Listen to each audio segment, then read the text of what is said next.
Hello and welcome to an actually quite reasonable looking Chelmsford. After days and days and days of rain, we're going to get some play here in the match between England's women and Pakistan's women. England 1-0 up in the series. The second game was effectively rained off with just 41 balls able to be bowled, and today this is the third and last game in the series. If they win it, well, they will wrap up the series 2-0 and continue that unbeaten streak against Pakistan. Never been beaten in a one-day international. Alongside me, I'm delighted to say, I have World Cup winner Alex Hartley, and I also have a man who, along with Alex Hartley, has seen an awful lot of rain over the last few days. It's Atif Nawaz. You both drove here together from Cardiff. We were together in Taunton, where it started to rain the moment I arrived at 7:40 in the evening on Saturday. It then didn't stop, and then it sort of went with you. Yeah, it rained in Leeds as well. Yeah. And it rained in Leeds as well. Yeah. It's actually been a stinking week. Well, I'm so sorry. But I'm not in a bad mood. I'm in a bad mood because I'm hungry. So as soon as I've eaten, I'll be all right. This is quite perilous radio, isn't it? That's what we like about Test Match Special, is the jeopardy. We get a hangry Alex Hartley on. Now then. Let's listen to your partner in crime. Why don't we? Kate Cross. She has said that England are looking for a complete performance today. I think we're searching for that every time we play. I think how we played in Derby probably wasn't how we would like to play the game. I think, we're a little bit untidy with the ball and probably not at our best in the field, and equally probably didn't put as much pressure on the Pakistan bowling attack as we would like. So those kind of areas in all facets that we'd want to improve on. And we know on our best day we can beat any team. We saw that in the Ashes last year with Australia. We really were able to put them under pressure in real key moments. So I think what we sometimes forget with this team, though, is that we're asking some really young, inexperienced players to be perfect, and the group is trying to learn and improve whilst we're playing international cricket, and that's a really difficult place to be. We've not got these windows now where you've got 8 weeks at your region or 8 weeks in Loughborough training and purposely just working on one thing. So I think sometimes that gets lost a little bit because you're in an England shirt, you're expected to be absolutely perfect all the time, but that's something that we're trying to make sure that we measure ourselves on correctly. So, as much as we don't want to be bowling 40 wides in a game, we know that that's a big area to improve in the next game, but obviously we don't do anything like that on purpose. That was Kate Cross talking about perfection and how England are expected to achieve that. Well, let's have a look at the teams, and we'll see if this team can achieve perfection, because we've had the toss. England have won it. They've elected to bat. They've made one change from the last game. Lauren Bell comes in for Lauren Filer. So we have Bouchier, Beaumont, Knight, Silverbrant, Wyatt, Jones, Capsey, Dean, Eccleston, Cross and Bell. Fairly familiar 11. Pakistan are unchanged. Sidra Amin, Sadaf Shams, Muniba Ali, Aisha Zafar, Nida Dar, the captain, Alia Riaz, Fatima Sana, Najiha Alvi, the keeper, Ami Hani, Diana Baig and Nashra Sandhu. Now, some interesting things to come out of this. Firstly, England choosing to bat. They put in a very imperfect performance with the bat against Derby. Is that what Kate Cross is talking about? That it was, that it was all a bit messy, it was all a bit scruffy, and she's feeling that sort of weight of expectation on them, Alex? No, I think she's talking about the media slagging them off because they were rubbish, to be honest. And I know that a few people have had messages from the England camp saying, can you be more supportive? And actually our jobs are to say what we see, and England... Have you had that message? Yes, England were poor in that first ODI. 40 wides. We're going to say what we see. We bigged this team up during the Ashes. We were bigging them up. They were winning games. We weren't expecting them to win. So when they underperform, we also have to say that. And we're not expecting them to be perfect. I don't expect anybody to be perfect. They're human. They're not robots. Sophie Eccleston has been the best bowler in the world for 8 years. She has bad days. She's not perfect. But what we don't want is people trying things and practicing in international cricket when you can go and do that at regional cricket. I mean, the flip side of all this, Atif, is that Pakistan played a very unfamiliar game. England are not used to a battery of very slow bowling. I think it was clocked as the slowest average speed, 42, 43 miles an hour, since they've recorded bowling speeds in England. And they sort of took a gamble, and it really paid off, didn't it? England looked out of sorts. They didn't know what to do against the slower balls. They couldn't come up with a method for going up and over the infield. I thought Nida Dar captained it really well. She kept players in the ring on the offside and sort of said, what are you going to do about it? So why don't we give some credit to Pakistan? But we can absolutely do that. I think just to tail on Alex's point, like this England team has set some really high standards before, so we expect to see them perform at those high standards. And as Alex says, every team is entitled to an off day, but I think it's a journalist or a broadcaster's prerogative to call them out on that off day, right? That many wides, you can't bowl that many wides and not expect a little bit of critique. But as you say, Pakistan, their slower bowlers really impressed. They took advantage of those conditions. It's a very familiar tactic from Pakistan. It's one that might suit them later in the T20 World Cup this year, and indeed in the 50-over World Cup next year in India. So, particularly I was very impressed with Hani. I've not seen her bowl in person before. It was her first game bowling on the tour, but she bowled with great control, 2 for 43 from her 10 overs. I thought she was very impressive. But Pakistan's persistence with that slower bowling, you can tell. I mean, Aisha Zafar bowled for the very first time in competitive cricket at the last game in Derby. So they really doubled down on that strategy of slowing things down for England. And it's a good lesson for England because the standard of cricket across the women's landscape, it's quite diaspora. Like some teams will play a very, very, very high standard of cricket, and other teams will play a style of cricket that feels almost sort of beneath you, but it isn't. That's world cricket, and you have to be able to adjust to every team. I think England will have worked on where they went wrong over the last few days or so, and I'm particularly talking about the batting now. When the slow bowlers are on and there's no one at short fine, there's only a short third backward point, the reverse sweeps on, the paddles on, and we're not saying you have to hit those for 4. It's a really easy way to rotate the strike. And what we saw in that first game was Charlie Dean came in and she was England's busiest player. She only got 20, but actually she came in, played the paddle straight away, and the field changed. So I'd love to see a little bit more of that from England's top order. It was really noticeable, wasn't it? Talked about having the 5 in the covers, but the backward point was only just behind square, and there was a straight mid-off. As you say, there was no short fine leg, and there was no improvisation at all, which is odd. I mean, I don't know where that's come from, whether that's because they've been playing T20 cricket and so they say to themselves, this is 50-over cricket, we've got to play it differently. I think just the slow bowling. I think because they want to go out and play this aggressive brand of cricket and take the game on. And I'm not saying you've got to strike at 140. You can still strike at 100, 110, and that's being aggressive in 50-over cricket. Probably didn't think that the paddle was going to bring them a boundary, so that's where they got stuck thinking, well, it's only going to get 1. That one's absolutely fine. Because then it moves the field further round behind square and opens up gaps on the offside. As we saw when Nat Sivabrunt came in, she managed to thread the ball through the infield, immediately created a field change. It was just doing something a bit different. I want to though, dwell a little bit more on this sort of perfection issue. I don't think it's that people are demanding perfection, but what they're looking at is an England game that it's got a lot more money in women's cricket than it's ever had, against a Pakistan side that frankly doesn't. And I mean, just the contrast, Atif, between the resources available to both countries is amazing. Well, it's worth pointing out that that's improved on the Pakistan side of things. There's 73 of these players in Pakistan with domestic contracts. It was a milestone, a landmark move in Pakistani women's cricket. Of course, it takes time for that to bed in and for that infrastructure to build itself, but there's a huge gap. I mean, Aisha Zafar, who just brought up for bowling for the first time in competitive cricket, I mean, she smashed a huge 113 off 60-odd balls in the domestic T20 competition, but the gap between playing your domestic T20 competition in favourable conditions in Pakistan versus coming over to England and playing in conditions that you've never played in before, which is a bad example because Aisha has, but she didn't do very well the last time. She was dropped and came back. I mean, it is a difficult thing, and there's sort of like there's a very clear underdog here.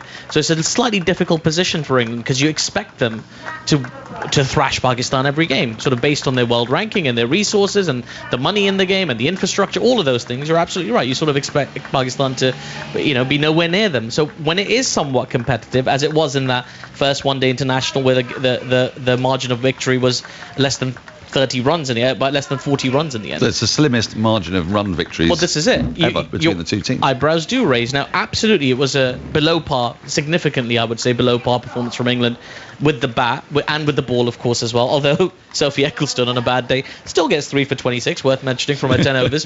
I mean, from Pakistan, there were loads of signs there of really just progress, and that's why they need more of these fixtures. They're also in this match, they're much more motivated than England. England are thinking hypothetically towards the next 50-over World Cup, which is a million miles away. You've got the T20 World Cup in between, bilateral series, maybe the Ashes I think comes in between the next World Cup and next January. So they're not even thinking about that World Cup. Whereas for Pakistan, they need to win one of these games to guarantee qualification to that ODI World Cup.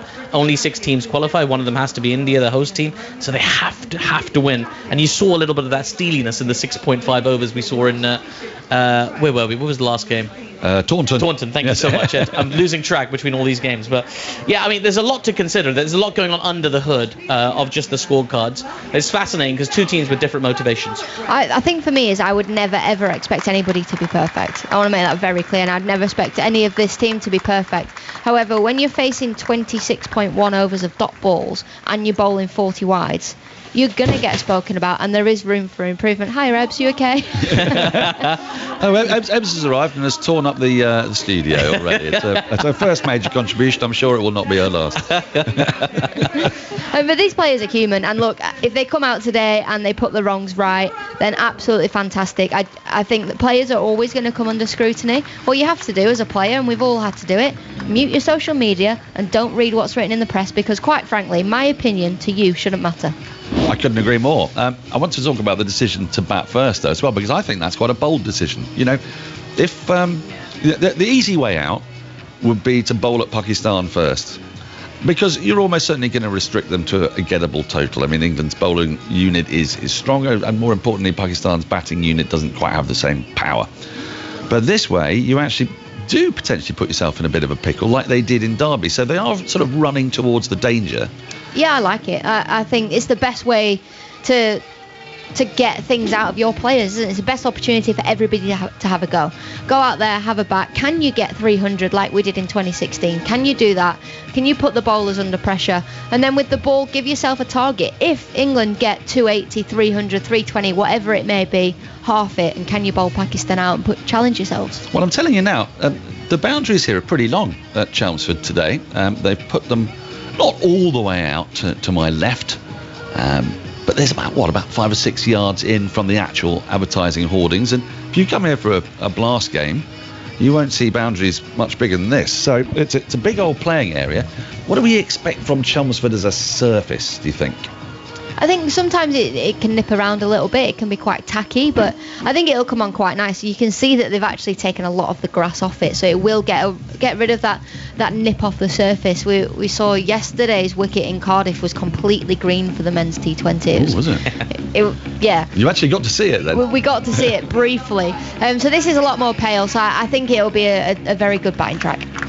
Well, the players are about to make their way out. There's some flags being waved by young mascots, and the Pakistan team is preparing. We've got, just as it starts, of course, a really nasty big cloud right above our heads, which may or may not Listen, I've been in Cardiff. That don't scare me at all. No, I'm telling you, fine. if it rains today, I'm leaving. I'm not even waiting until we come back off air. I'm off. I'm you giving are up. angry, aren't you? I'm giving up, really are. and I'm cursed. I shouldn't be a broadcaster Anybody anymore. got a cheese sandwich? Just check it. Well, also, I just wanted to point out the straight you mentioned the square boundaries are quite big, but the straight boundaries, straights are from here from we're looking on, which is the Sir Alistair Cook end of the ground. Oh, it's we pretty should good. mention that. Yeah, but the Graham Gooch end doesn't look very long at all. Yeah, so for those of you who are familiar with the old setup at Chelmsford, the river end is now the Sir Alistair Cook end, and the Hayes Close end is the just very basically Graham Gooch end. It's time for us to kick off in a moment. So, Alex, before we do, what are you anticipating here today? Are England going to come hard and try and face down their critics, or are we going to have a sort of repeat of Derby? Yeah, I think they are, to be honest. We're not going to have a repeat of Derby, is what I'm trying to say. I think they're going to come out and they're going to, practice what they've put into place, what they've been practicing all week, and that is getting off strike and rotating the strike and finding a way against these slow bowlers of not necessarily finding boundaries, but to keep that run rate up. Right, players are out there. Tammy Beaumont is out there with Maya Bouchier. Deanna Bay. Is Deanna Bay going to kick off? Yeah. She is, from the Sir Alistair Cook end. And Alison Mitchell is in the house. She's going to take you through the first 20 minutes. And I'm going to make way for Ebony Rainford Brent. Thank you very much, Dan. Hello, everybody. That cloud has just moved over Chelmsford just at the wrong moment, but it hasn't released any water. We're okay. We're about to get underway. Tammy Beaumont is marking her guard, and it is indeed Diana Baig with her hair flowing behind her, headband on, getting ready to bowl as Maya Boucher at the opposite end is dancing up and down on her toes. So England winning the toss and opting to have a bat first. So in a way, saying we want to get out there, get as much batting time under our belts, build up some confidence, try and get that really big commanding score that would put them in pole position to then close out this stage of their white ball summer and to finish this series with a 2-0 series victory. Ebony, greetings to you. How Greetings. Hello. Yeah, good to be here, and I'm glad I made it in time for the game. M25 was getting in the way, but we are here for the first ball, and I think more importantly, I'm really impressed with Pakistan. I think the difference between 1 and 10, they've closed the gap, so I'm looking forward to seeing how they go. Yep, only a 37-run victory for England in the full game that we had at Derby. Diana Baig then on. She's having to pull away because Beaumont has backed off. So whether something was distracting her behind the bowler's arm, but Baig is jogging back to the end of her mark then and will steady herself to bowl once again. 1 slip in place alongside the keeper, 4 inside the circle on the offside, 2 on the leg. Baig in over the wicket she bowls, and Beaumont's well forward outside the off stump and presses that out towards extra cover. There's no run. M25 was a bit of a bugger. Yeah, it was. Well, you know, when you give yourself half an hour extra, you think that's plenty. But I suppose the M25, you need to give yourself an hour extra. So I misjudged. You know, sometimes you want to blame it on others. I misjudged. But good to be here. And more importantly, I think this is a really interesting series, a final game here for England in terms of Bangladesh, in terms of where Pakistan are in world cricket. Here's Baig in. Beaumont raises her bat high, almost baseball-like, and Baig is in. Again, brings that bat down solidly. Forward defence back up the pitch this time and into the hands of Baig. So Pakistan pleased so far with the tight start from Baig. Yeah, what do you think? I would say we've watched women's cricket for a long time, and the difference between 1 and 10 before used to feel humongous. But you look at that last game, I thought Pakistan batted as deep as they could. They caused problems. It's shortening, I think. World cricket is getting tighter. As it should do. There's almost sometimes a bit of angst, isn't there, to think, gosh, England aren't beating these sides comfortably. Beaumont gets a fuller delivery, forward she comes, works it into the onside, and another dot ball. But it should be celebrated, really, when that gap is closing, because it's not so much, yes, England might have a bit of an off day, but just when a side steps it up to narrow that gap, that's a good thing for the world game. So sometimes... as fans of England cricket, and it'd be the same for fans of Australian cricket if they were, to suddenly be under the pump from a team they'd expect to beat. Baig is in again. Beaumont comes forward, itching to get off the mark. Maybe a little bit of moving off the surface. Baig picks up in her follow through, and there's no run. But almost for the good of the game, you take a bit of a step back and say, well, it's good to see teams like Pakistan making good progress, and a lot of that is the investment that the PCB has put into the contracts. Everything that, things that have been happening in the game in England and Australia for much longer, other countries are slowly putting in that investment, and it's starting to pay some dividends. Baig this time has had to pull out once more, and Beaumont motioning again behind the standing umpire. What's bothering her? Is it a seagull just having a little there is wobble? A seagull. Could it be that? Outfield. Will that be in your eye line? There's one literally wobbling right behind where... Well, it's a bit low though, isn't it? What, wobbling or waddling? Waddling. A bit of both. Kind of wobbling its head while it waddles. While it waddles. All right, it's out the way. Baig moving in. The seagull is waddling off towards the boundary. Outside the off stump, bit more width this time, and Beaumont's found the gap through the infield, out through the offside, running away towards the rope, making good chase. And Fatima pulls that one in from the boundary rope. But Beaumont is off the mark. England are off the mark, and they've run 3. Just a slight drop there. Diana Baig had been probing away, landing the ball that's hitting just the top of the off stump for all those deliveries, and then just dropped a fraction short. And Tammy's too quick, really, too good to not take that opportunity, work with the swing and just ease it through the covers. Yeah, finding some away shape is Diana Baig. So Boucher to face up for the first time here. Last ball of the over from Baig, in past the umpire.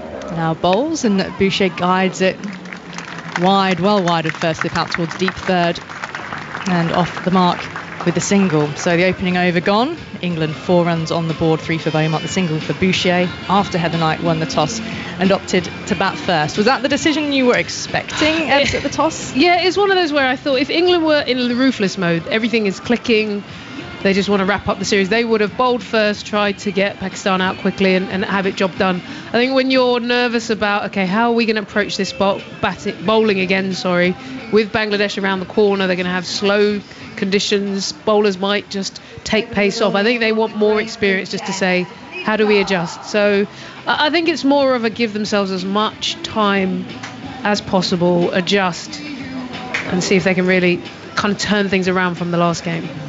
It would be Nida Dar to bowl from the far end of the ground as we're looking at it. Was the Hayes close end, as Dan rightly pointed out. Now the Graham Gooch end of the ground. A couple of Essex men's legends honoured here at the county ground in Chelmsford, with Alistair Cook having the honour of this end being named after him.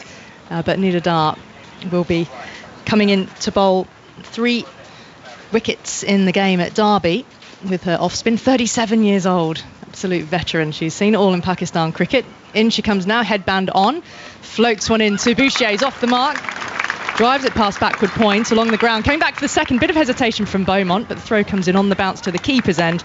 Beaumont running away towards the bowler's end. So 6 on the board for England. I'm intrigued to see the approach here because it looks like a good surface. You can hear the sound off the bat there from Boucher. And she's got cover and sort of a wide mid-wicket. So there is opportunity to hit down the ground. Dar moving in. Boucher rocks back. He's at front of point this time and takes a single out towards deep cover. The ball scoops up and the throw comes back into the keeper. Yeah, just wondering if will they take the aggressive route or will they just milk it? They're capable of taking the game to Pakistan. I'm just not sure if they're going to sort of try and settle in, adjust, feel out the first few overs.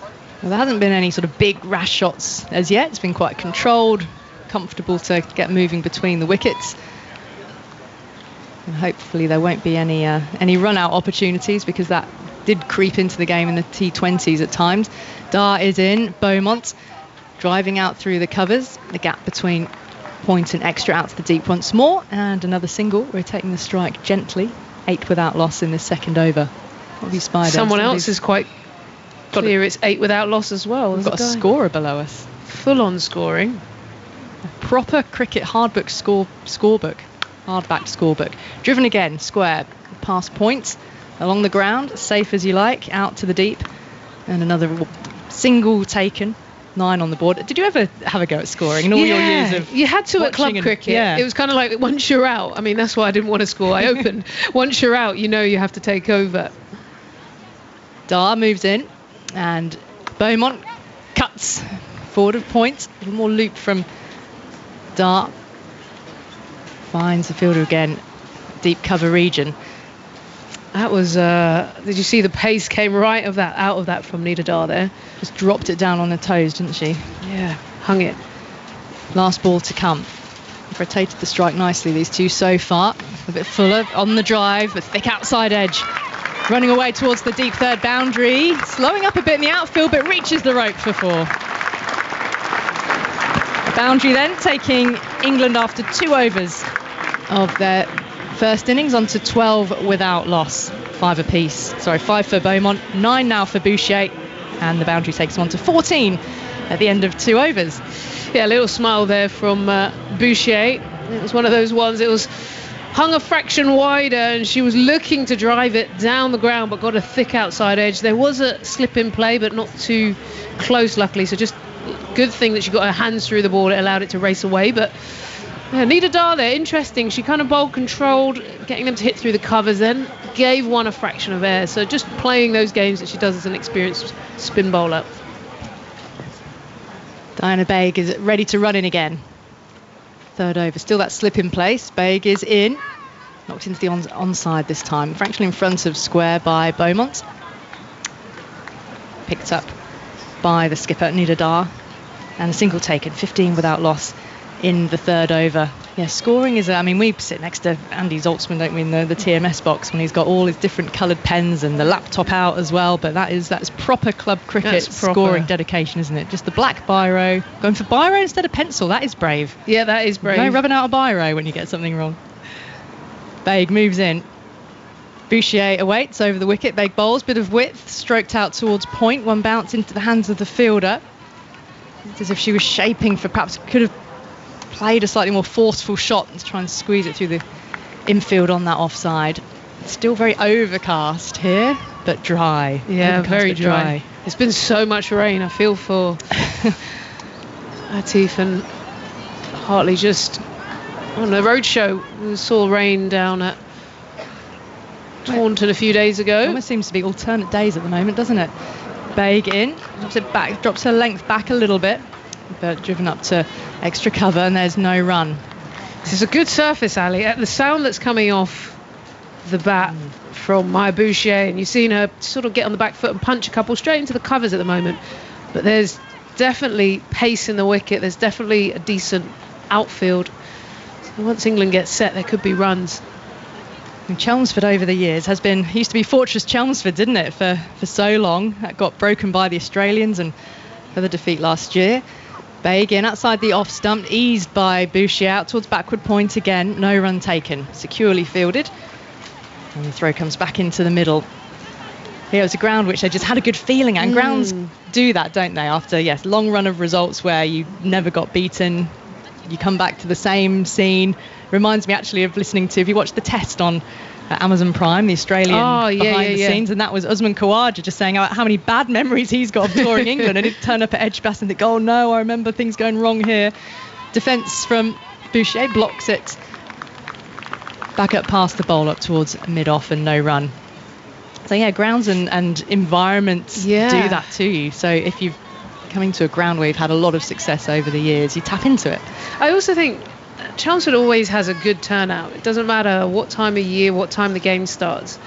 So you know that you're supported. It's a ground that people can walk in straight from the city centre. It's a very easy walk, isn't it? Baig runs in now. Some width again for Bouchier, who chops into the ground. Can't get it past the infield. So perhaps it's not able to pierce the field as much as they'd like thus far, but steady. 15 on the board. It's 15, isn't it? Yes, 15 without loss after these first 3 overs. Question here really for Pakistan is how long can they keep this pressure on? I think they're doing a really good job here. Diana Baig's just dropped one short, but everything else has been in the business end. Nida Dart has probed away in her first over, but if they can just keep things tight, maybe create a false shot, they're going to bring the cover in, which I think is a good move. They were giving away easy singles in that last over to deep cover. So this might just create a bit more pressure and force England to have to try and pierce that gap or go up and over. Change of bowling. Fatima Sana coming in from the gooch end of the ground. So some medium pace then rather than the spin, but keeping a slip here. 4 in the ring on the offside, so more gaps on that leg side now, with fine leg having dropped back. Mid-wicket and mid-on in place. Beaumont awaits. The keeper moves forward and bobs down. Beaumont, big stride, lets this one go. Well wide outside the off stump, through to the keeper.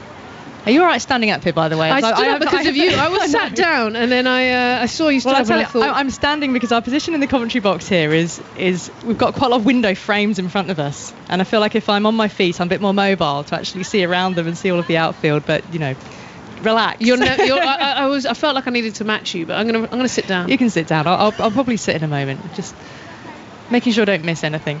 Here is Fatima in now, play and a miss. Beaumont came forward, a loose shot, through to the keeper it goes. Some oohs and ahs from Pakistan in that infield. That was a nice little tempter, I think partly because there's been so much pressure from the other 2 bowlers. And now there's that sort of tempter. It was a good line around 4th stump and then just shaped away a fraction. And, Tammy fell for the bait. She settles over a bat again. Fatima Sana's got the white headband on. Loose bits of hair float across her eyes now. She pushes one a little bit wider, and it is too wide. Wide signalled by the umpire, and an extra for the scoreboard. 16 for none.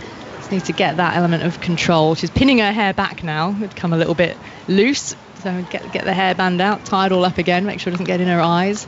The darker clouds just started to hover over the ground again, but so far so good Not a drop of rain. So Fatima Sana at the end of her mark. Beaumont awaits. Nice little hum around the ground here at Chelmsford. A few empty green bucket seats, but not too many. Left alone again by Beaumont. So she's hanging outside that off stump and she's inviting the shot once again. Yeah, she just needs to get a little bit tighter. I think the attempt to a couple of balls ago was just about right around that full stump line, but she's just getting too wide now, and either Beaumont will end up leaving it and it'll end up just being a wide or a nothing ball, or she'll end up laying into it and cutting through this big gap. So she's just got to get that line a little bit tighter. 16 runs on the board. This is the fourth over. In from the Graham Gooch end. Fatima Sana in, right arm over. Beaumont turns this square past the umpire along the ground. Deft flick. Asking for a second, but no. The call is a firm one from Boucher, and probably the right one as well. Tammy was a bit single. She was a bit keen there, wasn't she? She was hungry to get up and back. Yeah, right decision from Boucher. Which is a fast mover between the wickets. 17 on the board for England. Just the one change for them today. Lauren Bell has come in for Filer. Filer did get a run out in the last of the T20s as well, didn't she? But only the 3 overs were bowled at Taunton by her. Fatima in and whipped towards a mid-wicket, a fumble there, but then a pick-up. And no run is taken. Just in the air, momentarily off the bat, but always safe out towards mid-wicket. Just looking down the lineup, I think this is the 11 that will face in the... Assuming no injuries, I think this would be the opening 11. Strongest 11 for you. Yeah. Filer will come into play for me because she's got pace in Bangladesh, but I feel like this is what England will be shaping up for. You're talking about T20? Or T20. No, sorry, I need to change that. Here is Fatima in. Boucher driving forward, but only as far as extra cover along the ground. A controlled shot, but no real power behind it. 4 overs gone. 17 on the board. There's, of course, when it comes to 50 over, this is the top 11, I would say. And then T20, you got your Wyatts going up to the top. So where do you see, or do you see Sophia Dunkley coming into play? Because she's been called back into the squad. She's around the camp again off the back of some strong performances in the regional game. It's a good move, I think, to get her around because she's there and thereabouts. A few technical problems which we saw creep in through New Zealand that maybe I could see why she moved down the order. She wasn't able to make that impact. And Boucher, I believe right now, is the right opener in T20 cricket. New over. Diana Begg continuing. Running in under darkening skies. Pushes out wide outside the off stump, but no wide signal through to the Got keeper. Away with that. It's where do you squeeze her in now, Boucher is. And we saw her in New Zealand in the T20s move down to 6, 7. It was in that sort of late middle order. And she can offer you a lot there. But actually what you want is competition for places for those opening few spots. Well, she might be relying on somebody having an extreme drop-off in form to open a door for her to get back in. Begg in, flicked towards mid-wicket, dropped into the leg side really by Beaumont. And no run taken. Yeah, in that lineup you'll have Capsey coming up a little bit higher. I think the person who's done really well, which is maybe a bit understated, is Charlie Dean. Oh, amazingly well, hasn't she? She's consistent, batting as well. Yeah, field. She just offers you that genuine all-rounder, tight control bowler, and so I think she will just keep squeezing her name in the hat.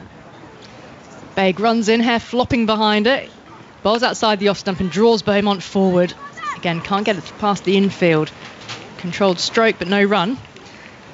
Yeah, Charlie Dean has snuck her way, hasn't she, up into the top echelons of the rankings. Number 4 in T20s.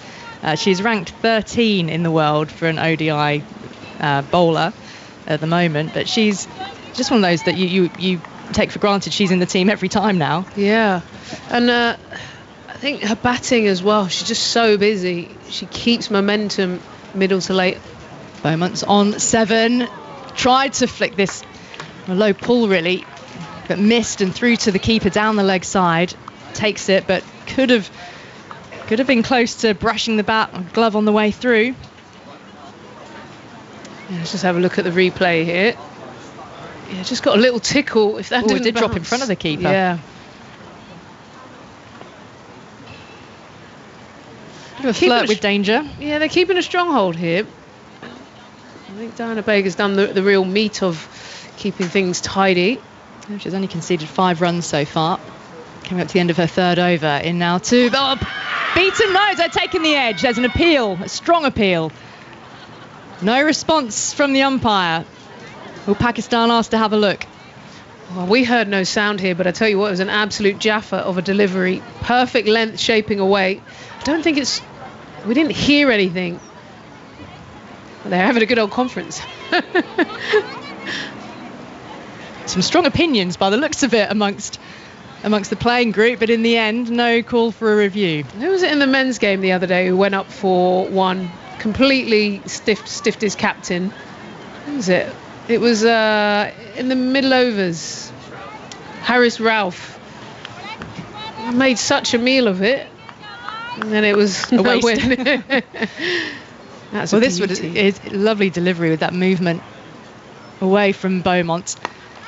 Blocks this one, coming well forward. She has such a low grip on the bat, doesn't she? Which it sort of seems to give a real deft wrist movement. 5 overs gone then. England 17 without loss. So Beaumont on 7, Boucher on 9, and Diana Begg 3 overs, conceded just 5 runs. So really showing some good control at the moment, Pakistan. And with that, Ebony, I'm going to make way, and Atif Nawaz is joining you. And this might be a bit of interest. Well, there's ultra edge. I think that's bat on pad rather than ball on bat. So Pakistan probably, yes, right, not to review. Atif. Yes, thank you. In the midst of that, a maiden over as well for Pakistan. So a tidy start from them. 17 for no loss, England after 5 overs. And here comes Fatima Sana for a second over. She bowls back of a leg. Big swing and a miss from Maya Boucher. Outside the off stump. Just yelps of agony from the Pakistani players. They sense they're closing in on something here. Maya Boucher, I feel like, needs a score on this tour, does she, Eb? She's had a difficult one. Flashes of her brilliant self that we know all about, but hasn't quite been able to convert them into substantial scores, a 50-plus score. She'd love to have that. Got a good start here. 9 not out so far, Maya Boucher. She's on strike. Here comes Fatima Sana again from the gooch end as that ball's taken a little bit of pad, has it? Through to the keeper. It's a good stop by Najiha Alvi behind the stumps. Umpire signalled wide, so nothing on it. A tidy-ish start from Pakistan. I think I genuinely was expecting maybe a little bit more from England. I don't mean like big rash shots, but just more domination. Look, the keeper stood back, maybe come out the crease, punch, look more energy. But actually, I feel that Pakistan have controlled the first few overs here. They're really in charge. Fatima Sana has struggled a bit with line. Yeah, there's a little bit of rain dropping here as well, I'm afraid to say. You can see some jumpers going on in the stand in front of us. Here's Fatima Sana, well driven by Boucher, only as far as mid-on, and there is no run. Yeah, there's a few jumpers, a few hoodies, a few hats going on just in front of me. It is only expected to be a light drizzle when it comes, so hopefully it won't cause too much of an interruption. In fact, we might be able to just play through it. Let's hope. Because there's a really nice crowd here at the county ground in Chelmsford. Spotted loads of little stands, some selling Pakistani food, which is quite nice. I am hungry. What did you see what was on offer? I did. I'll tell you more in a second. As Fatima Sana in once again as Maya Boucher, this time playing a conventional defensive shot to extra cover. There is no run. Yeah, there was a few sort of... What we got? There's a few sort of Pakistani like samosas. I saw some samosa chaat, that kind of thing. There's any dippy type stuff. I didn't notice any dippy type stuff. Yogurt? Yakni? Yeah. Yakni is like more for the cold weather, which would I suppose be appropriate. I didn't spot any. That would be really impressive if they had some. Or you can get some really jumbo sandwiches from the press tent, which is what Dan Norcross is eating right now. Just check out the size of that bread. That is, you could get a good 50 with that bread, I reckon. Here's Fatima Sana now, running in to the drizzle. She comes and again pushed to extra cover. They're running through for a quick single and they set off nice and early, put the fielder under pressure, and Diana Begg couldn't get the throw away. Nice quick single there for England, applauded by the crowd here at Chelmsford as well. 19 for no loss. There's a good little tussle here on at the moment. Pakistan are keeping enough control. England are having to look at the sort of punch and runs and try and pick up and accumulate. I'm enjoying this. It's not quite broken either way yet. England haven't dominated. Pakistan just holding control. Yeah, and quite interestingly, from a Pakistan perspective, we've seen sort of 5 of the first 6 overs are going to be seam. Here's Fatima Sun again, slightly over pitching, driven nicely by Tammy Beaumont, only as far as extra cover again, and there is no run. There's a slight fumble there, but it didn't cost anything. It's Umehani, who I thought bowled really well in the completed one-day international at Derby. It's very impressive, kept her cool, had to bowl at the business end as well, a little bit with the batters going after her, but managed to keep things quite economical. It's sort of almost like a double bluff again from Pakistan. All this seam up top. I think part of them must have expected a lot of spin up front. We've only seen the one over of Nidadar so far. Here's Fatima Sana in again. This is Fuller again, driven nicely, but only as far as mid-off, and there is no run. So another very tidy over from Pakistan, and good pace on that last ball from Fatima Sana as well. 71 miles per hour. Yeah, definitely. And she, I think she's found a bit of rhythm. Early on, she was sort of spraying a little bit wide on the offside, then a few. But when she holds that action, and gets it shaping a little bit fuller, that's coming through quicker than you think, actually. But it's I tell you what, it's that sort of pace that's just got enough shape through the air. I like it. It's not. Sometimes you get too quick and your hands behind the ball, but she's getting some nice shape. Yeah, she's bowled 3 overs, I beg your pardon, 2 overs at the moment has Fatima Sana, and they're reasonably tidy. And Diana Begg, who's going to come and bowl her 4th, she's bowled 3 overs, 0 for 5.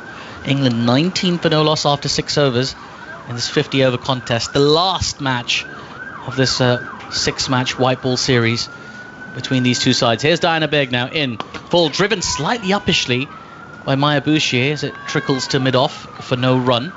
It's been a fascinating series in many ways. We talked about it in the build-up with Daniel Norcross mentioning the disparity between the two teams in terms of resource, finance, support, just longevity, all of it really. You could argue even sort of high-class players, although I'm sure there's a couple in the Pakistan team who'd like to challenge for that title. I think both teams will take valuable intel away from this series. Here's Diana Begg in once again to Boucher, who flicks this ball away nicely. That's going to run away to the mid-wicket boundary for 4. Just sat up a little bit from Diana Begg, and it was punished. First boundary for a while. 23 for no loss. Yeah, you feel England needed that just to sort of break the shackles here. It's been all one way, and it's not often that you see Diana Begg drop a fraction short. It wasn't too short, so she had to get back and punch it and create that angle, but really nicely played. She's got such quick hands. Yeah. A lot of space on that leg side in the power play. It's a bit of determination about Maya Bouchier today. As in comes Diana Begg once again. This is a bit fuller, driven only as far as extra cover, where Fatima Sana fields, and there is no run. As I say, there's a bit of a determination about Maya Bouchier today. I think she'll be aware of that as well. I know there's a long way to go to that 50-over World Cup in India. Do you think it's the Dunkley added to the squad as well? I used to feel pressure when there's more people around. Even if you get on as friends, but you also know how many around the environment who want your spot. There's Diana Begg in again. This is shorter. It's been cut beautifully. That was exquisite timing from Maya Bouchier. It was there for it, and she just put her hands through it, sending the ball careering through the covers to the boundary for 4. 2 boundaries in this over now as England begin to break the shackles. 27 for no loss. Yeah, played with absolute freedom here. She's got the timing, and that's one of those ones you could have gone back, waited, or you can get on the front foot and almost cut it, and that's what she did. She really leaned into it, let it come to her, and punished it. It's the kind of shot that's made her a very exciting talent for England at the top of the order. Maya Bouchier. Here's Diana Begg in once again. This is Fuller, and just defended in a very conventional manner to cover for no run. All of a sudden, just those 2 boundaries, they changed the look of the scoreboard already. 27 for no loss off 6.5, which incidentally, it's almost the exact score we went off for at Taunton. It was 29 for no loss after 6.5. Don't jinx it. Little bit of drizzle in there. Well, it's just I've got to report the facts. Got to do it. Here we go. Final ball of the 7th over. We're already about to get ahead of Taunton. Here is Diana Begg. It's full. It's been driven uppishly down the ground, and that's going to run away to the long-on boundary for 4. Diana Begg looking to overcorrect, goes fuller, and is punished, and ends a really productive over for England. 3 boundaries for Maya Bouchier in that over. And that scoreboard looking very, very respectable. 31 for no loss after 7 overs. Yeah, we're seeing her now start to find her groove here. There's been a lot of those balls bowled a little bit fuller, and she's just tapped them back. But now she's feeling the rhythm, put a couple away. That was a beautiful ease just up over the top, straight down the ground. So yeah, Pakistan now going to have to think about doing something. It feels like Diana Beg's going to have to come off. Do they go to spin? England are starting to find a bit of rhythm.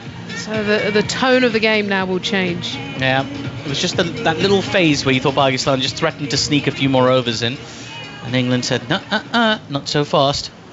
Fatima Sana is going to bowl her third over. She's got figures of 2 overs, 0 for 4 so far.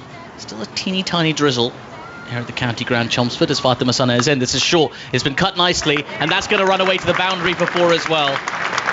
Dropping too short and punished, and it's Tammy Beaumont this time who says it's my turn to cash in. 35 for no loss. Yeah, Pakistan now can't let the wheels come off. They've done all the hard work, and then England have found their rhythm. They've been patient. At times I thought they might have been a little bit more positive and aggressive. They've waited, but now things are really starting to hit the groove.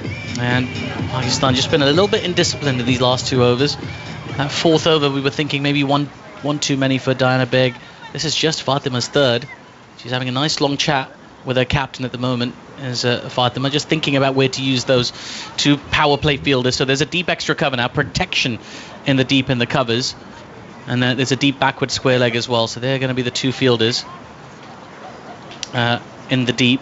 Tammy Beaumont just has a little look around. She wants to know exactly where everyone is. Slip in place as Fatima Sana runs in again to Tammy Beaumont, who looks for the scoop, and she's bowled her. Oh, it's a good delivery that from Fatima Sana. Tammy Beaumont looking to do something creative, looking for that scoop shot, that ramp shot, misses. Fatima hits the bullseye. It's 35 for 1 as England lose their first wicket halfway through the 8th over. I don't really understand that shot, to be honest. England have just started taking the game away. They've got, they've got runs, they've got boundaries. It's been coming easy, and obviously they brought the cover out to kind of just provide protection, but that doesn't mean you have to go straight away for the ramp. Ramping a medium-pace bowler is not always the easiest. Sometimes it's hard to really get that pace timed right. So she's kind of just given that away there. She was patient, she did the hard yards, and is just giving it away. So yeah, she's going to be disappointed. I think Fatima Sana has broken the stump mic as well. It just swung in a little bit. It wasn't a huge amount of movement, but there was a little bit of swing back in to the right-hander, and it managed to strike the stump cam full on. I wonder if we're going to be able to get more shots. I don't know how durable those stump mics are. I'll ask Alex Hartley in a second. She's going to join me on commentary, but we'll pontificate on that dismissal for Tammy Beaumont as well. But stump mics, do they hold together once they're struck like that? Well, I guess so. It's not in pieces.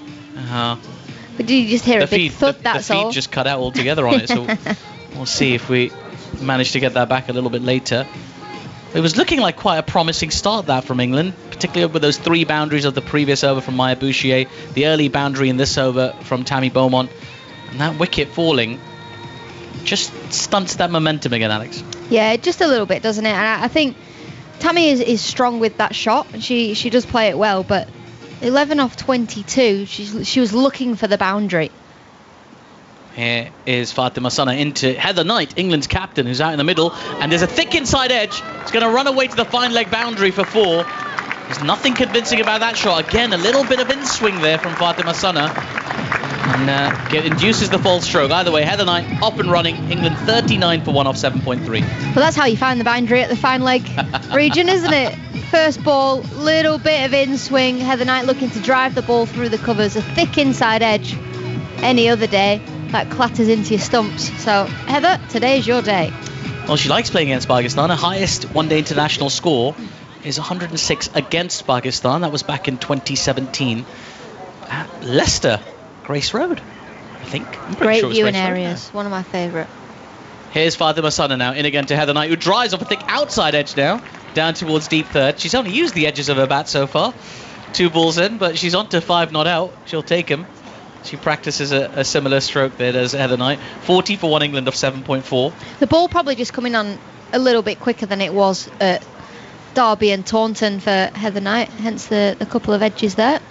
She got 29 of 49 deliveries did Heather Knight at Derby.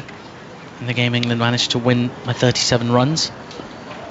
But it is, maybe a little bit of that rainfall's made the surface a little bit slippery, a bit more skiddy. Here's Fatima Sana for the penultimate ball of the 8th over, this time left alone outside the off stump. by Maya Boucher. It's been signalled a wide by the umpire. Just maybe getting a little bit carried away looking for that swing back in as Fatima. Yeah, pushed it wide outside the off stump. It's not going to swing that much. Not that much, yeah. A nice moment there for Fatima Sana to be able to dismiss one of England's premier batters, Tammy Beaumont, on this tour. It's always nice to get one for the gram, isn't it? Probably. That'll be on it. That'll be on the gram for sure, I reckon. She big on Instagram? Yeah. I think she is, yeah. Here is Fatima Sana. In she comes. Slightly over pitch. Thick outside edge. That's a very poor effort at first slip. A much better effort in the deep from Sidra Amin. Sliding just below us here from our perspective and prevents the boundary. But not the best effort from Sadaf Amin at first slip. She really should have got behind that. Sidra Amin, though, outstanding on the outfield. Yeah, Sidra Amin, brilliant. It just dropped short of first slip, and as she's gone to collect the ball, just managed to get herself in a bit of a tangle. Yeah. She's quite deep there as well. She's not at first slip. She's more... fly slip, really, yeah? Yeah, third? Here's Fatima Sana for the final ball of this over. This is short outside off. It's been pushed gently to backward point. Diving effort, not the best. Oh, she's in all sorts of tangles there. Entangles there, I should say. Muniba Ali at backward point. They do get through for the single without much cause for concern in the end. England 44 for 1 after 8 overs. The wicket to fall. Tammy Beaumont off 11 for 11, I should say, off 22 balls to Fatima Sana. But still, a very solid foundation, this from England. Yeah, really solid at Maya Boucher, timing the ball to perfection. She's played some exquisite shots through the covers, one over the top as well. She looks in fine form today, does Bouche? She does, and curiously, Diana Begg is going to get a 5th over. Her previous over went for 3 boundaries. And you sort of think about maybe seeing bowlers tiring after 4 overs, but she's getting a 5th. Very old school, very conventional stuff, this from Pakistan. I think she was underbowled in the first game as well. She only bowled 4 overs, if I can remember correctly, which to me was a bit strange. Why would she only bowl 4 overs? Yes, she went for 22. She's actually one of Pakistan's best bowlers, so I'm glad that she's getting a proper run out. Well, she's going to have bowled more than that in the first 10 overs of this game.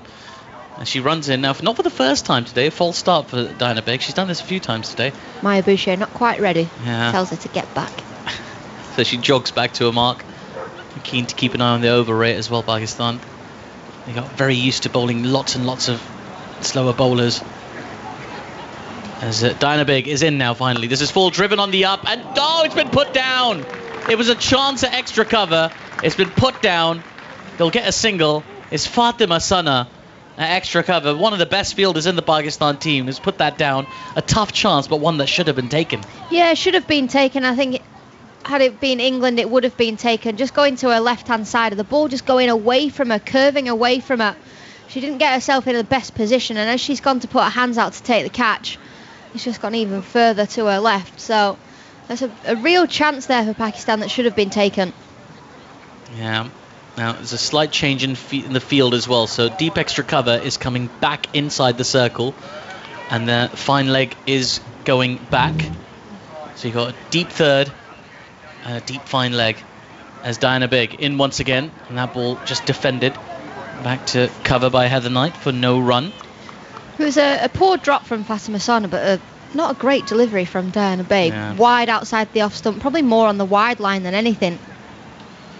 Yeah, I'm quite surprised that she's managed to get a 5th over here, particularly after those 3 boundaries. It feels like one of those preset plans that teams make.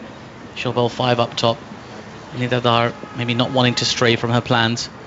Here's Diana Begg in once again. This is full, and leading edge this time from Heather Knight, who's played a lot of cricket with the edge of her bat today so far. It just trickles to mid-off. There is no run. Just knocking them in. Just knocking in those edges. It's usually the way batters start when they're on their way to a big score, isn't it? It's a lovely delivery, though, from Diana Begg. Just moving in with the arm and then tailing ever so slightly. Great skill, lots of experience for Diana Begg as well. Played professional football in Pakistan as well. As in she comes now. This is again full, driven nicely. Long barrier from the fielder at mid-off. It's Alia Riaz, and there is no run. Long barriers, they were banned back in the day when I played. Really? Yeah, much rather you miss the ball attacking it, running towards it. Oh, I see, okay. Rather than... But what if it's like rocketing towards you. So if you're at extra cover mid-wicket, there sometimes you can long barrier. Sure, yeah. But Not like fine leg. yeah, no, terrible. Diana Begg in once again, slightly back of a leg delivery, which Heather Knight respects and pushes back to the bowler, and there is no run. 45 for 1. I quite like a long barrier, just, there's a sense of certainty to Well, it. I like them now Yeah. because, old, can't be bothered moving. So I'm always like, oh yeah, I'll pull out the long barrier. It's just a novelty these days here in international cricket. Right, here we go. Final ball of the 9th over. Diana Begg runs in and has been left alone outside the off-stump. Umpire is going to let it go. I thought it was pushing that wide line. The umpire says it's all good. So possibly the end of Diana Begg. They're 5 overs, 0 for 18. We'll see. Maybe she'll bowl a 6th in a row. Alex, your thoughts on this start from England? 9 overs in, 45 for 1. Sort of solid without being spectacular. Give us your thoughts. And Daniel Norcross is going to take up commentary for the first time today. Yeah, I think summed up pretty well there, Atif, to be honest. I think England, 40 going at 5 and over, 45 for 1. For me, they've been better than they were at Derby. Was it Derby the first ODI? It was Derby. I can't even remember what's gone on in the past 2 weeks. I did a podcast yesterday when the host couldn't remember that England's men had actually played a T20 because it seemed to be raining for so long. Oh, yeah. It was that game. Right, Fatima Sana starts a new over and is crisply driven into the offside, but straight to short extra cover. Yeah, I did an interview with Jofra Archer, which is coming soon to the BBC. Oh yes, did you? And we were laughing and joking, saying, welcome back, Joff. You might only play one game because the weather is awful. Yes, I know. And there may be a bit more at the Oval. I know. Tomorrow. It's getting better. The weather's getting better. It is. It's improving. It's improving in time for the Vitality T20 Blast. Every ball of every game available on the BBC Sport website and app. As Fatima Sada hurtles in from the gooch end. Down the wicket comes Bouchier, and then rather yorks herself, has to dig the ball out up to mid-off, and there's no run. Do you know who's got the fastest strike rate of anybody in the England team? Sophie Eccleston? No. It's the mighty Bouch. Yes. I mean, it's a relatively small sample size, but I was just mulling over strike rates, and she's out in front by quite a way. She's 13 ahead of Nat Siva-Brunt for today. I mean, I know she's only had 6 innings, but she does look to get on with it. Very elegant player when she gets in the groove. And she's looking good at the moment. Fatima Sana runs into her, and she just stands tall and drives again crisply, but straight to the mid-off. I'll give you the field because it is.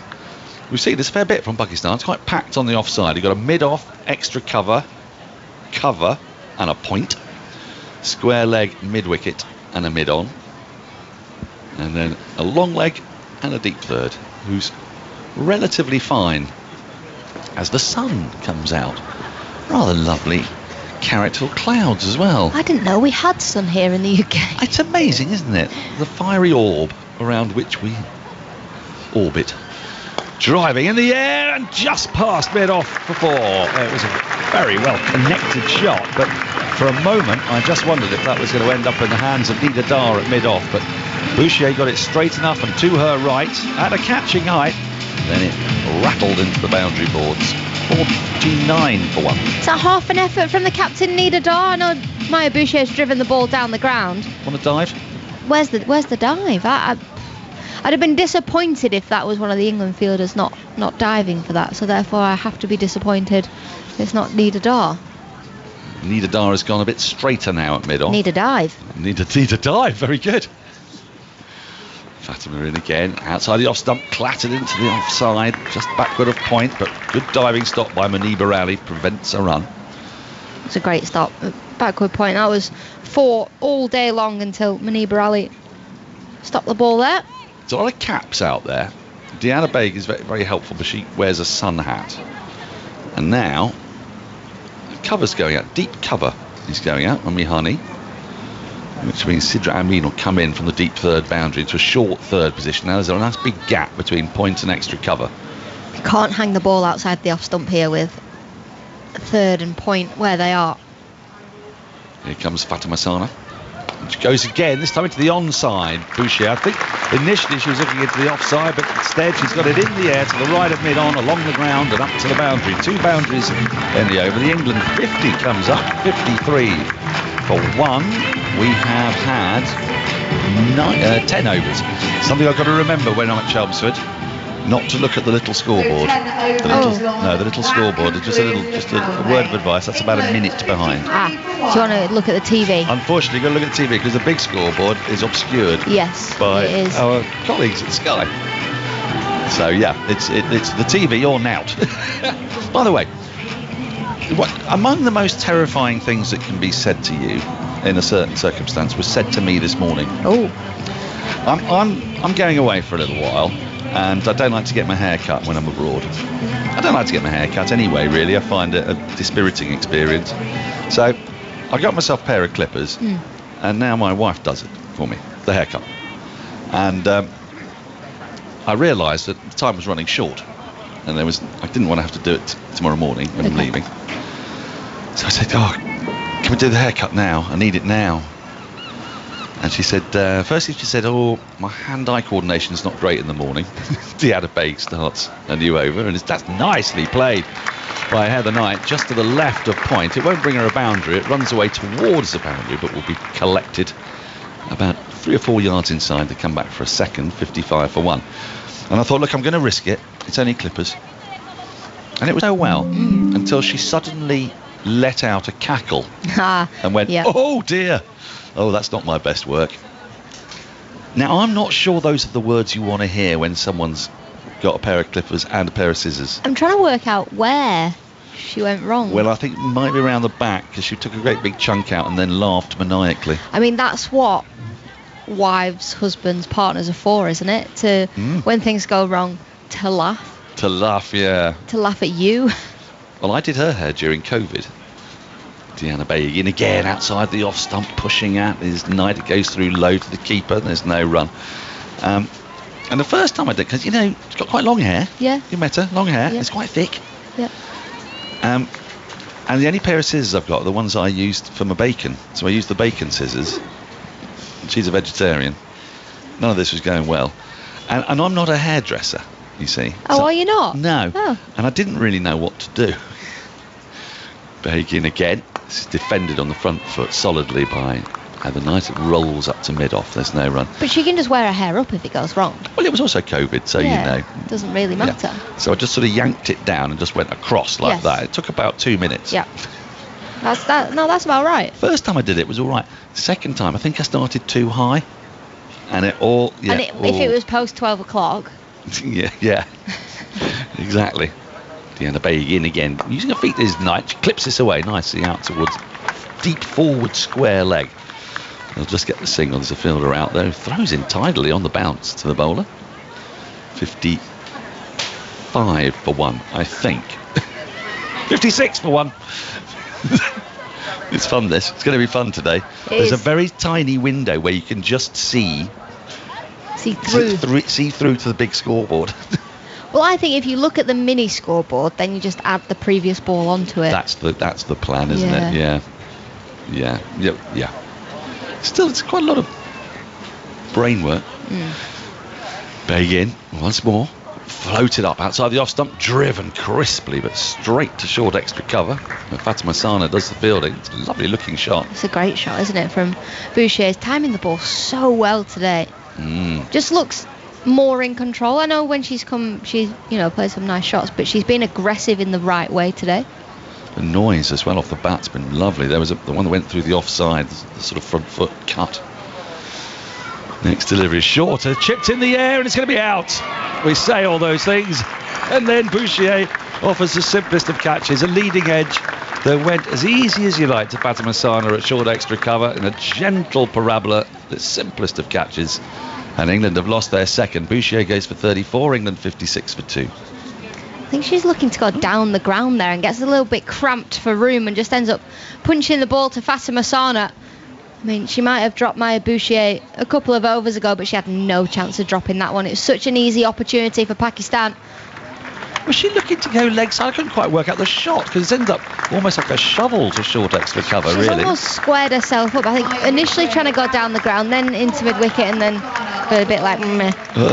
Too many minds. Panic. Too many minds. Well, at the end of a lovely looking innings, 34 from 33 balls. She maintains her strike rate above 100, but she would have loved to have gone on today.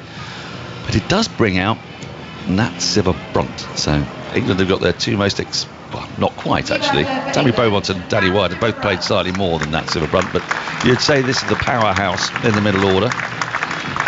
And no one's really had a chance to get going in this series. Nat Sciver-Brunt, of course, missed a game and then wasn't able to bowl at Derby. Now she's back, fully firing. Ready to bowl. And it helps England's balance in the side, doesn't it? I mean, Yeah. it's sort of like the Stokes business, where it means you can have 7 proper batters in the top order. It allows Dean and Eccleston to go down one further in the order as well. Yeah, it makes such a difference having Sciver-Brunt, and having 7 batters, 4 bowlers just makes life so much easier, doesn't it? It really does. So that was the end of the 11th over. England's run rate perfectly adequate, but they've lost both openers now. Knight has 8, Sciver-Brunt has yet to face. An average of 45, Sciver-Brunt. It's not bad, is it? Yeah, that'll do a job, wouldn't it? 800s.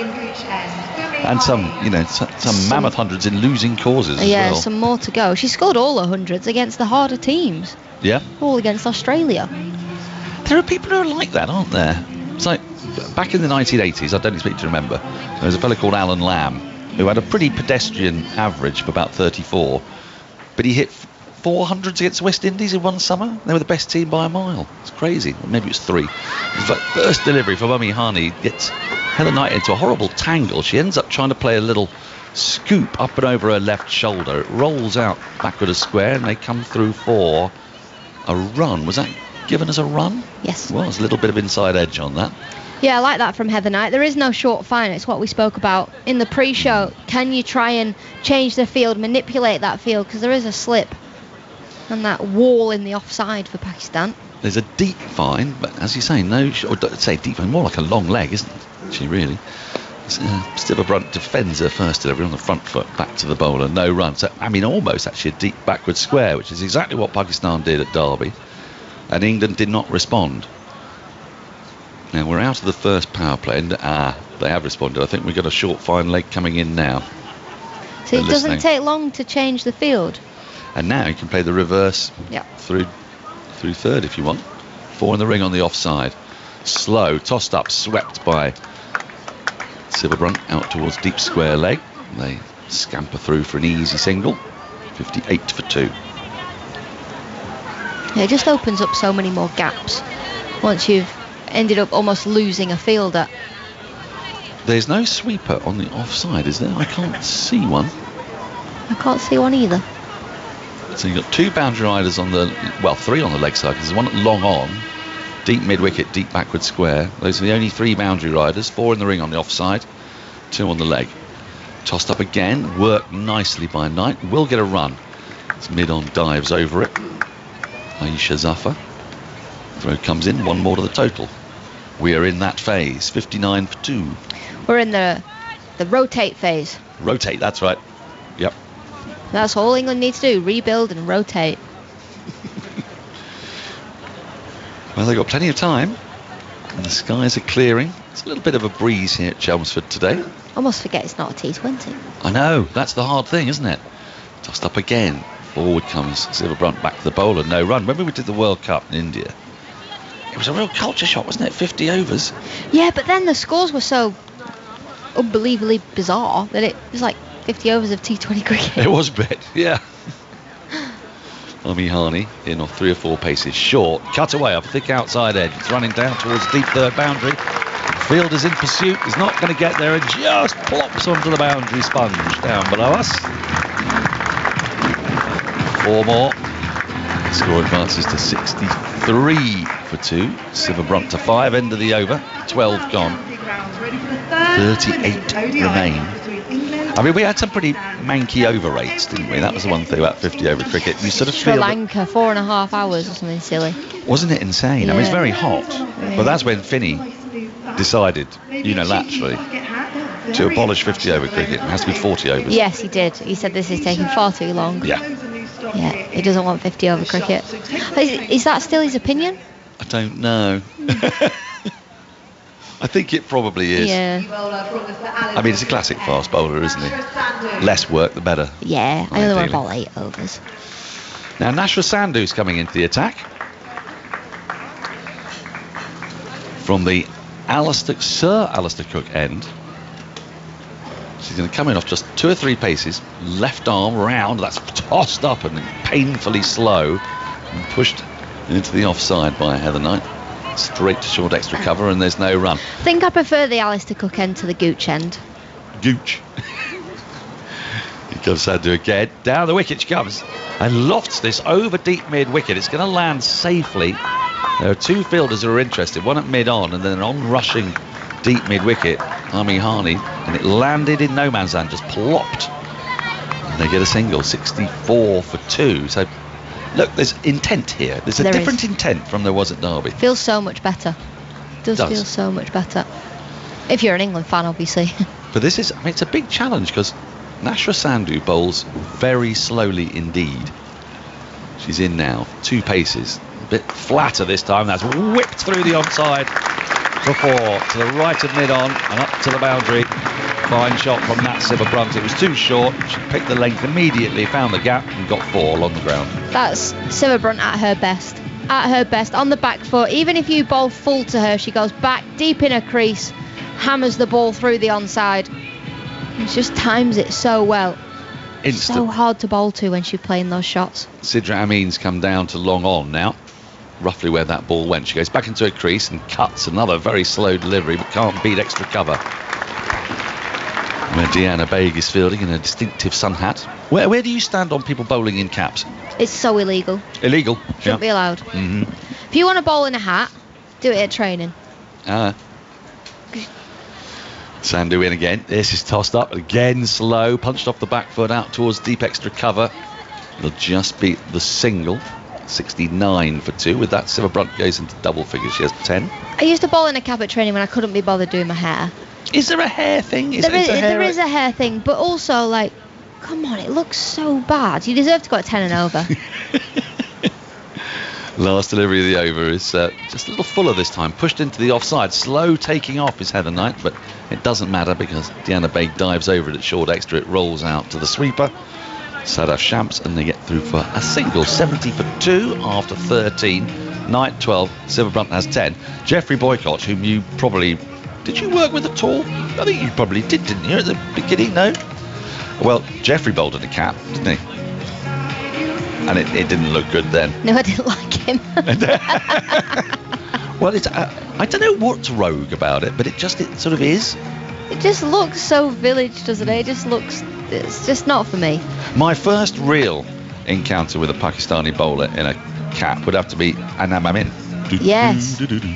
Anam Amin. Yes. She wore a hat quite spicily, I thought. Hayley Matthews. Now, Hayley Matthews, yeah. During COVID, when you weren't allowed to give the umpire caps, fine. A few of the blokes wore them backwards. I actually thought that was quite nice. Ami Hani in, right arm over the wicket. Oh, it's pad. That looks close. She's imploring as Knight went half forward. And I wouldn't be at all surprised if they have a look at this. Are they going to? They're having a chat and they're going upstairs. I'm not surprised. Yeah, I think that's it was worth a shout. It's worth a look, isn't it? Might be going down. We'll have a look in a minute. We'll be able to see on the replay. Heather Knight didn't get a big stride in. Might have turned. As soon as it hit the pad and it was given not out, Ami Hani said, we're looking at that. They're taking a little while to get this ready for us. Here we go. It's our first sight. Oh, that's out, isn't it? That's so out. Unless impact. Bat? Well, yeah. I think the only saviour here for Heather Knight is a little bit of bat. How about impact? Just an umpire's call on impact, or does it? You think that's? I think. It feels like it's clattering into the stumps. Come what may. Yeah. This could be a big moment. Coming up. Play through. Keep playing through for me. Flat line. If I was Heather Knight, I'd be walking off. Yeah. Back pad. It's the difference. Back there is pad. no bat involved. We can move to ball tracking. Thank you. Well, it ain't. It's not going over the top, is my guess. I'd be surprised at any rate. Don't think we've seen that kind of bounce today. There is no inside edge, and it has hit her in front of off stump. That's not umpire's call. That's all the ball. Line for ball tracking. Are you waving a goodbye there? Now. Okay, original decision is not out. We're just about to get the verdict. I don't know how this was given not out. it looked out from behind, didn't it? Pitching is outside off, impact is in line, wickets are hissing. We'll go back to Kim on field, please. Kim, can I ask you to change your decision? Well, Can you change to out, please? that was not just a bit out, that was very out. It was shown to be hitting middle stump about 4 inches from the top, and England have lost their third wicket. Pakistan keep on chipping away, and it's the England captain who goes, Heather Knight, for 12, and suddenly England is 70 for 3. You should just played the wrong line. I mean, it's a sort of nothing shot to a nothing ball. Yeah, it was a nothing ball. It was hitting the stumps. It was simply straight. It turned a little, but almost with the angle as much as anything else, and there was no hesitation in going upstairs. So, If you were Kim Cotton, I'd love to know. I'd love to be able to know what people are thinking, because right now I'd love to know what Kim Cotton's thinking. How is she given it not out? And I want to know, in her brain she's gone, oh, I've got that wrong, haven't I? yeah. Well, get her on the pod. It was hitting the... Well, I'm just saying, talk me through all your wrong decisions. Well, there was an absolute stonker at a test match once when Sue Redfern didn't give somebody out. Oh, what it was! I think it was the outest out I've ever seen. It was hitting the middle of middle. It was lovely. While they're having a drink, probably makes sense for us to make a change in the commentary box, doesn't it? With England in more than a bit of a spot of a pickle. I mean, they're not. They've got plenty of batting to come. Danny Wyatt's come out at number 5, but at 70 for 3. They have not got away. Looked like they might have done at one stage, but those couple of quick wickets has pegged them back. More from you, Alex Hartley, then it will be Alison Mitchell. Yeah, they are in a little bit of a pickle. I think when you look at 13 overs gone, England 3 down already, you would think, oh, but their run rate's really good. It's been 5.5 throughout the whole of their innings so far. So they've definitely been more aggressive with the bat. They've taken those singles, manipulated the fields, but a couple of soft dismissals for England, and they find themselves 3 down pretty early on. They do, Alex. Thank you. I think you're going to give away one World Cup winner to another World Cup winner. Ebony is coming in. England team are, well, they've got some rebuilding to do, with Danny Wyatt coming out to join Nat Sciver-Brunt, so 2 relatively new batters out in the middle. Sciver-Brunt hasn't been there for very long. So 35 for 1 when Beaumont was dismissed, and she attempted the ramp shot, missed, was bowled by Fatima Sana. That came just after. And Pakistan had bowled really some good tight spells up until that point, up until the 7th over, when Diana Baig bowling to Maya Boucher. Boucher was able to crack 3 boundaries, excellent boundaries in that over. That elevated them from 19 without loss to 31 without loss.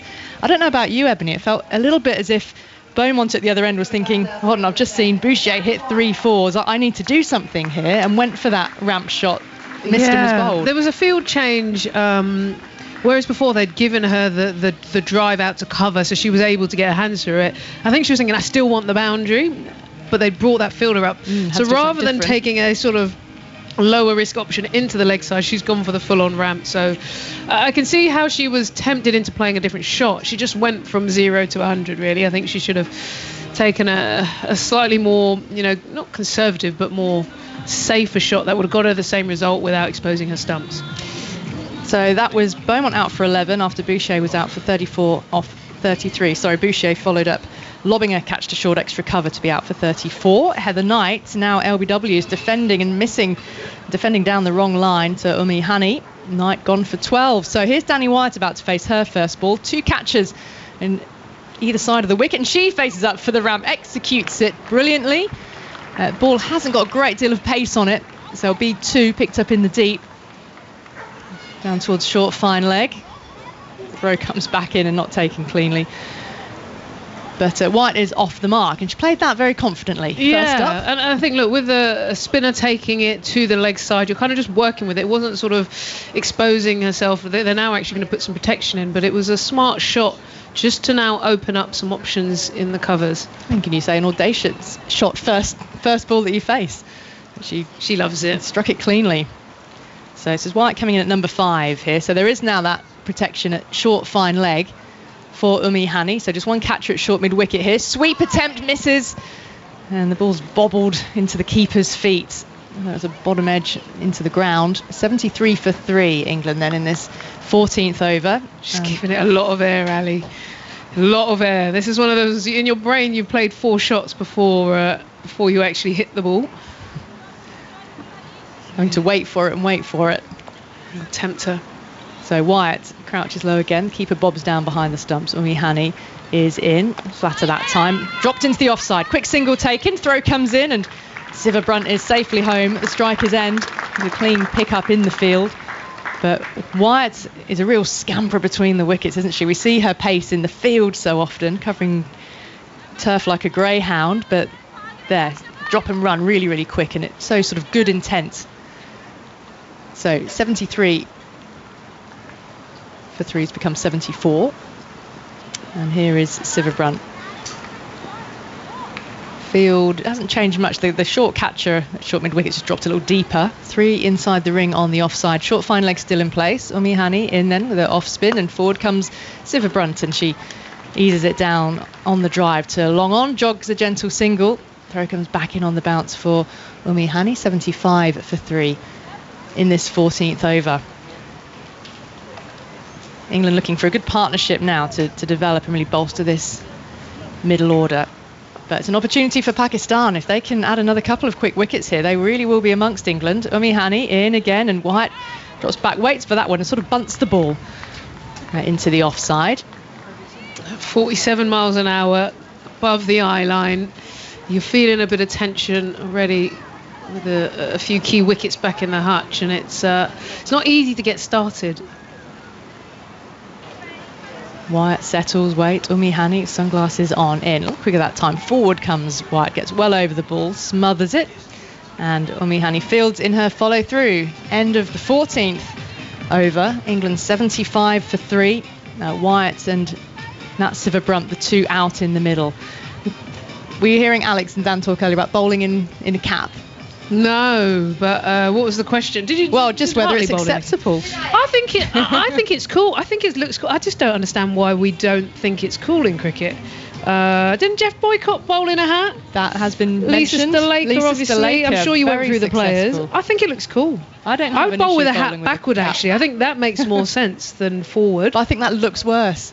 I know what you say. It makes more sense because you haven't got a peak getting in the way. Left arm spin here, and Siva Brunt's looking to work it down the ground, finds mid-off, and there is no run. So it is Nashra Sandhu with her cap on, facing forward. But you think of it, baseball, golf, loads of sports. Cricket, we run around the field with a hat on, just keep the hair in check, and it's cool. Even for those with short hair, keeps the sun out of your eyes, surely. Pitched up, just ease, no real pace behind the shot by Siva Brunt. Danny White's leaning on her back handle at the non-striker's end. Nashra Sandhu. Oh, she's lost her run-up. I'll have to go again. She's scampered back to the end of her mark, ready to go once more. But she just lost her footing. There's a couple of paces, not much to lose there in a run-up. Rocking back and finding the big gap through the offside out to deep cover. Single for Siva Brunt. When Siva Brunt hits a ball, I just think it looks different to most people in world cricket. Even there, she's just punched it out, but she's just so strong. Her timing, her shape, really, really impressive. She'll be trying to settle in for a long spell here. It's a reason why she went for so much money at the WPL auction. It's a change in the field, 2 changes. So long on has come up inside the circle. Slip is being taken out here for White, and they're plugging that gap at short fine leg again. Should she look for a ramp, or indeed if there's a sweep and maybe a top edge. A little more air given this time. Outside the off stump though, and up to Diana Baig at extra cover. She was wearing a white floppy sun hat. She's tucked it into the back of her trousers now. Too windy for the floppy sun hat out there. Left arm spin again. Hoiked in the air out towards deep mid wicket. Finds the fielder. A single for Wyatt. Now that's something I don't think look cool. It looks cool as the floppy hat. Well, you wouldn't bowl in a floppy hat, though, would you? Definitely wouldn't bowl in a floppy hat, but even just wearing it in the field, I think it looks, I understand there's practicality, but a bucket hat is where it's at, not a floppy hat. Floppy hat gives you much more sun protection. Yeah, but how cool do you look? I like the What look. street I like cred? the look of the wide-brimmed floppy. It's only because bucket hats just really don't suit me. Sandhu in, making some room here, down to long on. And Sidra Amin is there. stoops down, waits for the ball to come to her. One more single added, so ticking them over during that particular over. Just 3 runs from it, 78 for 3 after 15 of the 50. No rain. There's still clouds up above, but there's good pockets of bright blue sky. Wyatt on 4, Sciver-Brunt on 13 after England were reduced to 70 for 3 with the fall of Beaumont, Bouchier and Knight. But England are in a solid position in the sense of their run rates going up 5s. That can comfortably creep up to 6, 7 over the game. It's just more, I suppose, we're expecting dominance from England, where we're seeing conservative play, a couple of soft wickets. So there's a chance here with a platform to close that gap. Umi Hani again, who's already removed the captain, Heather Knight. And here, Sciver-Brunt drops some runs now. There's hesitation. She's sent back by Wyatt, and she's back okay. Throw comes in, and there's no attempt to break the stumps. But maybe just, again, a little bit of, say, nervousness, but a bit of uncertainty. Although Wyatt was very certain from the non-strikers end that there wasn't a single to be taken. And Sciver-Brunt settles again. Bowling in the sunglasses. A little more air given. Definitely played the reverse dab, really. Down to very fine deep third, appreciated by the crowd. 2 fielders after it. Will they save the boundary? The throw comes back in. Muniba picks up and tosses the ball in. I think Nashra Sandhu's done a good job there. Just out of our vision, right down below us. But the scoreboard's moved on to 81 for 3. A smart play there from Sciver. She was trying to get it a dab through to point Muniba, but Ali was pretty sharp, so she had to go finer. Doesn't try and overhit it. It's very controlled. Yeah, really played it deftly with soft hands. Here's Wyatt crouching low in the crease. Umi Hani in. Just a little bit short. A stumping attempt here. An appeal to the square leg umpire brings nothing. And Danny Wyatt is standing firm. Well, they'll have a look at this and check. But she shaped for the shot. If her foot didn't drag over there, it doesn't feel like it's close to a wicket there. She was done by a bit of flight and, yes, missed the ball, but it looked like her foot was comfortably behind the crease. Well, there was nothing from the umpire, and Wyatt didn't look too perturbed, but Najiha Alvi, the wicket-keeper, was certainly confident in her appeal, but we will see when we get some close up. Her toe looks to be grounded behind the crease. So Sue Redfern, the TV umpire, and that'll be confirmed as not out. But Wyatt got down on one knee to play that sweep shot. I mean, the keeper's just putting her on notice, though, isn't she? Saying on there, I think whenever a keeper makes a sharp bit of work like that, it'll make you think twice about, she's on her game. She's going to make sure I'm not out of my crease. Wyatt on 4, faces up again. Fuller delivery, punching it along the ground to extra cover. It's quite a hard pace to sweep because you could just see there's a tentativeness, and it's gone up high and then it bounces high. And so unless you really get to the pitch of it, sometimes you end up sort of playing air ball and swiping out front, so she's going to have to just wait a fraction. Umi Hani bowls Fuller to Wyatt, takes on the low full toss out towards deep mid-wicket. Fielder's there in front of that low bank of stands, and Wyatt's through for a single. 82 for 3. One more ball to come in the 16th over. Bit of a stiff breeze blowing across the ground. The Pakistan flag that's next to the pavilion is blowing stiffly. Trees waving. Beyond the houses, the slate grey roofs at the far end of the ground. On the drive this time, reaching for it somewhat, is Sciver-Brunt. And along the ground with no real force behind the shot, though out towards deep cover. So things ticking over fairly gently for England right now. 83 for 3 at the end of the 16th over. Sciver-Brunt 17 from 15. Wyatt 5 from 9. But the wickets have gone to Umi Hani, to Diana Beg and to Fatima Sana, with England finding themselves 70 for 3. So 83 for 3. Plenty of time for partnership to develop, with Amy Jones due in next, Alice Capsey, and then Charlie Dean, Eccleston, Kate Cross and Lauren Bell make up the England lineup for today. Pakistan have remained unchanged. It's Heather Knight who won the toss and opted to have a bat first here. So new over, Nashra Sandhu continuing. Little drop and run into the offside. And they make it comfortably. The fielders are set back quite deep on the ring, so smart plays. Get that strike rotating if there's not much pace on the ball to work with. Yeah, and you can take advantage of some of the teams. Australia are a little bit sharper. You'd find they stagger their fielders a little bit and they'd maybe have covering a little bit tighter. But Pakistan are staying back on the ring most, and so there is space. The speed at these two there's runs on offer. Plenty of loop there. Arrives as a full toss to White, who sweeps backward of square. Almost moonball-like. White's coming back for a second as it's picked up inside the rope, and she makes it back comfortably as the throw comes in from quite a wide-ish square boundary.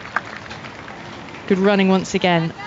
86 for 3. Yeah, plenty of loop, like you said, Ali. That was right above the eye line. There's much danger if she goes up down the ground over the top, and there's mid-off right on the edge of the circle, using her feet. She does go down the ground. She goes high, long and handsome for 6. Fabulous ball striking from Danny Wyatt. Picked her option, committed to it. 6 all the way. Yeah, really smart option there. There's the 3 on the leg side and 1 out at deep cover. So there's a big gap up and over mid-off. So as soon as she gets a little bit wide, maybe on that off-stump, full stump, you know that you can charge down. Really well executed. Taking England on to 92 for 3, and some changes in the field, so wanting to try and protect that long on boundary now. Long off drops back, and long on comes up into a mid-on position in the edge of the circle. Around the wicket with the left arm spin, going back this time, looking to pull across the line. Makes it behind square, not cleanly played, but the short fine leg is back in place in case White goes for the scoop shot, the ramp that we saw her attempt and play really well at the start of her innings. Sandhu with her cap on, bowls around the wicket, flatter delivery, cut out towards point, straight to the fielder though. He stops it, and a bright sunshine right now over Chelmsford. It's just one of those bright sunshine, sort of when the sun goes behind a cloud, it suddenly feels very dark and quite dramatic, but then thankfully the sun keeps coming back out again. Sandhu, a little more pace on the delivery, pushes it through a little bit quicker to White, who defends it. And there's no run off the last ball of the over. 17 gone, 92 for 3. Wyatt on 13, Sivabrunt on 18. And this is all part of the ODI Women's Championship, isn't it? The pathway to the 50 over World Cup qualification. But Pakistan can't really afford to drop any further down the table, can they? Because they're 10th. With those who are there, well, they're ranked 10th. Yeah, ranked 10th in the world. They're sitting 5th in the ODI Championship table for this cycle, as you call it.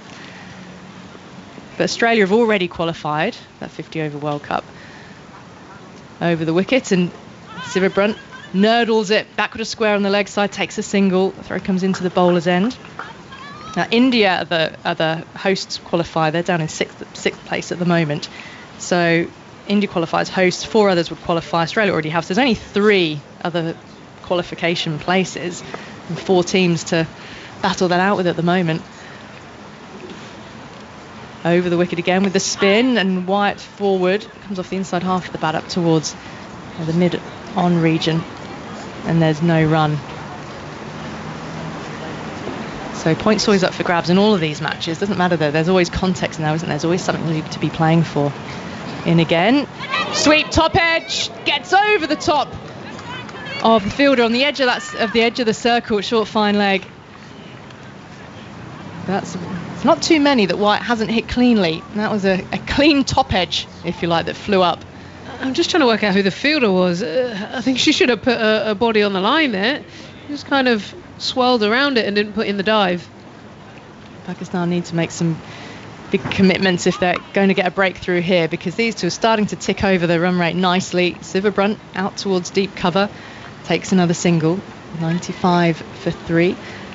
Sivabrunt on to 20 from the 19 balls she's faced. That was Nashra Sandhu. That was a bit of a refusal.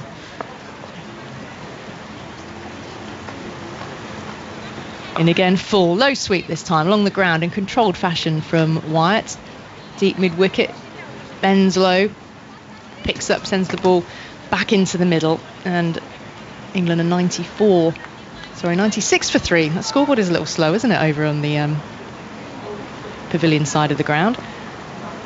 Umi Hani moves in at past the umpire to Sivabrunt. She goes back and then works it out down to long on. Takes another one, so ticking things over without being too expansive. Wyatt is the one who every now and again is taking it to Pakistan when she gets the opportunity and committing to the shot. So 18 overs gone. England 97 for 3. These two came together with 70 on the board, so a partnership is building. Can Pakistan find themselves with another breakthrough? Ebony Rainford, Brent, a bit more from you, and then Atif Nawaz. Yeah, look, it's good to see these two are being positive out here. Nat Sciver-Brunt is kind of staying a little bit more in her crease and looking to punch with that strength that she has. Danny Wyatt is comfortable playing a few more, slightly more aggressive, riskier shots, but equally still playing quite smart up and over when the field is back. So building a really nice partnership here. They are indeed. Here's Nashra Sandhu to continue. Lots of flight on this. Has been chopped to cover for no run. Really tidy stuff, this, as you say, from England. 97 for 3 off 18.1 overs. Good scoring rate. Nat Sciver-Brunt looking very good, particularly off the back foot. 21 not out for her. Danny Wyatt on 15. Here's Nashra Sandhu again, very slow. Just holds in the air. And Sciver-Brunt just pounds it to mid-off, who blocks the ball. There is no run. Long on is back. Maniba Ali just below our vantage point here. Here's Nashra Sandhu, and again, a bit of flight, this time blocked and collected by the bowler. Lots of encouragement you can hear in the stump mic as well for the bowlers as well. Pakistan keeping their energy up. Yeah, and so they should. They have bowled well. They've had chances. They have caused problems for the batters. It's another dead ball. Somebody just moving in the deep. Still got mid-off up, which they back for Danny Wyatt. That's a protection in the deep as well. This is full, and there's an appeal for LBW. The ball takes a bit of pad and trickles to short third. I wonder if the umpire's going to signal leg byes here. The umpire does, which is sort of slightly controversial. You're not supposed to really, are you, until the DRS timer ticks down, but there's a big gap there. Yeah, they're switching the deep fielder there. So the mid-off is coming back, mid-on is coming up. I think Danny Wyatt would still take it on, to be honest. It's not a huge turn. She's got enough width. I think she would go for the arc up over mid-on. And we noticed the boundaries on the straight are much shorter.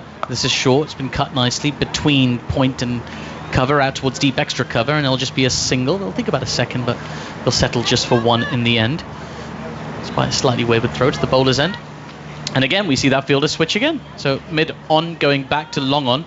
Mid-off back inside the circle. So Pakistan have a set strategy here.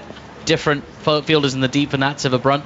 Different ones for Danny Wyatt. As there's another fullish ball. Big appeal for LBW. It was more of a stifled one, really. It was going down leg for sure. It was a long way down, was the batter. But a tidy end to that over from Nashra Sandhu after the previous one was a little bit expensive. 99 for 3 off 19. Yeah, I think she should probe at that. Because they've got mid-on back, Nat Sciver's looking just to run down and punch it for one, but she's falling over. And because Nashra's coming around, really angling it in, it's actually quite an awkward angle to stay tall on. So she's just exposed her twice there. And I think if I was her, I'd keep probing away. Now then, from the Graham Gooch end here at Chelmsford, it's going to be Hani to continue. 4 overs, 1 for 22 for her so far.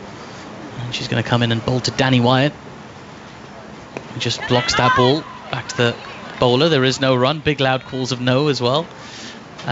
Danny Wyatt today has become, Alex Hartley was just telling me, the second most capped English cricketer across formats in women's cricket. She has been going a long time, old Danny. She's still quite young. Yeah, lots more caps ahead of her as well. Here's Hani again. This is a bit shorter, cut nicely, but only as far as cover. And there is no run. Missing out slightly there, Danny Wyatt. Well fielded by Sidra Amin in the covers. She's also one of the most fun people to have in a team as well. She? So whoever's played alongside her had a chance. Hartley would have.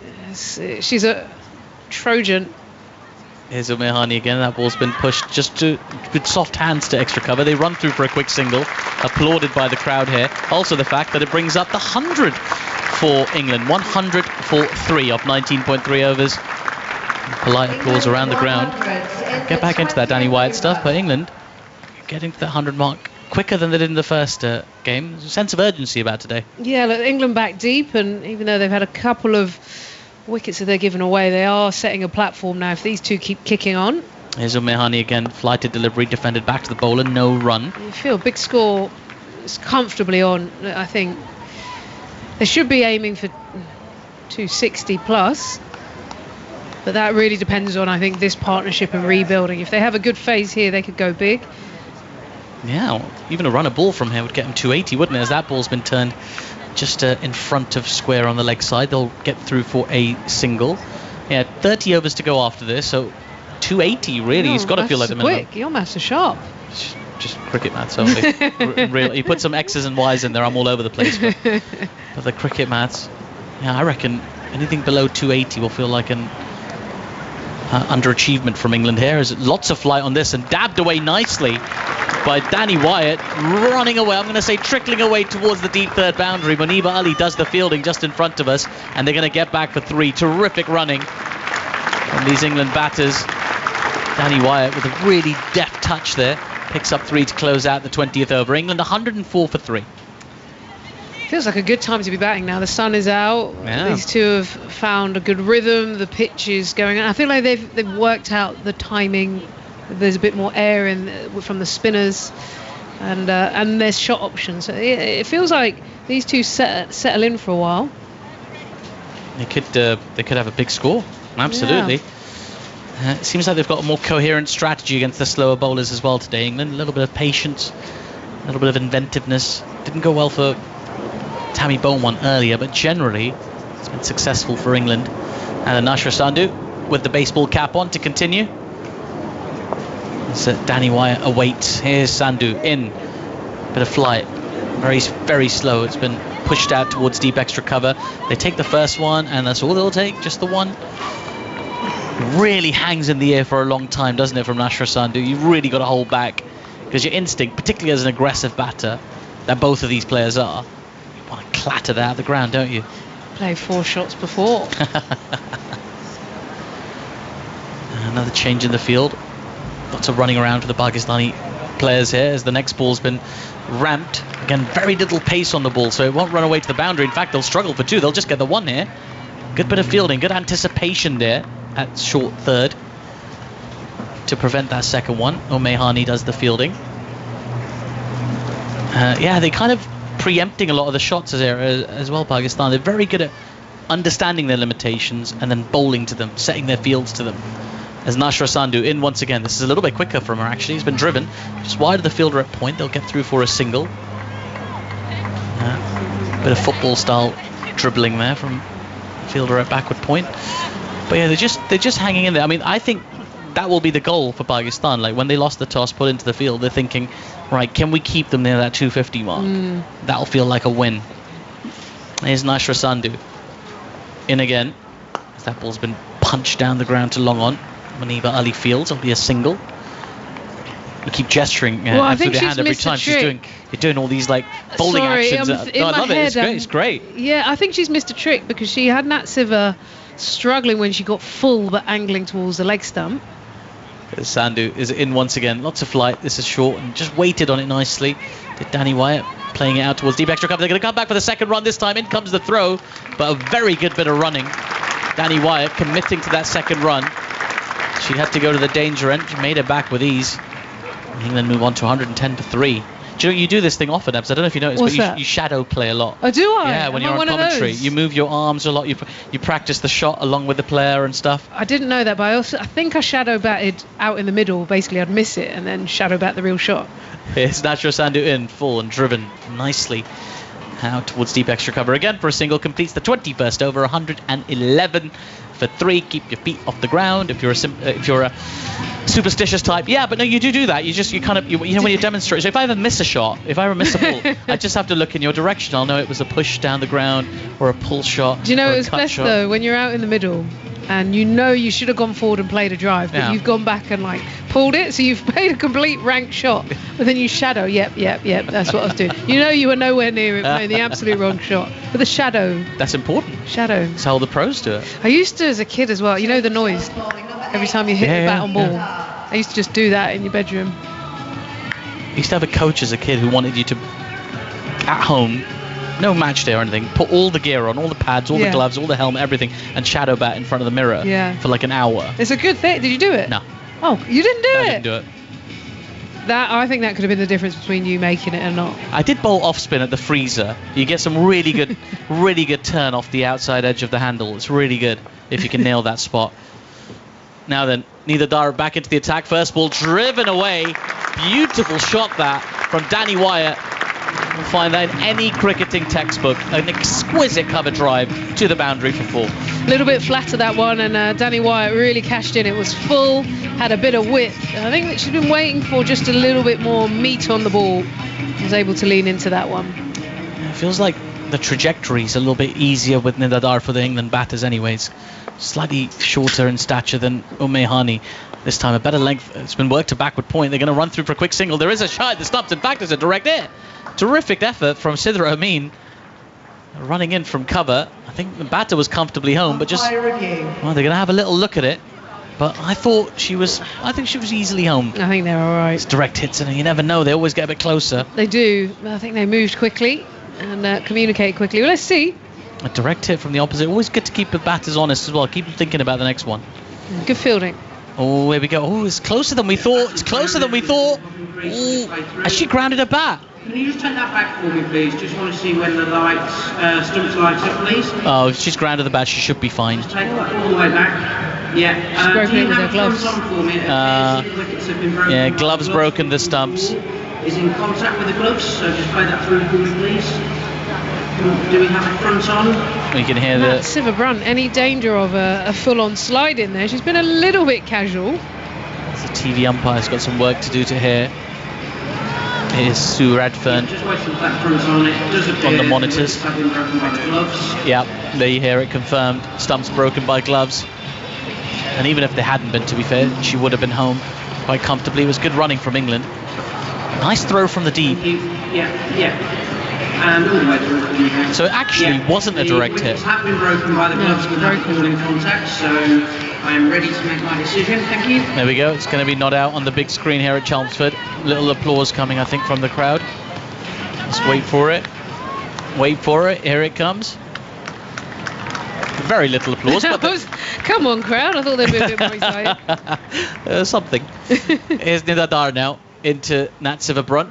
Sweeps the ball sweetly. That's running away towards the fine leg boundary. There is a fielder at deep backward square leg who's going to have to cover some ground. And she does so successfully. It's Alia Riaz down there. They'll get another couple of runs. 118 for 3 England off 21.3 overs. And Nidadar just taking a moment here. Trying to set herself. As here she is, Dara's Nat Siva Brunt drives the ball down towards long on for a single. You see how many runs? She's just passed 3,500 runs. I don't know if that was across which formats, whether it's just one or all across, but that's whatever it is, it's a lot of runs. It's a lot of runs, very impressive. Runs.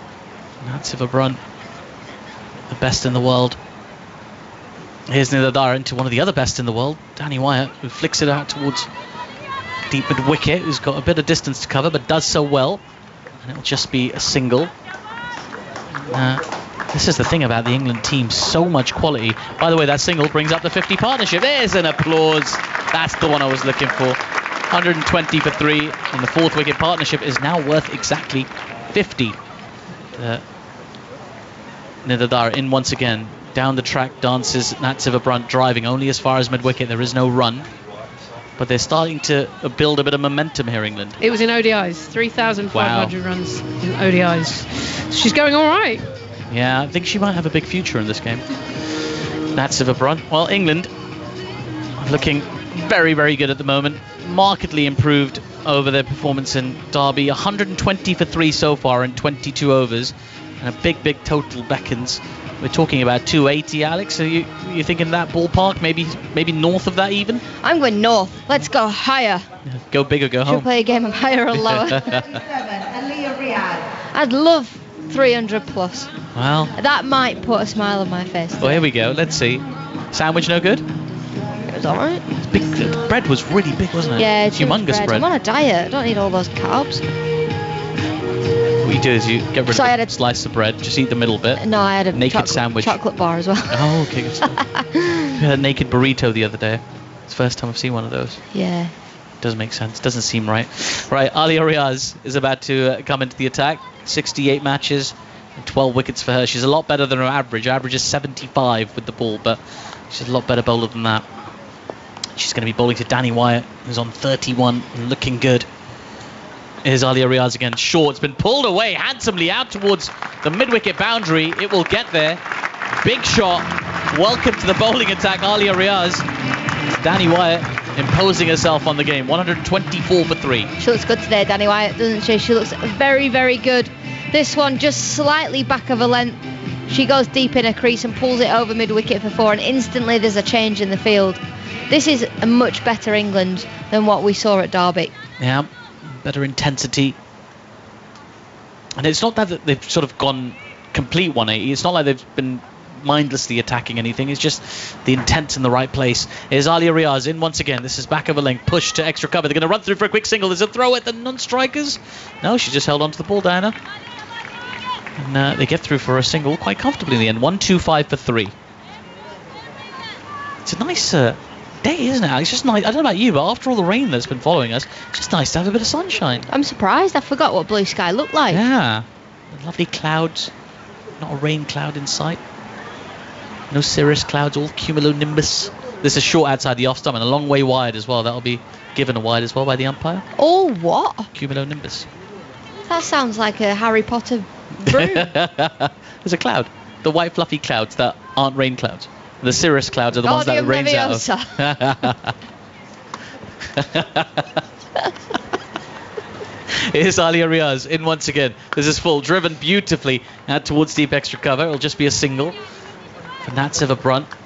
Both these players just timing the ball beautifully, particularly Natseva Brunt. Everything's sort of been out the middle of her bat. She looks in really, really good touch. Tell you what I was thinking of, the Nimbus 2000. What's the Nimbus 2000? That's Harry Potter's broom. Oh, that I he see. flies Okay, gotcha. on. Yeah, that's what those clouds sound like. Would you believe I've never read any of those books or seen any of those films? Do not talk to me for the next 3 balls. I need to get over this. I read all the Lord of the Rings and Game of Thrones, but never got around to Harry Potter. Here we go. This is short outside the off stump and cut nicely, only as far as extra cover though. Oh, there might be a mix-up at the non-strikers end. A better throw, and that could have been trouble for Natseva Brunt. She was halfway down the wicket, looking for the quick single. It was sweetly struck, but well fielded by Diana Bega. Extra cover. Couldn't quite get the throw away though. Oh, you're still not talking to me? Okay, good, fair enough. The mid-off is up inside the circle. Mid-on, I beg your pardon, is up inside the circle. Mid-off has gone back to long-off as Alia Riaz is in once again, and this is wide. It's a long way wide. Wayward stuff, this from Alia. That was filthy. That was a bowler with an average of 75. Just under a bit of pressure. I mean, everything that's hit the strip has been smacked out the middle of the bat. As a bowler, that puts you under intense pressure straight away. Yeah, it does. It does. And you're just trying to be inconsistent and not predictable. Here's Alia. What can she do this time? It's short again. It's been pulled away. There is protection in the deep now, down at mid-wicket. A good throw there from the deep, just to make sure. A little message sent. That single is all that's available there, unless you go over. I'm really surprised that the skipper's not bowled herself again. She just bowled the one over at the top, and then that's it. She bowled one more over after that, Nidadar. She bowled a couple of overs, but just in strange, almost like an end changer for bowlers at the moment. She's not really featured prominently. Here's Alia Riaz in once again. This is short and hammered to extra cover.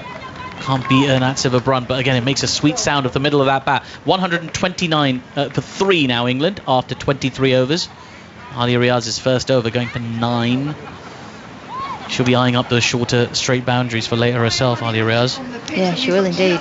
She can smack it, can't she? Yeah. It's been an interesting tour, this 6-match series. Obviously one of the games rained out, more or less, but everything else we've seen. It's hard to take a huge amount away for England. I mean, they'll get the wins that were expected. That's come through. But other than that, not a huge positive to take out of this series, I would say. Actually, it's been a weird. Like T20 seemed like such a long time ago, but England have won that series 3-0. Yeah. As expected. As expected. Pakistan played well in the first game in periods. England then came back. They were better. I suppose Danny Wyatt did get that 87 in the third T20. That was a brilliant innings. Yeah. I think England have played really well in patches throughout this series. They just haven't put the all-round package together yet. Eccleston's been quite effective. Death taxes. Yeah. Eccleston taking wickets and going for no runs. Even when England have a bad day, even on Eccleston's worst day, she's better than most. Right, here we go. Back into the attack is Fatima Sana. This is short. It's been guided to backward point. There is no run. She's bowling with good pace, Fatima Sana. Bowled a delivery a little bit earlier at 71 miles per hour. Cranking it up. Just 22 years of age, so plenty of time to get quicker and stronger. I want to spend some time with Fatima Sana because she did some bits and bobs for Multan this year. Oh, nice, yeah. Did the kit launch for them. And I did meet her out in Pakistan. But do you know post-game when you're just not sure what day it is and where you are? Here's Fatima Sana again. This is short and guided away nicely. A lovely late cut. That's going to run away to the boundary for 4.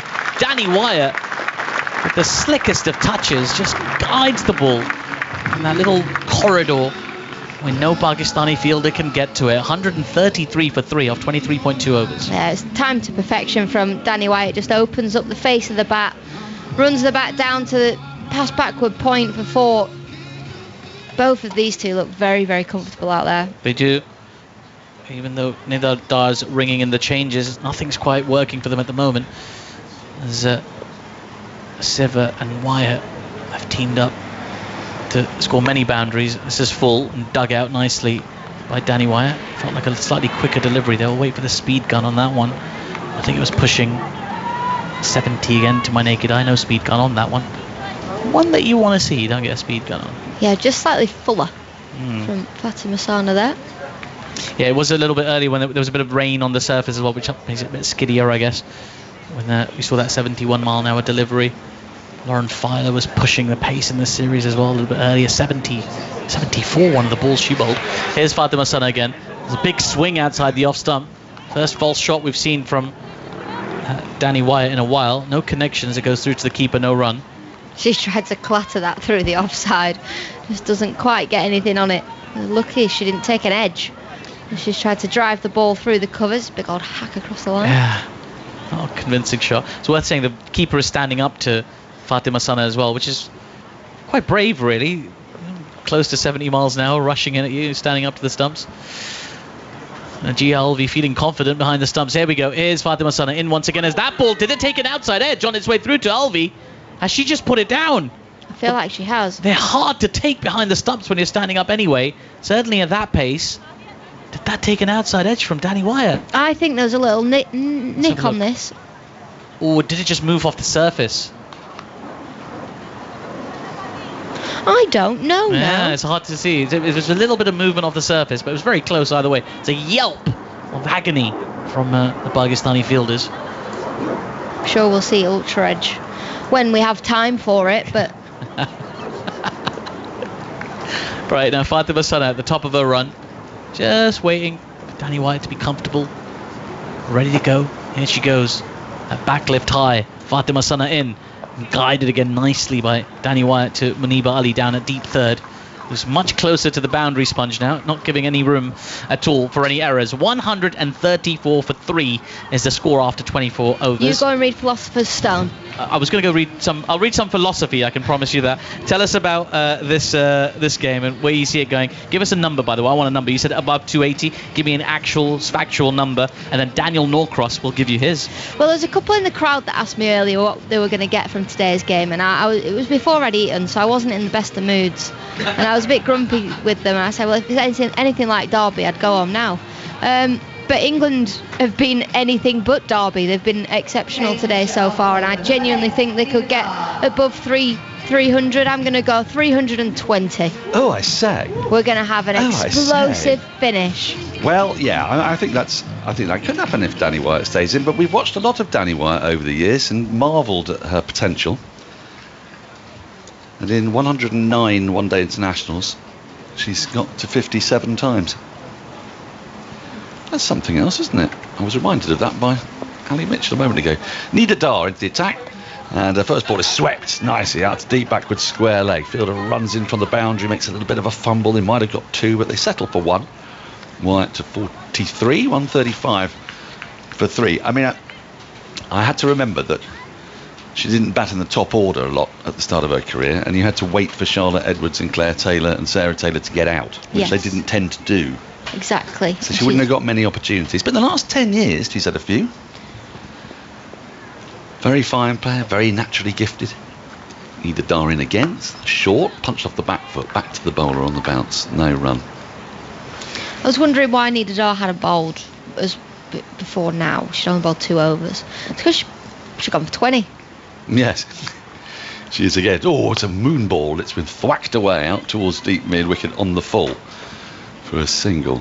So Nat Silverbrunt, she goes to 29, 136 for 3. That's lazy bowling. She's not completing a bowling action. She's almost just running in and just lobbing the ball up. There's nothing, no revs on the ball or anything with that previous delivery. She comes again. This is a bit flatter, and it's hit high in the air down towards long on. Muniba Ali moves to her right to field and cuts it off just inside the boundary. Couple of bounces. It nearly got to her on the full, but not quite. 137 for 3. Wyatt to 44. Is that That's better. That time she properly finished her action, and the difference on the ball, there was actually something on the ball. It went up and down. She's in again, and that has been tossed up, driven in the air, down towards long off. 1 bounce, 4 runs. Super shot from Nat Silverbrunt. Her eyes sort of lit up. It was given a lot of flight, and in the end, it was just in that hitting zone. She got it up and over mid-off, down to the boundary for 4. Is it sometimes a sign of like a lack of confidence, so not completing the action, like you're just trying to get it out of your hand and to the other end? I think they've probably spoken about taking pace off, and it's the easiest way to take pace off. She comes again, flighted, and almost York's Nat Silverbrunt, who works this up towards Muniba along the ground at long on. Another single, 142 for 3, a profitable over. England are halfway through those overs, 25 gone. Alex Hartley says 320. Yeah. Well, you double your score at what, 34? Well, it makes sense. 32, 34. But, yeah, I mean, they're 3 down at the moment. A couple of drinks being brought out just now. This partnership's been worth, well, it is worth 72. They've been together for quite a while, and they've done a fair bit of running around. What are you smiling at? I'm laughing at Aruj, who's Aruj, yeah. working next door, and she's a very flamboyant commentator. She does lots of hand gestures and lots of face movements, and they've done a dirty with the comms cam because they've collected everything over the day so far, and they've made a little package of her pulling faces and throwing her hands in the air and blowing kisses and all sorts. She's not alone, you know. You want to see what you do, Odd Air, and Ebbs for that matter. Oh yeah, but mine doesn't get captured.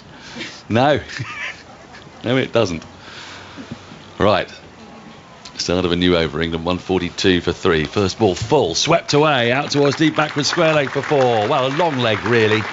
There is a deep square leg, and Nat Silverbrunt connected with that perfectly. Beat the short, fine leg to her left, and the deep square leg to her right. And moves to 38, 146 for 3. Silverbrunt's not going to miss out on a delivery like that. Delivery like that. Other deliveries are available. Well, I hope so. If she gets loads of them, she's scoring loads of runs. Yeah, I mean, this is a pretty dynamic partnership we're observing here. So the next delivery is a little shorter, just worked into the onside, fielded by the bowler, and there's no run. 146 for 3, so 300 is definitely on the cards, and this is just a totally different feel to it from Derby, isn't it? Yeah. You actually tried some different shots early on. I'm much happier today. You are, aren't you? Yeah. Especially after the lunch. Yeah, the lunch helps. Yeah. Next delivery, short, wide, cut away, but straight to point, where Deanna Bay does the fielding. And I'm already debating what time I can get my tea, because we get a little food voucher. We do. Yes, it's great here. You have to go to the other side, over yonder. But you get to go to one of the trucks. Yes. Well, it's. What do you mean, trucks? Is it not one of those little It's like a food trucks? concession. Yeah, sort of. Yeah. You get nice curry. Short, punched into the onside, but straight to mid-on. There's no run. It's a decent over after the first ball was clattered away. Alia Riaz has come back well here. Yeah, it's the very far end of the ground. Yeah. But you might also be able to. You could probably get a burger if you wanted it. Where's your mind going? You after something healthy? I'm on a diet, Dan. Yeah, so you're saying. Played off the back foot up to mid-on along the ground. There's no run.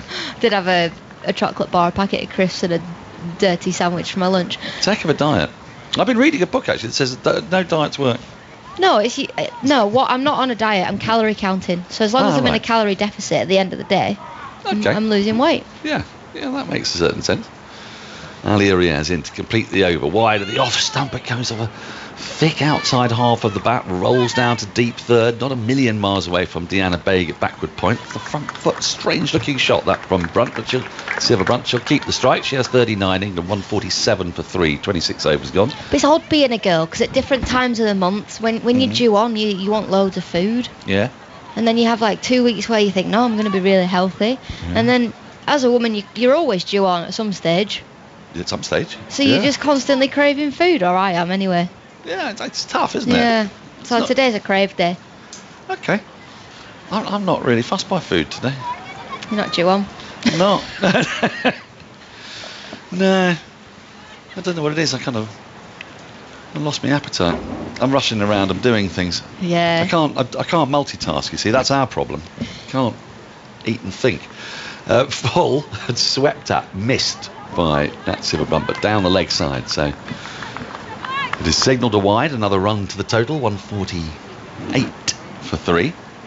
Yeah, Pakistan here just need to find a way of just keeping England slightly quieter. Nida Dar in again. This is tossed up and just played off the back foot though by that Silver Brunt. She might have come forward to that. Strokes it into the covers straight to the fielder. There is no run. You almost feel like with these two nearly at 50, they're going to accelerate even more. Nida Dar in short, horrible ball. It's been whacked away, but only out to deep square leg when there is a fielder waiting. And they'll just pick up the single. 149 for 3. Yeah, you kind of sense that if these two keep going at 5, 6 and over for 10 overs, then it could get quite ugly at the back end. Yeah. Don't you? But you know, a mistake here, good ball there, could change everything. Now, Danny White goes for this and hits it out towards deep mid-wicket and is gone. Exactly that mistake. Sidra Amin with the catch, making no mistake out of deep mid-wicket. Danny White, she almost chipped it really. She didn't go quite through with the shot and placed it in the hands of one of the 3 fielders out on the boundary. And that is the breakthrough that Pakistan wanted. And they've got it through a mistake as much as anything else. 149 for 4. Wyatt goes for 44. Yeah, just giving herself a little bit of room there, Danny Wyatt.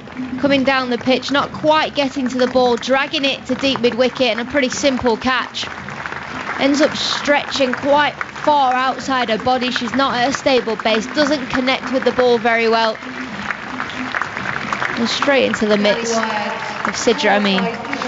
Yep, and look, I mentioned a moment ago that in her entire one-day international career, she's got to 50 only 7 times in 94 innings.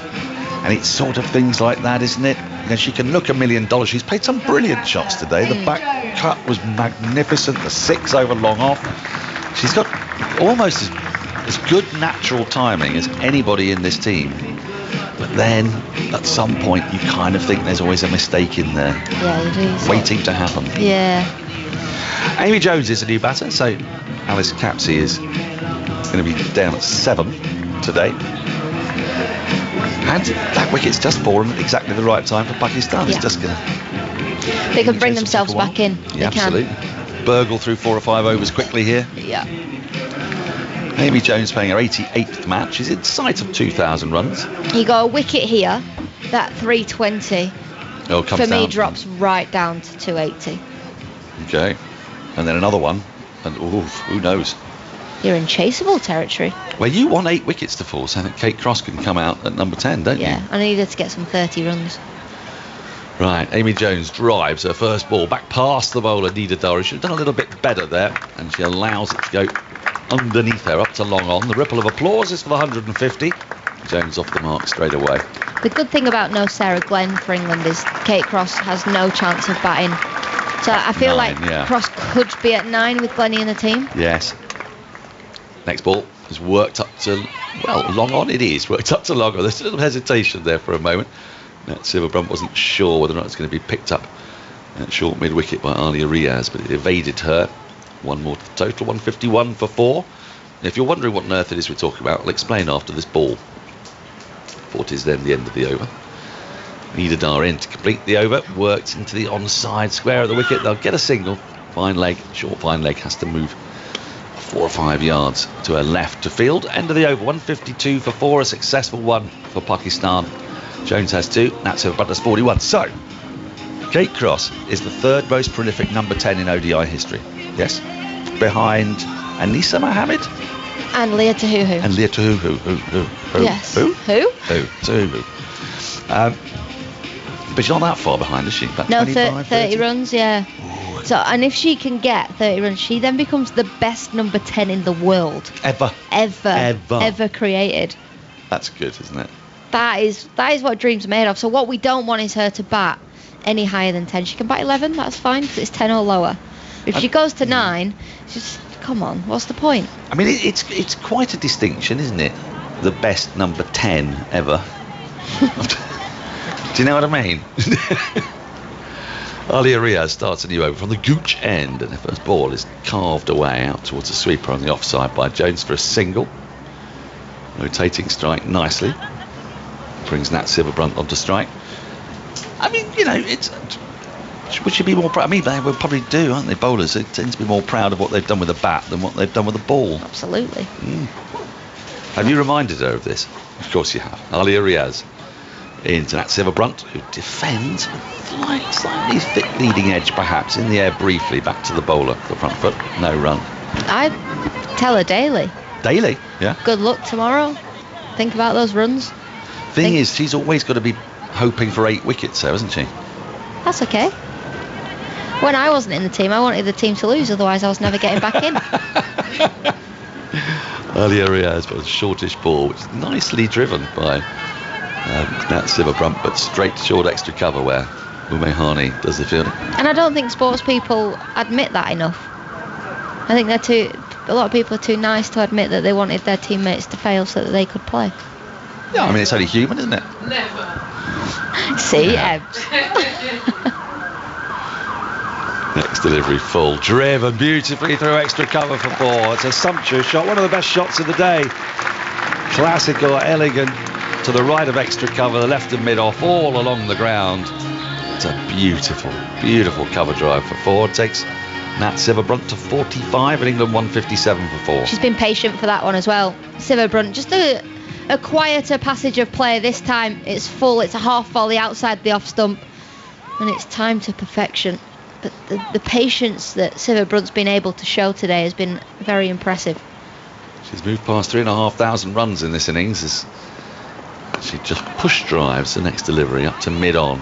Such an immaculate technique, goes straight to the field, though there is no run. It's great to watch when she's in flow. I think a lot of these girls are so good to watch. Maya Bouchier, when she's hitting the ball over extra, through extra. The noise of it all as well. It's just, Yeah.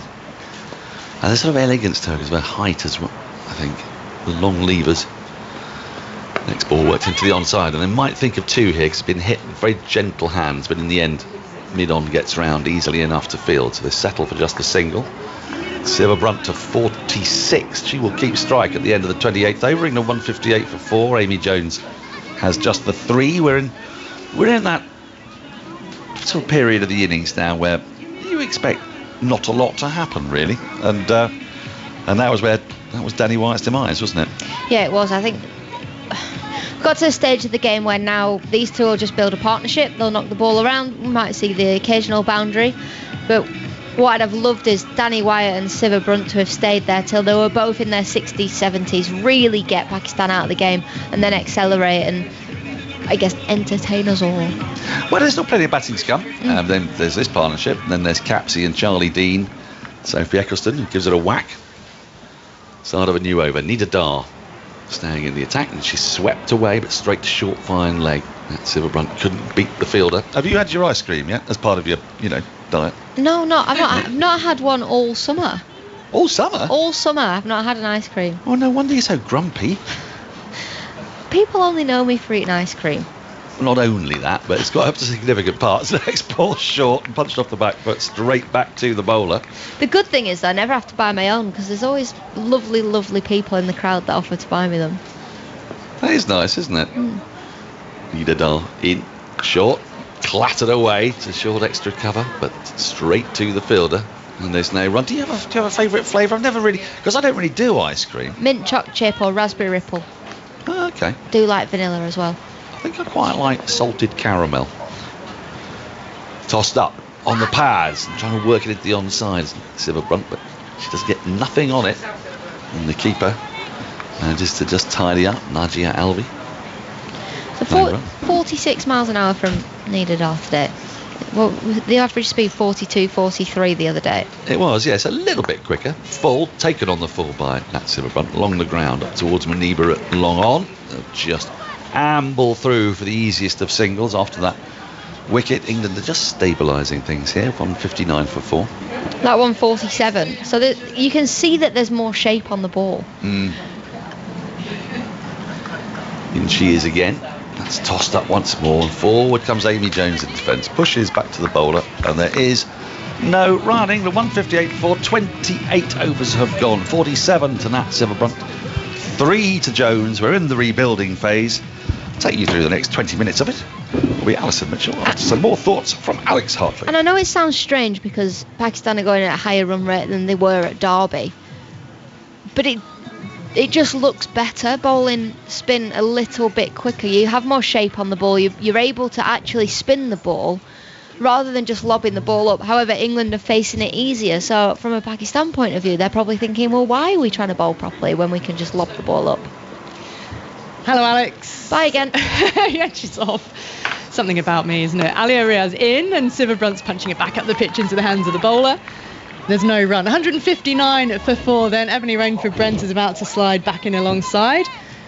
Amy Jones on 3, then Silverbrunt on 47, and she took part in a partnership worth 79 with Danny Wyatt for that 4th wicket. It was an excellent rebuilding job. 70 for 3. England were just in a little spot of bother. It could have got worse. Full, driven wide and for 4. Wide of the long on fielder. Picking the gap perfectly and well appreciated by this crowd. 163 for 4 takes Nat Silverbrunt to 50, her 21st 50 in her career, which now stands at 106 one-day internationals. But it's been an excellent knock. Ebony, you've sat down just at the right time. I have. I'll wax lyrical about it after the next ball. Here is Alia Riaz in again then. Medium pace. Right arm over to Silverbrunt, who works this behind. Square on the leg side, along the ground in controlled fashion again. She's set off very quickly for the first, sprinting back for the second. Good running as well. Showed us in a range of shots, but showing all her athleticism as well. Yeah, so many impressive things about this 50, really. She came in when a couple of tricky wickets had gone down, just settled things down. She's played strong shots off the front and back foot, but also I love the fitness, up and down, taking quick singles and keeping the pressure on. Ali Riaz is in. A whip of the bats to work that ball forward of the square leg umpire. Going through for 1. Holds a glove up to say no to Amy Jones, just the single. 166 for 4. So 54 not out, off. Can you read 60. how many balls? 60 balls. Not her fastest, but in the context, a really important one. And so much time to accelerate that. Jones waits, holds a bat up with the keeper standing up. Works it up to mid-on. Finds the fielder no run. Amy Jones has had a bit of a comeback in her career as well. I felt when I say comeback, it's not that she'd gone missing, but talking about with the bat, New Zealand, we saw some impressive innings where there was collapse early doors and she steadied the ship with Heather Knight, was aggressive and dominant. So I feel like she's really finding another wave. Reaching a little more for this one, out through the offside, finding the gap between extra cover and point. Fielder in the deep though. It's a single for Jones. 167 for 4. Jones has 4 to her name. We've had 30 overs of the 50 then, and I guess a wicket has fallen in that partnership's been broken with Danny Wyatt. What do you think that does, Ebbs, to the total that England might look to get up to with the last 20 overs coming up, and still Capsey to come, and then Dean Eccleston, Cross and Bell? Yeah, look, I still think they'd be eyeing up that sort of late 200 score easily. 20 overs to go. Adding 100 is very simple. So maybe they want to be looking at that 300 mark. I think it would mean a lot. It'd be a stamp, if they were to sort of set that really high total. When you've got players like Capsey coming in, who for her it'd be an opportunity just to play with freedom.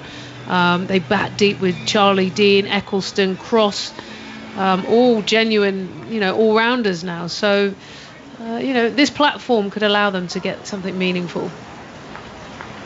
And England, I'm sure, would want to just have that marker of a dominant final performance in this series. So Nashra Sandhu is back. Scoop attempt over the head of the keeper. Played deftly by Jones.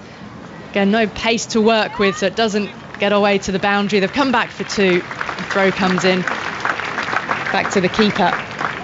169 for 4 in this 31st over. Might hear a roar of an aeroplane soon. Is that a military aircraft that's flying overhead? It looks hardcore. Just about to hear the rumble. I'm not going to try and name it. I'm not one for identifying aircraft. It's not a Cessna. Round the wicket with the left arm spin. Jones waits for it, strokes it out towards extra cover. You can hear it. Climbs down a bag. There it is. There's the rumble. Two of them. One's yellow. Maybe off to an air display somewhere. Or are they on a? They look like an air. They look like those fancy ones that do tricks. That's not really a good description of a plane. It's not Jonathan Agnew up there. It could be Agnes. Around the wicket, more loop, pulled and dropped in mid-wicket. Genuine chance off the bat of Amy Jones. It was straight in and straight out. Should have been held, but instead that chance has gone begging. Alia Riaz. That's a shocker, absolute shocker. It wasn't hit with any real power either. It lobbed her almost, pulled across the line. This one worked out towards backward point. Throw comes in, no run taken. She was sent back by Siva Brunt, wisely so. She's going to see the replay of this time and time again.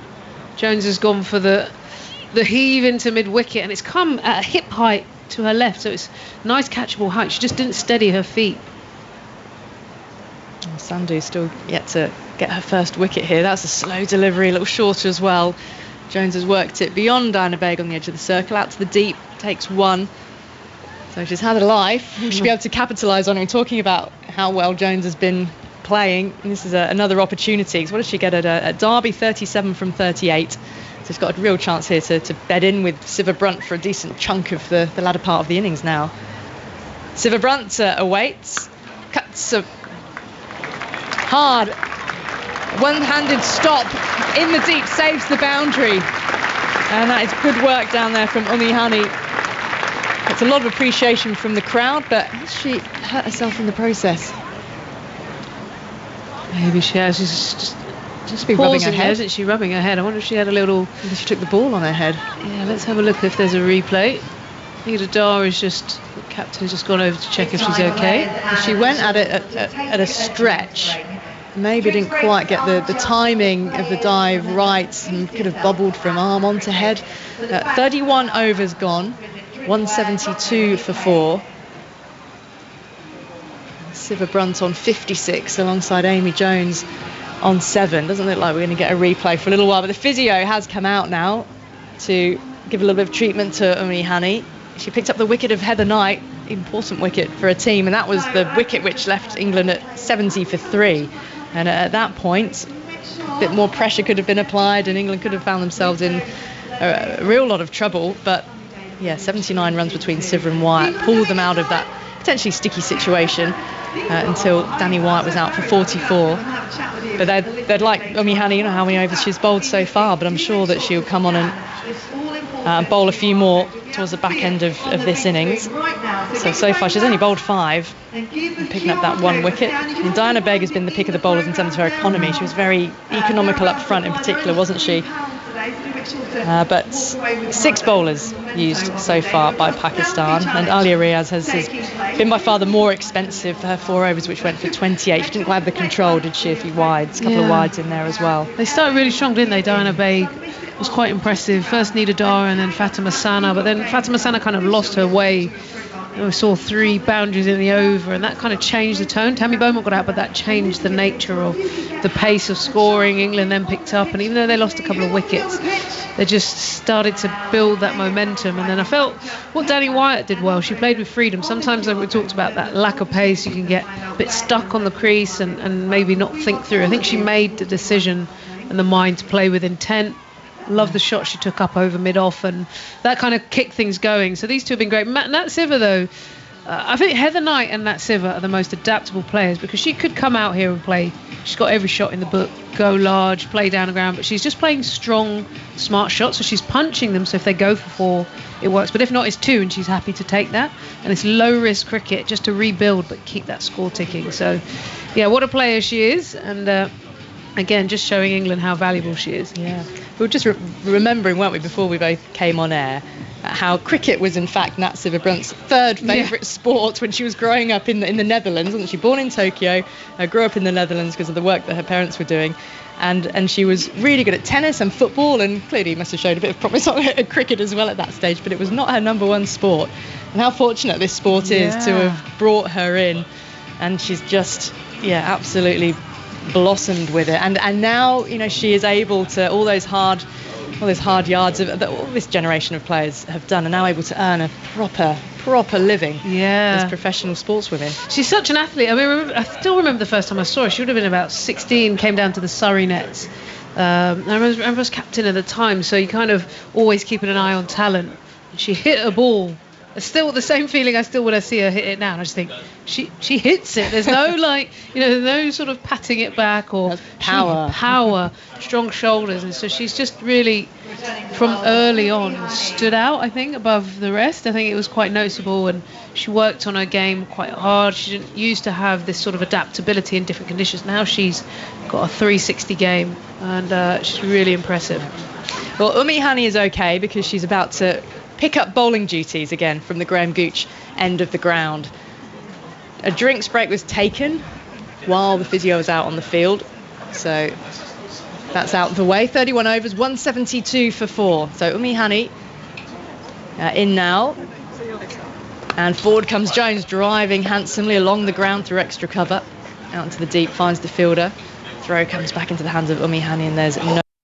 Need to remind you as well that if you want to watch the in-play clips, you can do that on the BBC Sport website and app, so you can see those dismissals of Tammy Beaumont, Maya Bouchier, of Heather Knight, of Danny Wyatt, and you can see some of the sumptuous shots we've seen as well. Umi Hani in, stroking it out to the covers. Bagel, the one-handed pick-up, they take a single. Throw is at the Siver Brunt end as she's running to the non-strikers, but she's comfortably home. Another single to England's tally. And of course, don't forget the highlights programme, which will be on the BBC iPlayer and Red Button, available for you after the end of this match. Umi Hani squeezing the ball between her fingertips as she steadies herself to bowl. Over the wicket with her off breaks. Forward is Jones. Hats it back up the pitch to the bowler, picks up one-handed, no run. And during the interval, we're going to be speaking to Jonathan Finch, Director of England's Women's Cricket at the ECB. So we'll be able to reflect on this series, take a bit of a broader view of the women's game. Umi Hani is in. Need to go back, Jones. Doesn't time it, and it's picked up by Diana Begg, moving forward from point. It'll be interesting to hear what he says. Yeah, Finchy, been around a long time at the ECB, but specifically in the women's games, has seen how things are evolving with franchise cricket. Yep, the whole development of the regional landscape as well. Sweep here from Jones, past the square leg umpire, out into the deep, picked up two-handed. Throw comes back in, another one added to England's tally. Dark cloud is starting to move over the ground again. We had a few little spits of rain earlier, but nothing to worry about. This is a bit of a bigger, darker cloud, but at the moment we've got this mix of dark cloud hovering and still some bright sunshine trying to break through. It's kind of making the edges of the clouds really gleam white against the blue sky. Umi Hani in, reverse attempt. Oh, it's a delicate dab again from Nat Siver Brunt. She'll come back for a second. Sliding stop in the deep is a well-timed one from Diana Begg. And so it is just the two. I've seen Siver Brunt play that shot a couple of times, knowing that there's a point fielder in place. She can reverse it, but she can go fine enough to get it down towards the fine leg region. End of the over, 177 for 4 then after 32. Yeah, I think one of the biggest challenges for the game, for the women's game, is going to be managing franchise cricket. You look at, say, for example, Lauren Bell made that decision to stay with England and New Zealand, and you have to weigh up, if you get an opportunity to go, there's a financial reward for players these days, but do you want to stay with your national side and bed in there? But then sometimes for some players, like a Capsy, who you know is going to be batting number 3, it might be an option to go and get more experience. So there's a lot of dynamics that we've seen in the men's game. There's still time in the women's game to manage, but you've got to be quite sharp. Well, that was definitely going to be one of the topics of conversation with Jonathan Finch. Nashra Sandhu is continuing here. Jones, a single out towards deep cover. I mean, the women's game has almost had this big blank canvas, hasn't it, to design a world game where everything kind of fits in neatly like a jigsaw. But as ideal and as simplistic as that sounds, it is not simple, is it? Because different countries evolve at different times. You've still got different competing economic forces. Sandhu is in. Will drop into the offside. A call of no. That has Jones scurrying back to ground about at the non-striker's end. And the development of the WPL, it's taken a long time to come, and everyone has wanted it to come because it has ballooned the domestic opportunities and the commercial opportunities for the game. But you wonder, there was the clash this year, wasn't there, with England having a New Zealand tour. So in the future, is it going to be, again, like the men, no international cricket when the WPL is on? And then is that going to then squeeze commitments around that? Sandhu in, aerial up and over, inside out, glorious from Sivabrunt. Moved her into the 60s. That was really timed brilliantly. 182 for 4. Didn't even seem to have to put too much power behind the shot, but it flew off the bat. Yeah, she really made her mind up on that one, decided to charge down, which we haven't seen actually. She's been so disciplined, but now she feels is the moment to free those arms, went in to out as well, which is one of the harder shots. But she's seeing it well, so she's got that placement to perfection. Now deep cover's come up inside the circle. Long off is now pushed back onto the fence. Sandhu in once more, and Sivabrunt waits for this, goes back. That's a good stop by Baig, and it saves a single. And she's going to get a little low 5 from her teammate for that effort. From her position at extra cover, threw herself to the ground on her right-hand side. Pakistan need that kind of commitment in the field. These little moments can really help to raise the spirits of a side when at the moment Sivabrunt's in command. This time she's found the gap. It was aerial off the bat, but in front of points and down to the boundary for 4. There was an element of danger momentarily, but she's striking the ball so well at the moment.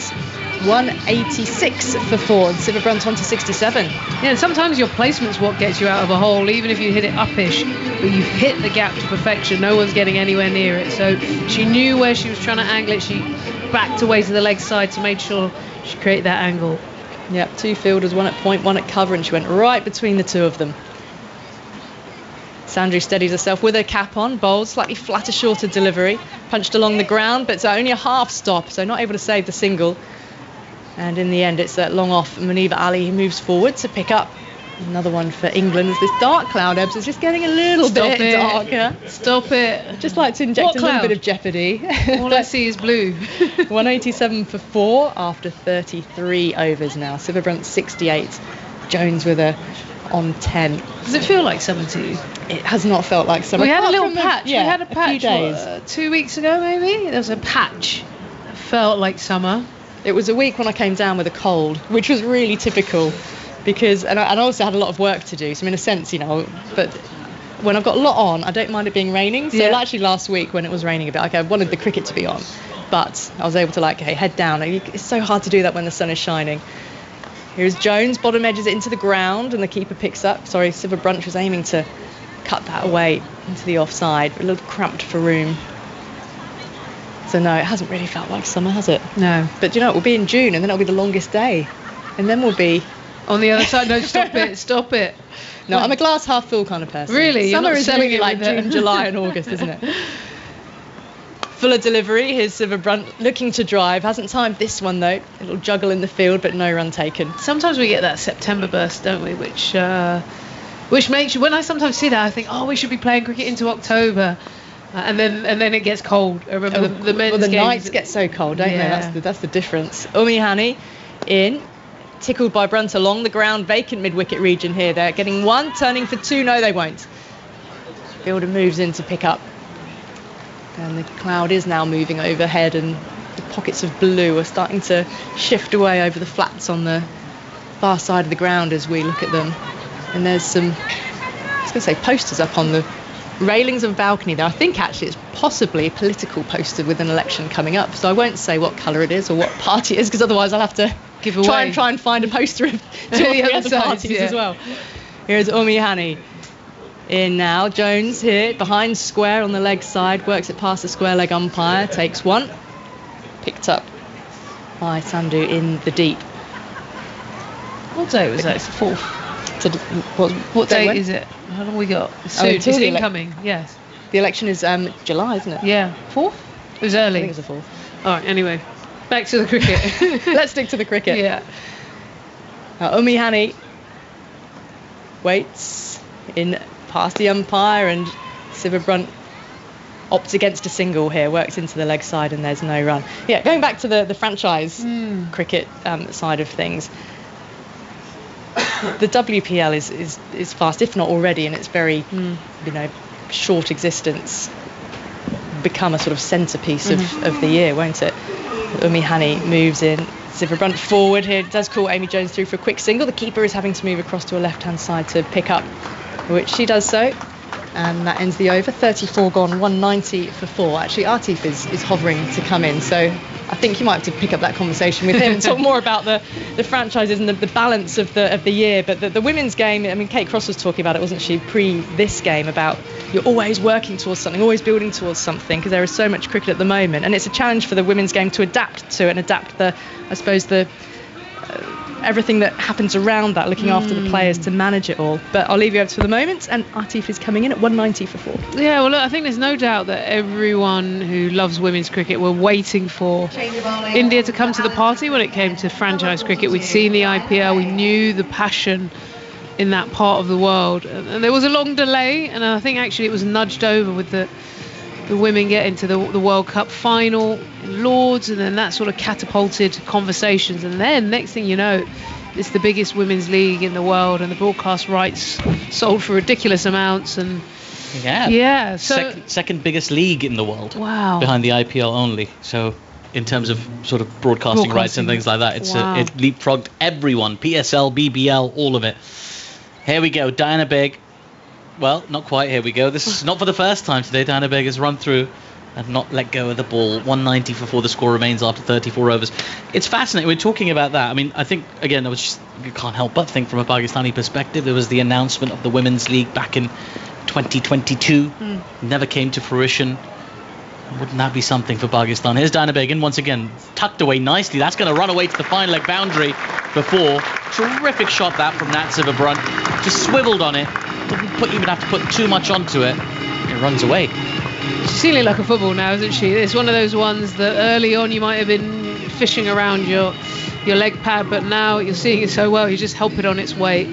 She's flowing. Yeah, it's partnership as well. 45 or 46. Really going good guns at the moment. All right, Nat Siva Brunt and Amy Jones. Here's Diana Begg in once again. Back of a length, driven nicely, only as far as Nidadar, extra cover, and there is no run. But yeah, that women's league, they were going to call it the women's league in Pakistan. So I think there's a resistance to branding things as like the women's PSL or women's IPL. Because I always instinctively want to call it the women's IPL, but of course it's not. It's called the Women's Premier League. And in Pakistan they wanted to call it the women's league. And I don't know what happened with it. It just completely disappeared. There was a change of administration, of course. Yeah. And it became a lower priority, and it's something that's just not been picked up since. So I think it's a really important league for 2 reasons. One is obviously the growth of the women's game, but the other is one that developing your players, rubbing shoulders with other internationals, has been such a catapult for so many other countries. Without a doubt. Here's Diana Begg in once again as that ball's. She attempted to just ramp that away to Nat Siva Brunt. Didn't get a great contact. They'll get through for a single. We'll wait for the umpire's signal. Yeah, off the bat, or at the very least the glove. 194 for 5. Yeah, so imagine you got Diana Begg rubbing shoulders with Perry and Marizan Khan. Yeah. That helps develop the local game as well as attracting interest and commercial investment into the women's game locally. So I think by not having it, actually, it misses out on that level of performance development. Absolutely. There's Diana Big in once again. This is full. This has been slapped straight down the ground. Terrific shot from Amy Jones. Just waited on the back foot and thwacked it down the ground for another boundary. This partnership goes past 50. England are really flowing now. 199 for 4 in the 35th over. That's Amy Jones's arc. They're nice and full, and she loves to just slightly come across. I think Diana Begg might have to think about either just dragging her length back a fraction. You get too full at this pace and they'll punish you. Or if she's got some change-ups, which we haven't really seen a huge amount. Sometimes we see the slower balls or the cutters or something, or even maybe a slippery bouncer as a surprise. So, you know, what she doesn't want to do is get lined up. She's bowled brilliantly in her first spell. She'll just have to be a little bit more dynamic. She comes now to Amy Jones. Back of her length just guided down towards deep third. They're sprinting the first one. There might be a second on here. There is not a second one there. But it does bring up the 200 for England. 200 for 4 with one ball to come in the 35th over. Daunting scenario for the Pakistanis. England really flying. When you're under pressure, you had maths earlier. Yeah. Run a ball gets up to 291. Overs. 291 if they go run a ball from here. All right, so what rate do they need to go at to get 300? Just a little over a run a ball, not that much. As this is a slower ball from Diana Big. It's well read, well weighted on by Nat Silverbrunt, who cuts it out towards deep extra cover for a single. 6.25-ish? Less than that. Less than that? Yeah. 6.1-ish? Yeah. No, but maybe a little bit more than that. But yeah, 6. Your maths is all let's right. go 6.14, something like that. Your maths is all right. Well, just to tie up that point, the T20 leagues, the franchise leagues. I mean, it's a model that's working around the world. We've seen the women's 100 in the UK get an enormous amount of interest, and not just sort of from players and TV audiences and all the commercial side, which is all from like a cultural and a community perspective. Like the audience that engages is invaluable, and like Pakistan is one of the leading cricket nations in the world.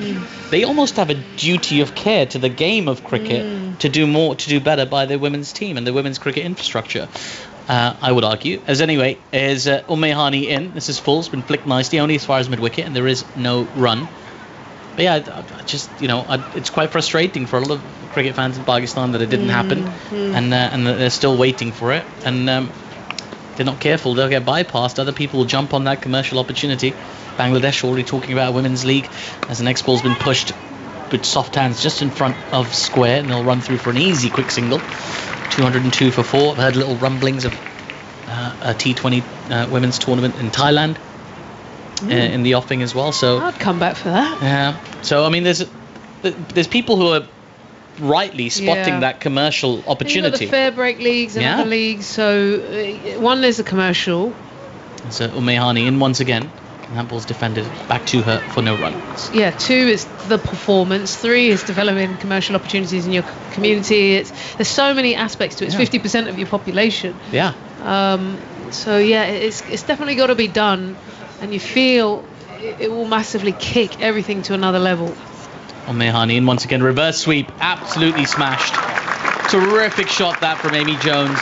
As good a reverse sweep as you will ever see. Just beautiful connection off the bat.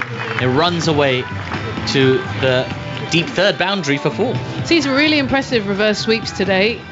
Amy Jones putting up there with some of the best. She got a little bit of width, and she waited late actually. She didn't try and over predict and do it too early. She waited, saw it, and then reversed the hands quickly. That sieve has been excellent. Danny Wyatt playing really nicely. Here is Hani again. This is short. It's been pulled aggressively out towards mid-wicket, who didn't immediately pick up on it, but adjusted well on the deep. Ali Riaz, and that'll just be a single. 207 for 4. But yeah, I really do think, when you think about the interest in Pakistani men's cricket, I mean, we've had 3 T20s so far in the series, a couple of washouts in that, but full house is everywhere. Full house expected tomorrow at the Oval as Hani in again. That ball's flicked to mid-wicket for no run, and that game will be on the BBC live on television tomorrow, and on 5 Sports Extra. You can listen here as well tomorrow. But if they think about their position in world cricket, the men's team is one of the most exciting, one of the most sort of box office teams. you've got a dynasty in cricket. You owe it to your women's players. We've seen the West Indies do it. You've got the women's CPL. Really exciting tournament, one that's very desirable for the players, for sponsors, for broadcast. Everybody is interested in it. They're missing a huge opportunity on both fronts, commercially and the debt they owe the game of cricket. Yeah. Well, I say 3 then. Yeah, throwing the performance. So I come from if you want Pakistan, I think are over delivering. Actually, technically they're ranked 10th in ODIs, but I think we've seen the gap is actually tighter and they're closer. So I think they're outperforming their ranking by far. But if you want them to nudge up, you need more consistent cricket year round. You need your players on that shop window rubbing shoulders, and franchise cricket is a really good route. Without doubt. Diana Bigg continuing from the Sir Alistair Cook end, driven nicely by Amy Jones. Can't beat mid-off, and there is no run. And sometimes I've always felt women's sport, there's always a cycle, and what ends up happening is you get success and then everyone jumps on the bandwagon. Yeah. But you don't get the success without the investment. Of course. And so it's almost like invest more and you will see the success. And sometimes until there's going to be, India got to the final, then the WPL came. Yeah. Here is Diana Bigg. This is short. It's been pulled away. That's going to run away to the deep backward square leg boundary for 4. Well, it was in the slot. Amy Jones is in no mood to mess about today. That's been put away. 211 for 4. Yeah, Diana Bigg has lost it. Her opening spell, beautiful bowling, no doubt about it. But now she's just not really adjusting her line and length. She's got 2 fielders on the leg side up on the ring. So you cannot be drifting down that leg side and offering a bit of a width that you can hold, width and length that you can get your hands through. So she's got to get a little bit smarter here. And Nida Dar was just having a chat with her, discussing whether or not she would like another fielder in the deep and the leg side. I think for now she's keen to persist with. Oh no, there we go. So square leg is going out deep on the boundary, deep backward square leg, and deep third is coming up inside the circle for Diana Bigg. Yeah, she can get away with that ball now. She should really back herself to not bowl it, really. Here's Diana Bigg in once again. This is short outside the off stump. It's been pulled straight down the ground. Not quite timed by Amy Jones. They'll get a single down to long on with Maniba Fields. 212 for 4. I remember I was thinking about this the other day. Mel Jones. Do you know the Mel Jones? The Australian cricketer. Yeah. I remember I never used to back myself as a bowler sometimes, and I'd try and set fields to defend for everything. Oh, if I bowl it short, I need them. And I remember she came over. As Bigg is in again, and that's down the leg side. Well taken by Najia Alvi, but it will be called a wide. And you're going, right, I want one out there, and I want one, and she's like, no. And I was like, yeah, but what if and she's like, no, you're going to bowl it straight. I'm like, no, but what if? And then she just gives you the look, the Mel Jones look, and she was like, you're going to bowl it straight. And then when you do, all of a sudden you pull it together because you've got an Australian who's about to wipe you out if you don't. Yeah. Here's Diana Bigg in again. There's a back of a length delivery, just punched it mid-off for no run. But sometimes you need your captain to do that. Absolutely. Is go, look, we've got a game plan here. You're not executing, but just execute. Just giving you that confidence, right? You are a good player. You are good enough to execute that plan. You know the plan. I'm not giving you a deep fielder. Yeah, and just back it. You're going to bowl it on the line. You say. Sometimes I think captains could be a bit more bullish, and in this case, I think Nida Dar should have. Here's Diana Bigg in once again. Has flicked out towards mid-wicket. Bit of work to do here for Sidra Amin. She does well. Gets the throw back. Just a single. And Ebony Rainford. I'm out of here. Yeah, we're going to give her a little break. It's a little bit of coolness outside at the moment. It's been quite warm recently. It's a bit cooler outside, so enjoy that. Alex Hartley back in alongside me, just talking about franchise women's T20. And you remember you telling me that there's a really strong appetite, particularly in Multan, to invest in that women's side of things, as this is flicked out towards deep backward square leg for a single. I mean, there's definitely interest there amongst investors and things like that. Just not from the PCB. Yeah. Got to get them on board. It's 37 overs bowled here at the County Ground, Chelmsford. England are 215 for 4, having elected to bat first. Nat Silverbrunt on 78, Amy Jones on 27. You're listening on 5 Sports Extra, and we're talking about franchise women's cricket and why it doesn't exist in Pakistan yet. Yeah. What's going on? It's not a money earner, is it? So PCB don't feel like they want to invest in it. But it could be a money earner. It could be a huge money earner. I know, right? and that's the thing. You've got to think forward. And for me, Pakistan are going to get better at international cricket if they have a decent competitive domestic setup as well. Yeah. We've seen it in Australia. We've seen it in England. Yeah, and India, of course, as well. As the next ball, reverse sweep attempted. There's a big appeal for caught behind, and it's been given. Amy Jones looking for that reverse sweep, gets a little tickle on it. Najiha Alvi takes a really smart catch behind the stumps, and Pakistan have a little bit of respite there. That really promising partnership for England comes to an end. England 215 for 5. It's not an awful shot. I quite like the fact that she's gone for that shot. We've spoken about how can you get away, how can you get the slow bowlers away. It was outside the off stump. It was there to be hit. It was slightly too full, if anything. So she's tried to go back as she's gone forward to hit the ball. Hani gets another wicket. I like that option for Amy Jones. It's just a shame she's got a tiny tickle on it. It's actually a little bit of glove. Yeah, just that sort of bottom bit of the hand, just taking a little bit of a deflection. She did walk off more or less straight away after the umpire gave her out. Disappointing for her. 27 is what she scored. Alice Capsey makes her way out to the middle to bat next, and here we go. Yeah, well, she's the kind of batter you want in this position with an excellent platform. 215 for 5, 12 and a bit overs to go. Smack it. Get the power hitters out. Smack it. That's what I'm saying. I want to see an Alice Capsey 50. I'll give her 30 balls. 30 balls? Well, yeah, that's very generous of you. Yeah. Because some would give her as many as 22, 23. Yeah, well, you know what, actually, 50 off 50. Not bad either. But I want to see, I said 300, didn't I? You did, you said 300 plus, yeah. 300. Now, in amidst all of that, Hani, I did pick her out at the start of the game. Don't mean to blow my own trumpet, but picked a good player. I mean, she's bowled really well today. Slowed things up, pushed them in a little bit quicker. Last wicket she got was with a quicker one. This one she just held back a little bit.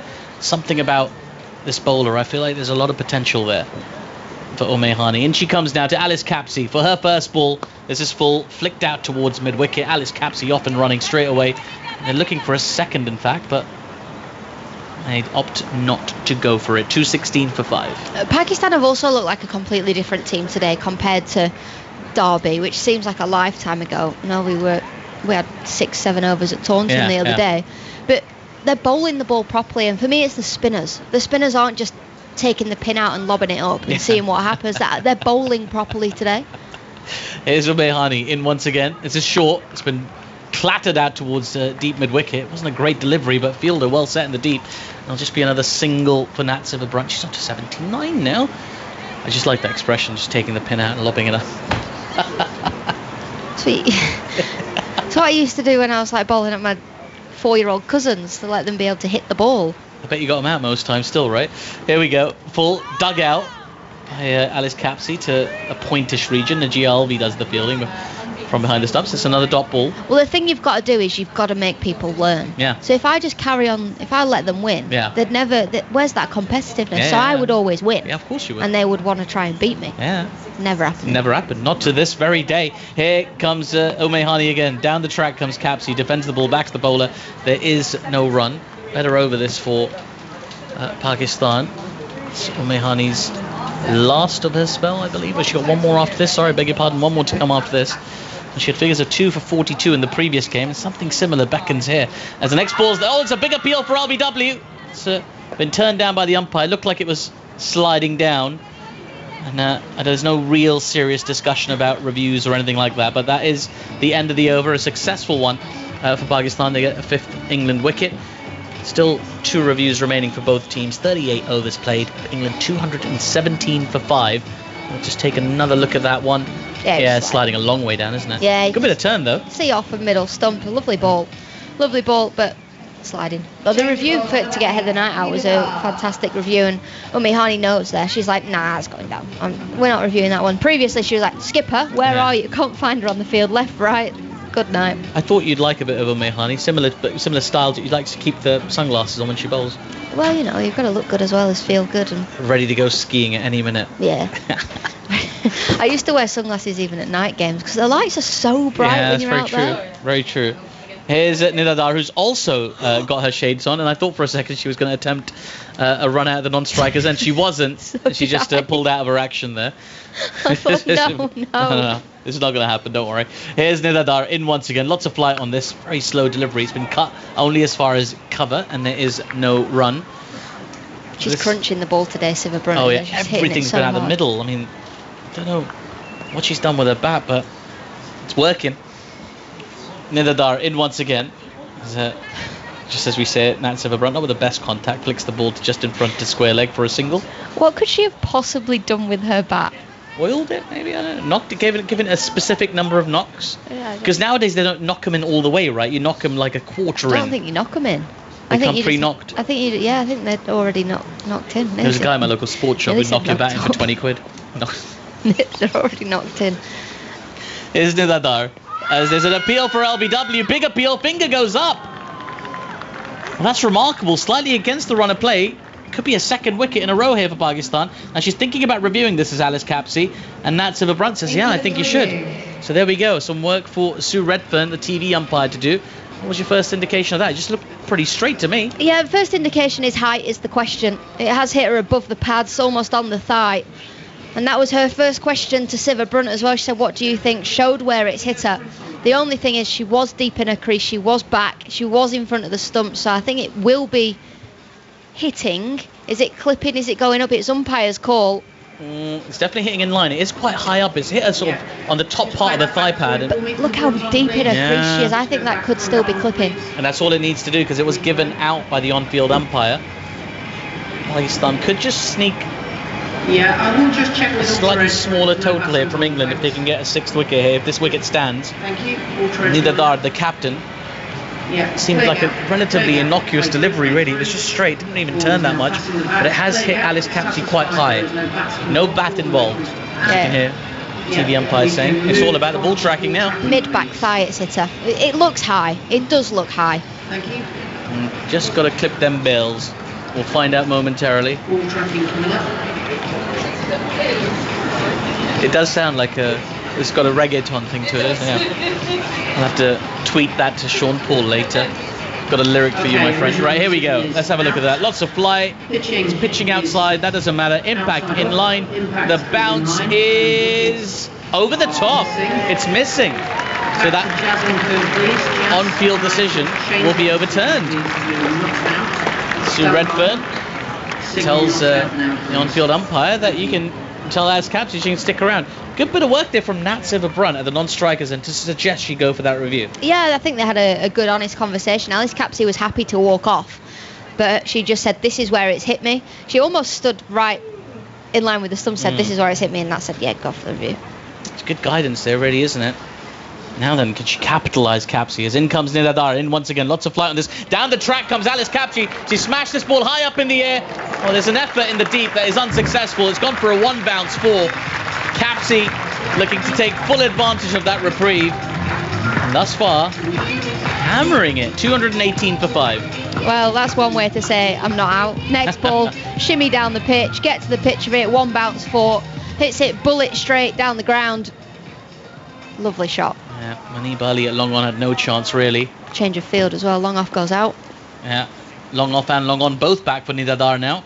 It comes in full, it's been swept only as far as backward square leg inside the circle, and there's no run. 222 for 5. 222 for 5. For 5. For 5. So 222, it's fun to say. Here's Nidadar in once again. This is low. It's been flicked out towards mid-wicket. We'll think about the second run. Oh, Alice Capsey turns and then turns right back around. She was looking to dart back for a second one, but thought it was a little too tight. 223 for 5 after 39 overs. They're already flying here. You've got that mischievous look on your face. I always have that. You're up to no good. That's my default expression. You're overtired. You've worked every game of the summer so far. I have, yeah. You're up to no good. Last one tomorrow. I'm going to miss it when it's done, this series. I won't. All it's done is rain. I'll be glad when it's over. We had a lovely day in Cardiff. We had so much fun. We did. You, me, Henry Moran, Fionn Wynn. Played a lot of video games. We did. That was a lot of fun. A lot of fun. Here's Mehani for her final over. Been very impressive so far. First ball of her last over. Defended back to her defensively for no run. I think there's something... I think what I find impressive about her as a bowler is the correctness. Like, quite tall, quite a conventional, very repeatable action, but a very sort of valid action, if that makes any sense. As in she comes again slightly quicker this time, punch to extra cover, and there is no run. There is slight room for improvement in her action, so her front arm comes down by a hip before she's let go of the ball, so she's not quite in time. Here she comes again. This time a little bit shorter. It's been cut beautifully. That's going to run away towards the backward point boundary. Is there going to be a sliding effort? There is. Sidra Amin and Diana Begg teaming up to get that ball back in. They do get through for a couple of runs.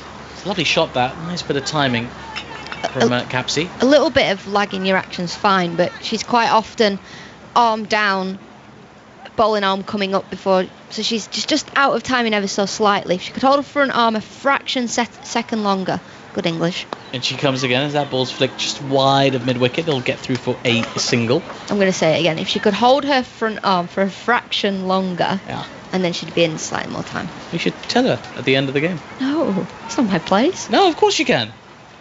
No, what about their bowling coach sat on the side going, no, we've been working on something different. We've been working, we've deliberately trying to make a bowl with this action. We want the lag. She wants to be whippy.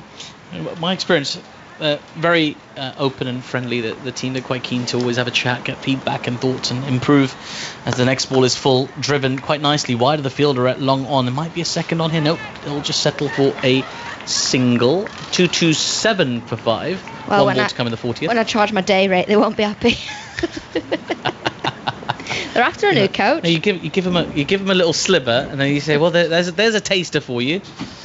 As in comes Mehani again, driven to extra cover, no run. There's a taster. If you want the full one, here's my rates. Yeah, and honestly, it'd be cheap for you guys. It'll only be 4 million a day. Only. We're talking English pounds, or might want to specify that. Right then, 227 for 5 after 40 overs. 10 overs to go. Run a ball gets them to 287. They'll want a lot more than that. She's bowled nicely, and she left arm spinner. Mehani, yeah. 2 for 47 from her 10. I think you can say when the run rate's been at 5-6s the whole day, you can pat yourself on the back and say, I've gone under the radar. Here's Nidadar now in from the Alex Stewart, and big reverse sweep attempted by Nat Silverbrunt. She misses, but the ball hits her outside the off stump, so a safe shot to play, but a dot ball. Oh, Nidadar wants a review. She's going for a review. There was barely an appeal on the field, but they're going for a review. It looked like it hit her outside the line of off stump, but we'll find out momentarily. You'll hear the voice of Sue Redfern again. She's been a busy lady, Sue Redfern, today. Yeah, no doubt. We have a player review for LBW. On-field decision. This was felt to me so not out that I didn't even think to look at the replay. Yeah, we haven't seen one yet. We'll see one in a moment. Here we go. Let's have a look. Oh my goodness, that is a shocker of a review. That might be the worst one we've seen so far this year. Because it's not hitting a 6th stump. I think it might just be clipping a 6th stump outside off stump. The impact is so far outside off stump, I can't believe we're looking at Ultra Edge. What? That's a classic case of I'm the captain. It's a shocker. That is an absolute shocker. One of the worst reviews you'll ever see. Pitching outside, impact outside. You think so? Stumps missing. Oh, what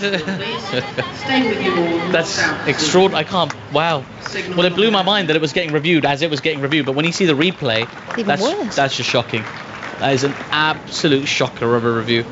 Here's Nidadar now into Nat Silverbrunt again, full driven, only as far as mid-on, and there is no run. 227 for 5. I do like it though when a bowler reviews it and the batter just laughs, and Silverbrunt looked around and she's like, are you joking? Here's Nidadar in once again, bit of flight on this, driven down towards long on for a single. Well, this is the thing, like, we looked at it, nobody else appealed on the field, not the keeper, not cover, extra cover, mid on, like nobody appealed for it. Not even the captain appealed for it, but then she decided she wanted to have a little look at it afterwards. I suppose they have 2 reviews left. I can't really think of any backup there. Sorry, Nida. In she comes again.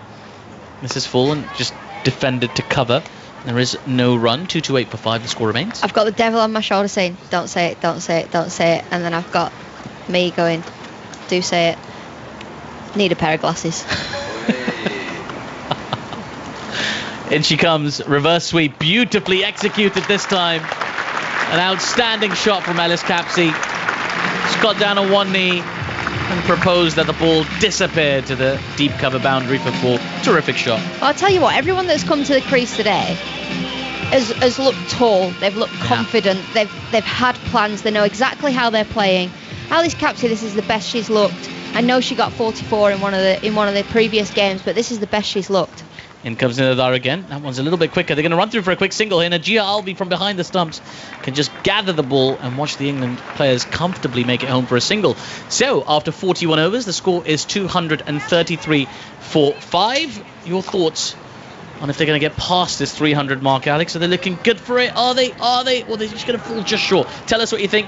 And then Daniel Norcross, the one and only Daniel Norcross, the hero of these parts, I'm told, is going to take up commentary. The hero of these parts is in Chelmsford. Everybody around here loves Dan Norcross. Well, England, if they are to get above 300, need to go at 8 and over. That will get them to 305. 10 and over will get them to that 320 that I was speaking about earlier. They have got the platform to be able to do it. Only 9 overs left. But I feel like they're going to end up just shy of 300. Have faith. I don't faith want in yourself. them to. I feel like they... I think, you know, Nat Sciver-Brunt could yet go Burko here. 150, couldn't she? She could. Start of a new over. First ball, Alice Capsey heaves this out towards the square leg. They'll just be the single. I know it wasn't out when it was given out and was shown to be going over the top, but I didn't like the shot from Alice Capsey. It was really full. She was playing it on the back foot and she was playing no kind of shot at it at all. There was a lack of, purpose to it. This one's tossed up, worked into the onside, flipped away down to deep square leg again, this time by Sciver-Brunt, moves to 83, 235 for 5. I think the purpose of it was it's so slow. She's trying to get deep in her crease and then almost didn't swing. But since then, she's been brilliant. She's looked really good. Yeah, it was almost like it flicked a switch, didn't it? Now she comes down the wicket and drives back past the bowler. Won't get 4 for it. There's long on and long off, a very straight out on the boundary. 1 more to her. She goes to 16, 236 for 5. She just needs... It's almost like she needed that to inject some... Oh, that was close. I mustn't let that happen again. Because it wasn't far off the stumps. This goes through to the keeper. As Nat Sciver-Brunt goes back into a crease and looks to shovel it into the onside. It goes between bat and pad. Did it miss leg stump? It has just missed leg stump by a fraction, I think. Nashra in again, a slow ball which is driven out through extra cover. They might get 2 here. They think, oh no, there's a bit of a mix-up. And in the end, Alice Capsey sends Sciver-Brunt back. She goes to 84, 237 for 5. That's another thing. Also, just keeping our eyes on. We were out in South Africa and we saw how Australia are so physical out in the field and when they're running between the wickets. As Nashra tosses one up, it's swept fine by Capsey. There's no pace on the ball, so it won't make it to the boundary, but they will get back for a couple of runs. Muniba Ali doing the fielding. 239 for 5 at the end of the over. Capsey moves to 18. Yeah, do you remember we were watching that T20 World Cup 14 months ago, and the Aussies would come running on when they were fielding. And they would charge around the boundary. Elise Perry was cutting off seemingly impossible boundaries, but also keeping them to 1. And when you watched the Aussie players, and this was mirrored in the Ashes as well, they didn't have better bowlers, they didn't have better batters, but their fielding was really dynamic, and they ran between the wickets. And I'm just, you don't want to be hypercritical, but I'm just looking here, and England aren't necessarily making as many 2s as they might. As Nida Dar starts a new over, attempted reverse sweep by Nat Sciver-Brunt, misses, goes through to the keeper. I think that was well bowled by Nida Dar. Pushed it through a little bit quicker, trying to be unpredictable for Sciver-Brunt. She's in again, and this is slower and tossed up. Goes for a thick inside edge, short fine leg. Everybody's down on the ground here. Everything went wrong there. She tried to hit that odd so shot. hard. Yeah, and it went nowhere. But that's what happens, isn't it? You take the pace off. It's a long old boundary out towards deep mid-wicket. And that's why I've got a love-hate relationship with this pace-off bowling. That's a little bit quicker. Still flighted and driven along the ground up to long on for a single. Muniba does the fielding. Because Nida Dar's probably thinking, well, actually, the other day I was bowling backwards and they couldn't score any runs off me. And today I'm bowling properly and I'm going at 5s. Make it make sense. Here she is again. And that's fired in, driven firmly down the ground in the air. A couple of bounces before it reaches Muniba. Capsey picks up another single. 241 for 5. Yeah, it works is the problem, isn't it? I know, but it's just... Yeah, I know. doesn't look right. Yeah, don't get me started. I think you might be started. Fired again, and fired and swept straight to short fine leg. Sort of irritated with herself. There's a couple of times this over. She's really looked to get on top of Nida Dar. We've only got 7 overs after this. It's not quite come off. She needs to be a little careful here.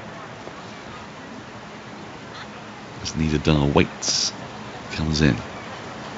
And Sivabrunt uses her feet, comes down the ground, just clips it out towards deep mid-wicket. There'll only be the single. Nat Sivabrunt ran the first. Capsey ambled, and so there probably wasn't 2 there anyway, but there was no chance by that stage. 242 for 5, 43 gone.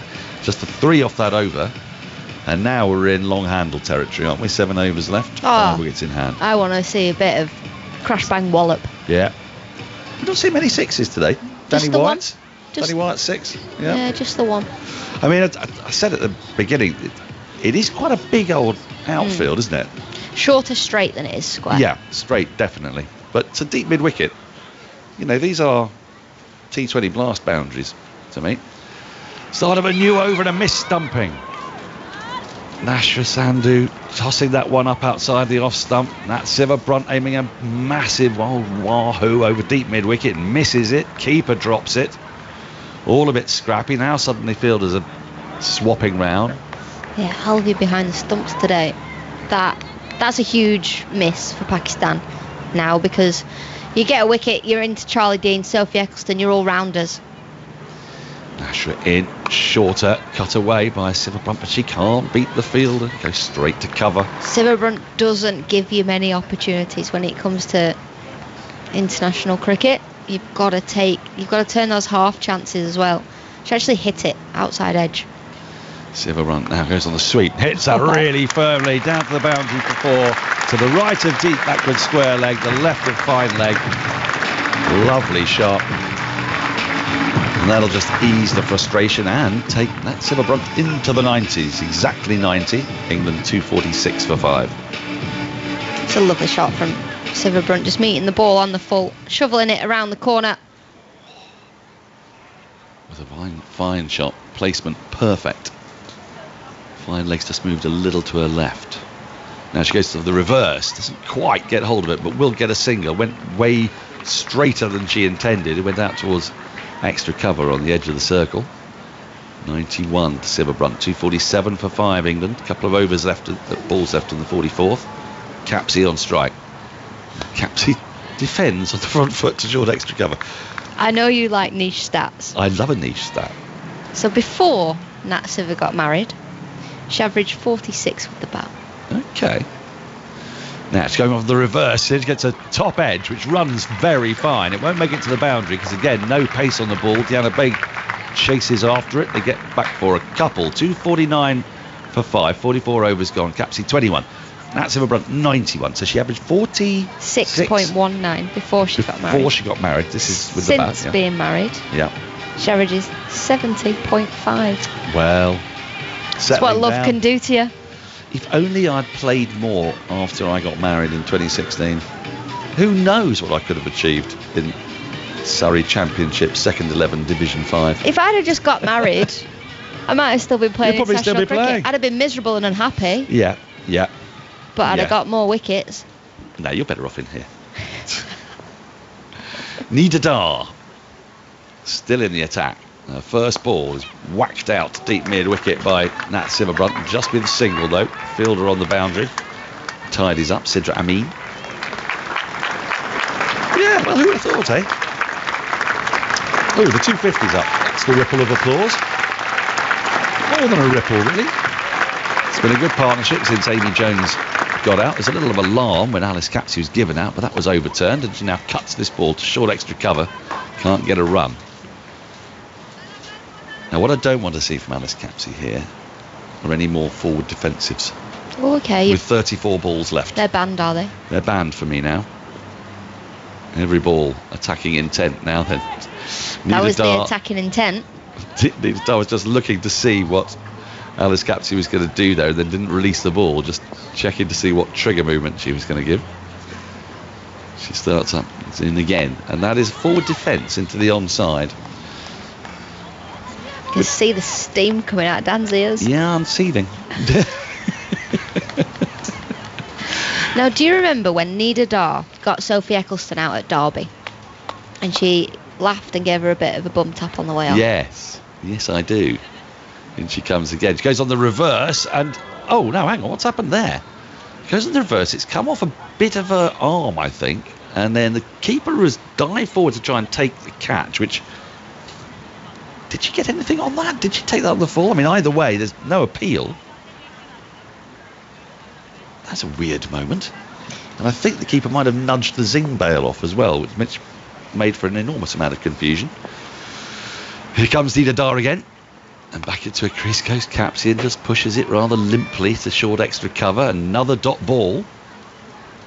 Yeah, so I'll tell you after this ball, because she goes through her over so quick. Yeah, she does, yeah. Last ball of the over, I think, but he had one run from it, maybe two. Goes back into a crease, pushes up to long off, and they amble through for a single. Capsey will keep strike on 22, England 251 for 5, Nat Sciver-Brunt 92. Tell me. So I did some research into what did Nida Dar say to Sophie Eccleston, because it almost made Soph turn round and say, what did you say? You are. But she said something along the lines of, one legend gets another out, or something. Oh, did she now? So it's a compliment, but also calling herself a legend. Well, I mean, you've got to have faith in yourself, haven't you? She is leading wicket taker in T20 cricket. Nida Dar. Yeah, ever. So... Yeah. Well, fair enough. In that respect, she is a legend. But Sophie Eccleston is the world's best player and has been since she was fresh out the womb. So also a legend. Wowzers. This is the start of the 46th over, and Alice Capsey defends a full ball into the offside again. There are 29 balls left. England have 5 wickets in hand. The score is 251 for 5. I think that situation speaks for itself. Nashra Sandhu is in. Now, down the wicket comes Capsey, and then gently pushes the ball on the front foot up to long on for a single. She moves to 22, 252 for 5. Am I being overly narky? It's just, yeah, I think I've passed on my early narkiness to you. Have you eaten? Yeah, but it's too much bread. You know. Nashra Sandhu tosses one up a long way up, and Nat Sciver-Brunt goes on the sweep but gets very little on it. It's picked up by the keeper, just moving to her left, no run. Yeah, well, it has been pointed out to me by Ebony Rainford-Brent that Surrey is at the crease here in the form of Capsey and Nat Sciver-Brunt. Nashra in again. This is swept crisply out towards deep square leg. Fielder runs round, should cut it off. That does. Only another single, so just the 2 runs from this over so far. Couple of balls to go. 253 for 5. I'd like to give my 20p on Surrey as well. Would you now? Credit that they're getting rid of stars in their name, because I like the fact they're going to Surrey. Oh yeah. Nashra in. Oh, and this has been chipped in the air by Capsey, and it lands 2 yards in front of short extra cover even. And again, it's a nothing shot. Maybe the ball just stuck in the pitch a touch. Yeah, just pushed at the ball slightly early on it, I think. Yeah, she's just lost her rhythm a bit here, Capsey. Now she goes on the reverse, gets struck on the pad, big appeal, not out. They do still have a review. Can't be bothered, says Nashra. And away we go. 253 for 5, 4 overs remain. Nat Sciver-Brunt has 93. Are you making your way? Are you? No, I'm still here. I'm here at the end. So, yes, Surrey is Surrey. Yes, I like that, and I was a Surrey star. But when people ask me who do I play for, and I said Stars or Thunder or the Blaze, I never played for the Blaze. Everyone goes, who's that? So you just go, Lancs, Surrey, Nottingham. And I like the fact that the teams triptych are going back to their county names. But the Blaze are staying as the Blaze, apparently, so that's a bit of a weird one. Okay, so confusion does still reign. Nida Dar still in the attack. Comes in to start the 47th over. This has been whacked in the air, out through deep mid-wicket. Just the single, and no more. Sidra Amin tidies up, 254 for 5. Nat Sciver-Brunt 94. Alex Hartley's left us. Ebony Rainford-Brent. Can I let you know that Alex Hartley, I was director of women's cricket at the time when she was playing for Surrey Stars. Cannot have been She was easy. an absolute nightmare. In terms of player... Nida Dar in. Forward in defence comes Capsey and pushes the ball back to the bowler. No run. You know, you got these WhatsApp groups that you put out the professional information to the team about meets of times. Like Psycho, our producer does. Yeah, exactly. Yeah. Exactly like his. Yeah. Nida Dar in. Down the wicket comes Capsey, driving, but along the ground up to long off. Just be a single. 255 for 5. And the tone in that group is meant to be professional. Yeah, I imagine, yeah. You know. But you were sending it, yeah? Not just me, you know. Hello, I can be professional when I'm out of this mode. Well, Alex Hartley just decided to cause havoc. Nida Dar in flatter, driven back to the bowler by Nat Silverbrunt. No run. I can't let you know the exact stuff she said because it was so inappropriate. Did she arrive on time at least? She was a bit shaky when it came to time. She'd be like, can I turn up 2 hours later? Never late. Silverbrunt goes on the sweep, misses. Soon to the keeper. This has been really good stuff from Pakistan the last few overs. They're tiding them down in these last 5 or 6 overs. They're not really going anywhere. Did she at least remember a kit? She was okay.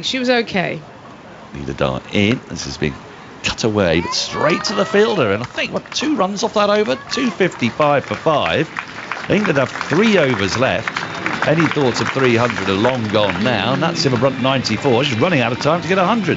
Capsey has 24. But see, think about it. If you don't mind me saying so, poacher turned gamekeeper. Is that when I first met you, you and Isha used to tell me stories of your time playing for England. Yeah, but they don't need in to the know. West The Indies. kids don't need to know about that. No? We were good. Well, No, we you were. weren't. Yeah. In front of the coaches, we were good girls. I actually wrote about this in Wisdom the other day. There was one with me, Isha, and Brunty. It was during the World Cup. So that 2009, we were in Australia. Mm-hmm. And we decided to just go off grid and have these sort of room parties. Like, we'd put headbanging music on. Right, yeah. We all ended up like, so I mean, it was proper rock stuff. Like, I don't know, we all ended up with this really stiff neck. And we went in to see the physio. headbanging? Yeah, and the physio was like, oh, what's happened? And we were like, oh, the beds, they're really dodgy. She didn't know we'd been having these back-to-back parties in the room. I say that helped to our success. Yeah. I think it's Team important. spirit. Team spirit, Yeah, room yeah, parties. You would, if you were on my team, you would have been all over it. I mean, esprit de corps is more important than anything, isn't it? You know, what does it matter if you've only had 3 hours sleep and you're feeling ever so slightly dusty? Exactly. Yeah. It's all part of it. It is. Fatima Sarr is going to start a new over with England currently going nowhere. Alice Capsey on strike. She's in, right arm over, thick edge, goes past a diving short third, gets a finger on it, so it prevents it going down to the boundary. They will pick up a couple. Capsey to 26, England 257 for 5, just 17 balls remain. I'm a bit mystified by the way they've gone about the last 20 minutes. Yeah, You know, there's wickets in hand. Dean and Eccleston can certainly bat. well, I think As can Kate Cross, for that matter. I mean, you've got to risk it for a biscuit, haven't you? you have, Yeah. and I think it's the intent that we've been wanting to see, and it's been. But it was there and then it was gone. In comes Fatima Sarr, full, and that's just dabbed into the offside of the front foot by Capsey. Gets a single, gets Nat Silverbrunt on strike. It looks like they're shaping up for the shot, but the Yeah. execution is not quite coming off, and I think it's something to do with the pace is not quite there, like how they normally would go about taking on it. It's just a fraction slower or a bit of spin. I think they haven't worked out how to dominate against that slower ball. It's it's different if you had Taylor Volemic bowling in. You got pace to work with, and here you're having to try and set yourself. So I think they've just got to work out how to do it. Well, they might have a bit of pace here because Fatima Sarr has already bowled a couple of balls over 70 miles an hour today, which Nat Silverbrunt may relish. There's nobody on the offside of the boundary apart from a long off. As Fatima's in, and now she's gone for the up and over, and she's got hold of that brilliantly. 1 bounce, 2 bounces over the keeper's head for 4. Totally deliberate ramp shot, perfectly executed, and Nat Silverbrunt moves to 98. She's close. She's close. She's played such a risk-free innings all day, and now it's time to open up the shoulders a little bit, try some innovation, and it's a brave move to do when you're on 94, but she executed it perfectly, watched it all the way. It's heart in mouth stuff, isn't it, if you do that? All 3 stumps exposed. In comes Fatima Sarr. She goes for the shot again. She's got it down to the boundary for 4. This time, more along the ground. She's hugged by Alice Capsey. It's a 900 in one-day internationals for England, and it's been an expert one today. She's been the one England player who's really got hold of Pakistan. It's been fluent. There have been some magnificent shots. She finished it off. It's just a marvellous piece of improvisation, just angling the ball down to the boundary to the leg side, 110 balls, 12 fours, no sixes. It's been mostly along the ground today from Nat Silverbrunt. Another magnificent innings. She really is England's rock in that middle order. 266 for 5. Now then, long legs gone back down to the boundary. So we now have 5 in the ring on the offside. Nobody on the boundary on the offside at all. 4 on the leg side. Where's she going to go? Well, the ball was hidden from her wide outside off stump because she gave herself room outside leg stump to try and go up and over or through that offside field. That's what she's going to be looking at here. 1 ball left in the over. And Fatima Sana sort of bluffed her a bit there and just put it out there, but just a little too wide for her to reach through the keeper. No run. She rolled her fingers over it as well, so just kind of took the pace right out. Partnership of 51 off 64 balls. Slowed down a bit, but this over there's been a bit more momentum. Now, there's something she's not happy about. Might be behind the bowler's arm. I see no particular movement. And now she's ready to go again. In comes Fatima. And Silverbrunt goes over the top, this time out over long on, and a good diving effort is in vain. The fielder there diving forward, didn't really get close enough to it, Alia Riaz. And it bounced just in front of where her hands were and into the boundary board. So 3 fours in that over, 2 overs remaining, then 270 for 5. Nat Silverbrunt 106 not out. Oh yeah, that'd be helpful. Why did we not think of doing Well, I was that watching before? you bend your neck, and I'm worried about you. You know, I didn't want you putting your neck out, but well, it's all the head banging I've been doing. it is clearly. You would have been right in our team. First of all, Alia Riaz was nowhere near that ball. She wasn't really. I could feel that. But more importantly, I feel this is such an important 100 for Nat in the sense of she's now, her and Heather Knight are in that club of they can play whatever type of innings they want. She could come out and bludgeon it if she wants and get 100 off, no balls, or she can play that Cultured. anchor, smart, but still go at a solid runner ball. This was one of those, just like keep your side in it, low risk. Really good to watch. Deanna Baig is going to bowl the last over from the Sir Alistair Cook end. We got 1 more over from the Graham Gooch end. She bowled the first over of the innings. She's back into the attack now. Capsey comes down the wicket and drives past her left foot up to long off for a single. Capsey to 28 from 36 balls. It's been a bit of a curate's egg of an innings from Capsey. There have been moments when she's looked $1 million and then she's got kind of slightly becalmed. Whereas really, Nat Silverbrunt has been pretty fluent throughout. No real hiccups. He's into a slower ball. It's been larruped high. That's the second 6, and it's almost gone into the second tier away to our right. It wasn't a great ball. It was a pie, to be honest, but it was absolutely consumed with relish. Huge 6 from Nat Silverbrunt. And that took the entire outfield out of it, didn't it? I mean, that has nearly got up into the second tier. As it bounced on, yes, it's bounced on the railings in front of us. Now she's gone again. This is even higher. This is massive. And that is another 6 straight down the ground. A better shot this time. It was full. She took it on the half volley. And this is what she can do. I'd be scared to let go of the ball. You saw Diana Baig try to bowl the slower ball. He gets hammered this way. She just thinks, let me get it fuller and straighter, and gets hammered straight down the ground for a 6-2. Where are you bowling it? You bowl it short, she's pumping you. You bowl full toss, she's pumping you. You get full. I would think about possibly taking it quite wide of off stump. Maybe set that field wider and bowl one way, because getting power sometimes outside that off stump is not the easiest. I'd go full and wide, but she's not even looking at that as well. They've lost the ball at the moment. That's how hard and far she hit it. We talk a lot about boundaries in women's cricket, but that was way beyond the boundary. Yeah, this is more than lost. This has gone deep into the sight screen here. It's got stuck inside the sight screen. And Eva Ali's had to do a proper rescue job. It's wonderful. That still happens in every form of cricket, doesn't it? From village cricket to international cricket. Do you find it still quite humbling? It's very humbling. Yeah. Well, go and fetch the ball. I've always been quite humble in my cricket. No, you haven't. Deanna Baig in. She's got the ball back. Short, horrible ball, clattered through the offside. And that's going to be 4 more. 6-6-4. Nat Silverbrunt is on the charge. She's gone to bang the ball in short outside the off stump. Not a bad tactic, really, but Silverbrunt singing like a football. And she waited for it and then found that gap between cover and extra cover and ran along the boundary, along the ground to the boundary for 4. Pretty well executed short ball, maybe a fraction wide, but not much. But the problem is that Silva is in a different zone right now. She is. You sort of wonder what might have happened if this had started 5 overs earlier. You never know.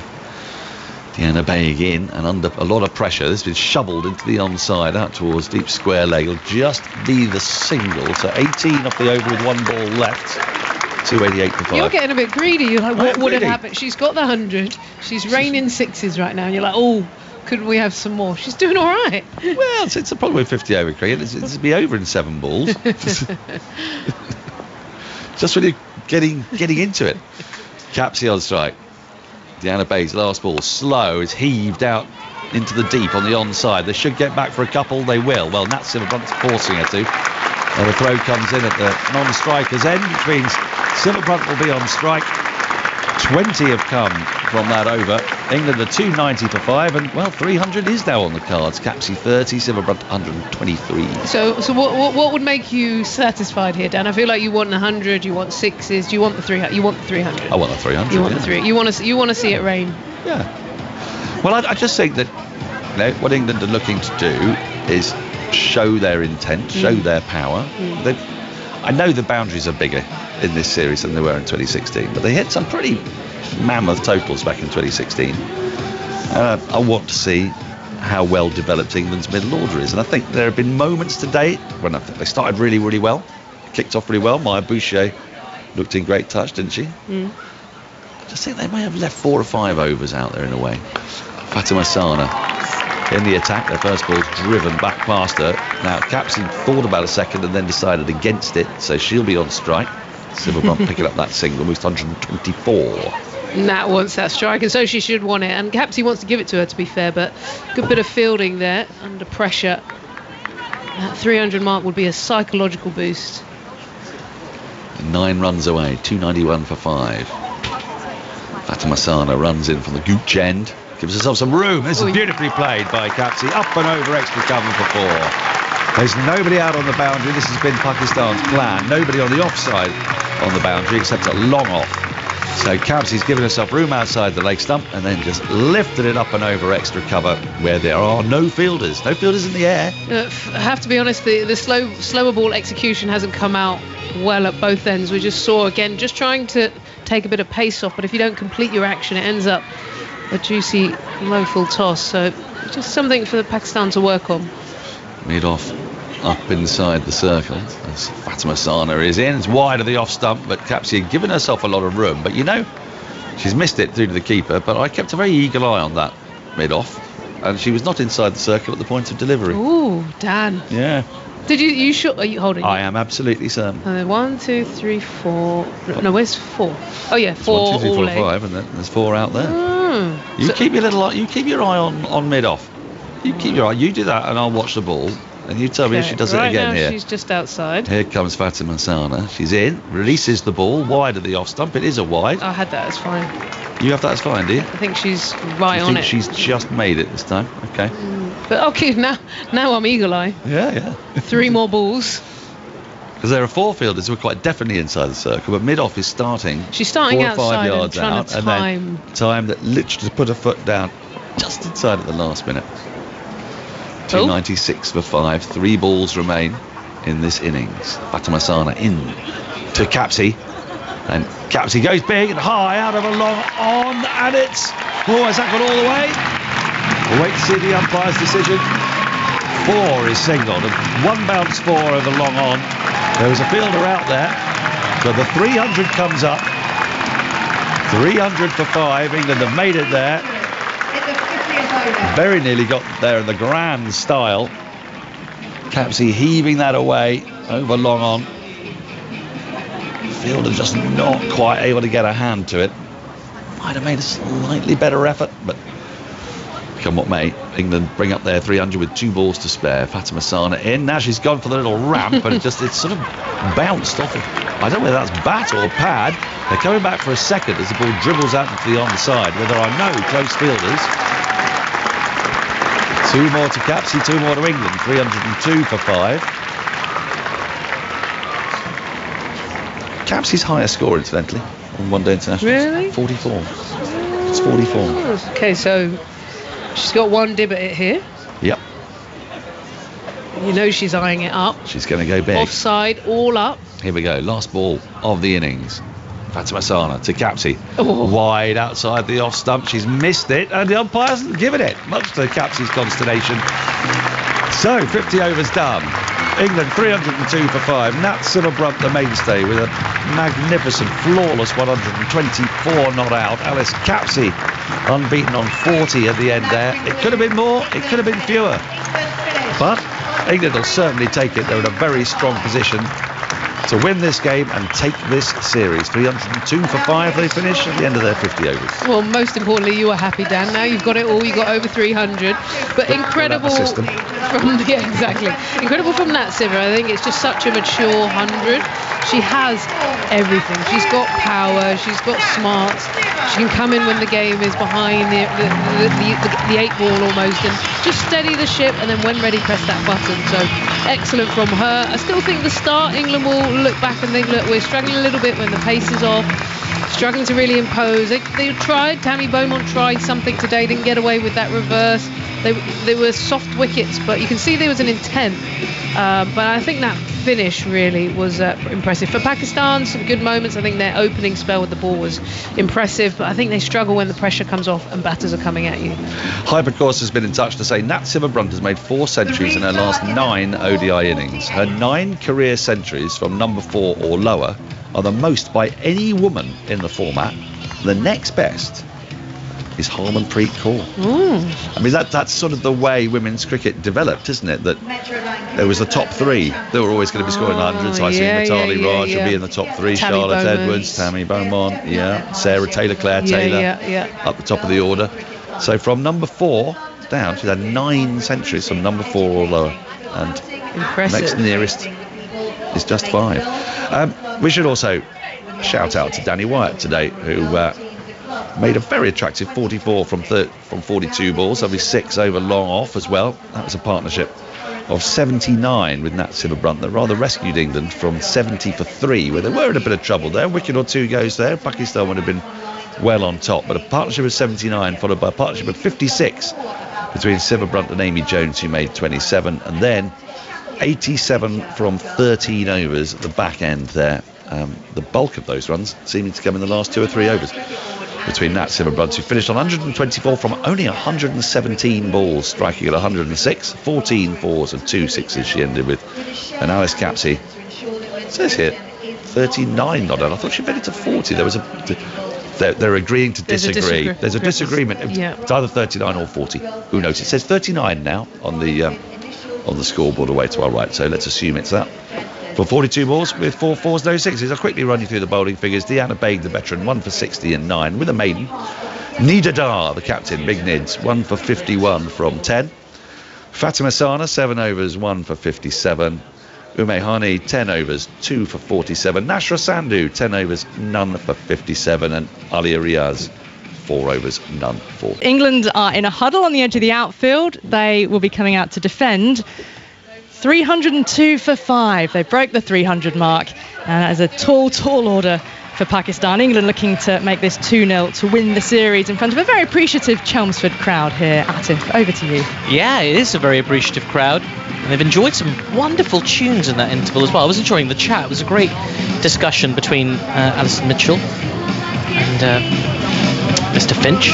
Great discussion, giving you a little insight into the way women's cricket is run in this country and what we can hope to see in the future. All very, very exciting stuff. And right now, England's fielders have made their way onto the field. They've got a monster target to defend. 302 is what they finished on. 303, well, would comfortably be Pakistan's highest chase in an ODI if they were to pull it off. It seems very, very unlikely. He's hoping they'll give it a good go. Sadaf Shams is out there with Sidra Amin.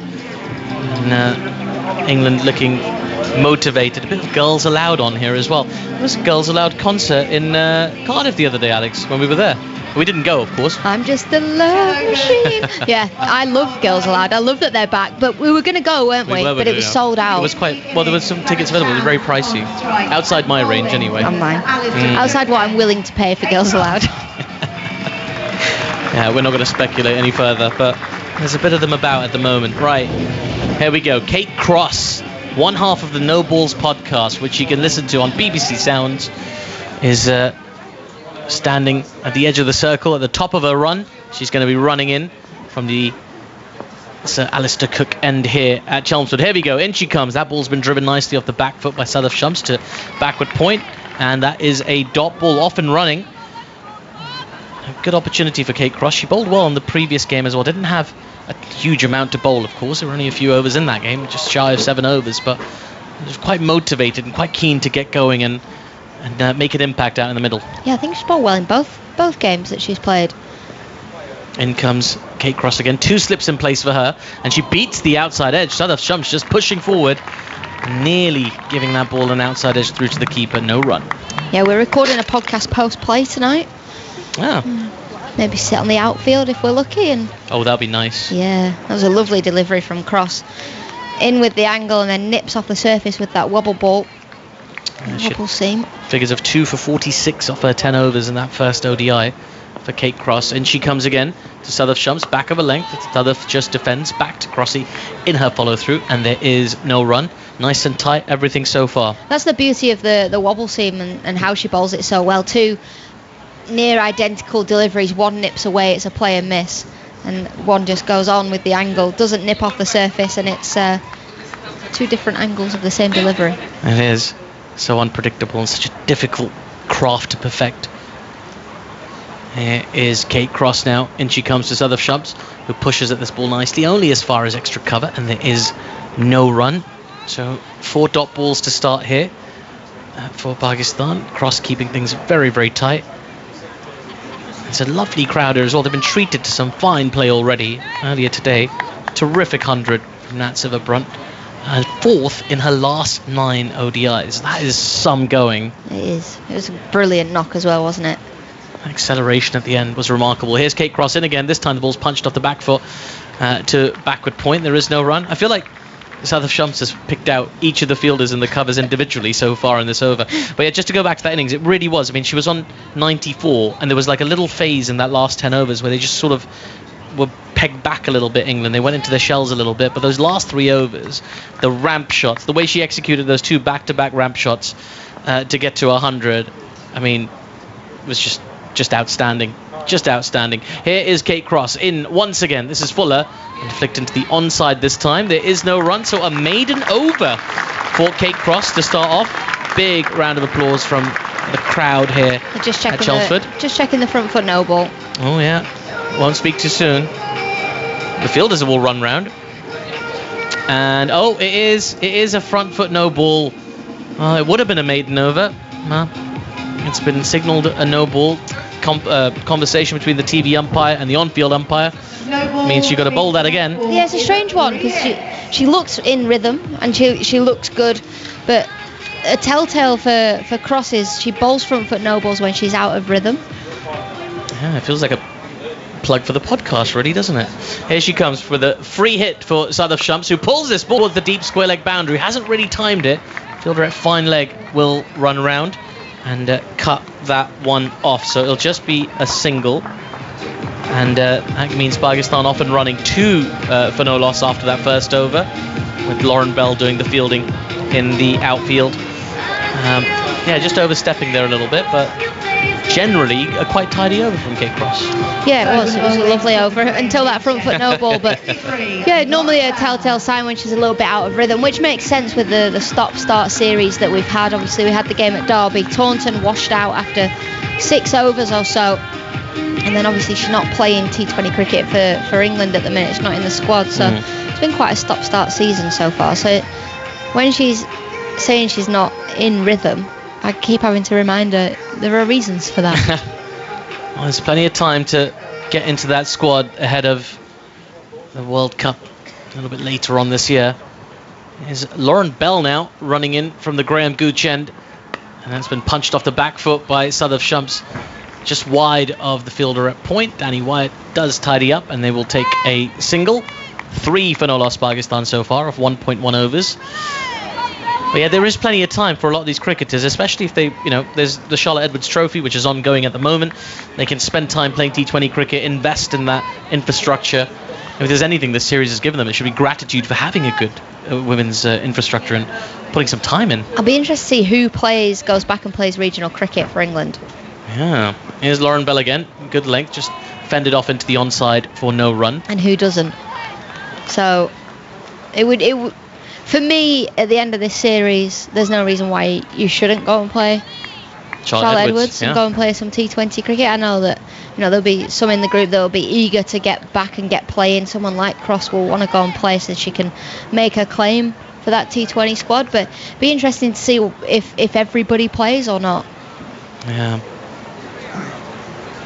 That gives you a little insight into motivations and things, doesn't it? There's a short outside the off stump, cut away nicely by Sidra Amin down towards deep third. Sophie Eccleston does the fielding. They will take a single, 4 for no loss off 1.3. And yeah, absolutely. I mean, as I say, it's there. The infrastructure is there. It's a very high quality cricket as well. I was watching Georgia Elvis get some runs the other day. Really good batting for the Southern Vipers, who traded wins with the Sunrisers. Watched both those games actually, and it's a high class competition. It's not like you're playing in some a competition that's going to be disregarded by selectors and things like that. They watch those games and they look at your form, and it can land you a spot in the England team. And she's bowled her! Lauren Bell with some extra pace, extra bounce, inside edge of the bat, and Sadaf Shams has played onto her stumps. First wicket falls for Pakistan, 4 for 1 after 1.4 overs. Just back of a length from Lauren Bell, Sadaf Shams goes back, tries to hook the ball into the onside, just clips it and it hits the top of the middle stump. It was bullet straight from Lauren Bell, and the only way that was hitting the stumps was that tiny little inside edge. If not, it would have gone over the top of off stump. She'll be disappointed, Sadaf Shams. She's had a good tour actually compared to some of her teammates. There's been flashes of brilliance in some of her innings, though certainly not today. Either way, I think she could be somewhat pleased with her tour here in England. She's definitely made something of an impression. Talent to foster for the future. But Lauren Bell, big confidence maker, that, isn't it? Yeah. Wicket hitting the stumps, even if it is off an inside edge, hitting the stumps first up, that's a good feeling. Well, wicket in your first over, you can always just go, bit of relief, sigh of relief, just breathe a little bit more. And it was a good delivery from Lauren Bell, as I say, just more back of a length. And did move a little bit off the surface as well. Now then, Sidra Amin is already out there. She's at the non-strikers, and Muniba Ali has come out to join her. Muniba's got a 100 to her name in one-day international cricket. We're just having some technical difficulties with the stumps from this end, actually, from where the ball is just at the top of the stump. From our perspective, the end nearest us, which is from the Sir Alistair Cook end, and I think it's just sometimes when the ball hits it at pace and it picks up a little bit of extra pace, doesn't it, off an inside edge, I think it can do a little bit of damage to the groove. So they're doing a little bit of reconnaissance work on those stumps. I think maybe they'll bring in some super glue or something. Kim called super glue? No, maybe not actually. Kim Cotton soldering iron had a knife in her pocket. One of those little travel ones. Oh, like a pocket knife. They've got like scissors in it and everything. Oh, a Swiss Army knife. Yes. Yeah. Useful tool. Don't try and fly with those, people at home. 4 for 1. You can't. They don't like those. 1.4 overs gone. 4 for 1 is the score for Pakistan. Muniba Ali is on strike, and I think we've got functional stumps. Just about, yeah. Lauren Bell will be targeting them all over again. Big opportunity to make an impression on a big stage, international game, last international game of this series, as that ball has been left alone outside the off stump through to the keeper. No run. You don't see too many leaves in white ball cricket. Well, I was curious to have a look at Nat Sibber-Brunt's numbers from today. Obviously, glorious 100, excellent innings for one-day international cricket, but she did play 50 dots in that innings. So, just something to keep an eye on. Just looking at a replay of that inside edge that Sadaf Shams got. A little bit unlucky, but that's the way it goes. This is short outside the off stump. Cut shot attempted by Muniba. It's not been given a wide, and it's gone through to the keeper, and it's no run. So that is the end of the second over of this innings. A successful one for England and Lauren Bell. 4 for 1 Pakistan after 2 overs. Some warm applause for Lauren Bell for that over. Good pace. Good bowler, really. Yeah, great bowler. Great bowler. Got a lot of talent, as Lauren Bell. As soon as she gets a little bit more control in her action, she's going to be a very dangerous bowler. There's a lot of competition for England seamer spots at the moment, isn't there? There's just some really impressive bowlers all the way around, just putting their hands up. Lauren Filer, very impressive in the T20 she got to play in. And then even the other day, she was going at 5s or 6s. I think it might have been 6s. But actually, there was 2 drop catches in the slips. You know, one of them went for 4. Hard to take at 74 miles an hour, I imagine. Here's Kate Cross in for her second over. This is short. It's been pulled away. It's a terrific shot from Sidra Amin. It hasn't timed it 100% well, but she will get possibly as many as 2. Okay. I thought they might come back for a third, but just the 2. Good bit of fielding in the deep there. Lauren Bell, she's fresh off having to bowl a full over. Had to do a bit of chasing there. Lone woman out there in the deep in the leg side. Another fielder in the deep is a deep third in position, and 2 slips for England. For Kate Cross, lots of encouragement for her as well. She sprints in now towards Sidra Amin, who clips this ball away down towards fine leg. Another chase for Lauren Bell. Ball's just following her all over the place. They're going to come back for 2 this time. In comes the throw. They'll be home more or less comfortably. Valuable runs for Pakistan and Sidra Amin. 8 for 1 of 2.2. Yeah, poor Lauren Bell down there thinking, let me just get my breath back, will you? Fielded 2 in a row, 1 running to her left, 1 running to her right. Now you can have a little breather belly. Yeah, maybe she can skip the yo-yo test later, or the bleep test, or whatever test. That would be savage doing it after an ODI. Here is Kate Cross in again, back of a length, guided just wide of cover. They don't move from their crease. It's another dot ball. Good pace from Kate Cross as well. Hit 64 miles an hour that last ball, and hitting a good length as well. It's a hard length that Kate Cross bowls. She's one of those bowlers who the speed gun doesn't do her justice, because it hits the bat harder, doesn't it? Yeah, she just constantly hits the top of off, so consistent with her lines and lengths. Bit of a breeze going across the ground now as Kate Cross in once again. This is short, pulled away towards that leg side boundary. This is a bit of big chase for 2 fielders, but I think the ball's going to win this one. Sidra Amin with the first boundary of this Pakistan innings takes them into double figures. 12 for 1 of 2.4. That one's slightly too short. Didn't get up, but Sidra Amin actually adjusts really well. Back of her length, ready to pull the ball. It stays low and she adjusts and guides the ball into mid-wicket. Straight out the middle of the bat.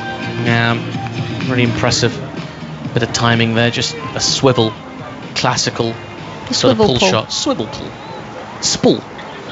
A spool shot.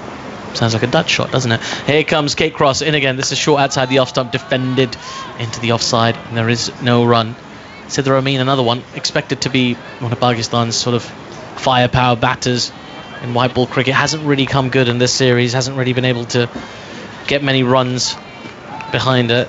Just looking decent in Taunton before they came off. She was on 7 off 13, but she's sort of been outshone by her batting partners, really. Sadaf Shams is the one who's been looking the more fluent of the opening batters. Here's Kate Cross now, in once again. There's a short outside the off stump, cut away nicely by Sidra Amin. Down towards deep third, she'll take another single. And that will be the end of the third over. 13 for 1. Muniba Ali yet to get off the mark. She's at the non-striker's end. Sidra Amin on 10 off 8. Yeah, just wide outside the off stump there for Kate Cross, allowing Sidra Amin just to guide the ball to deep third for a single.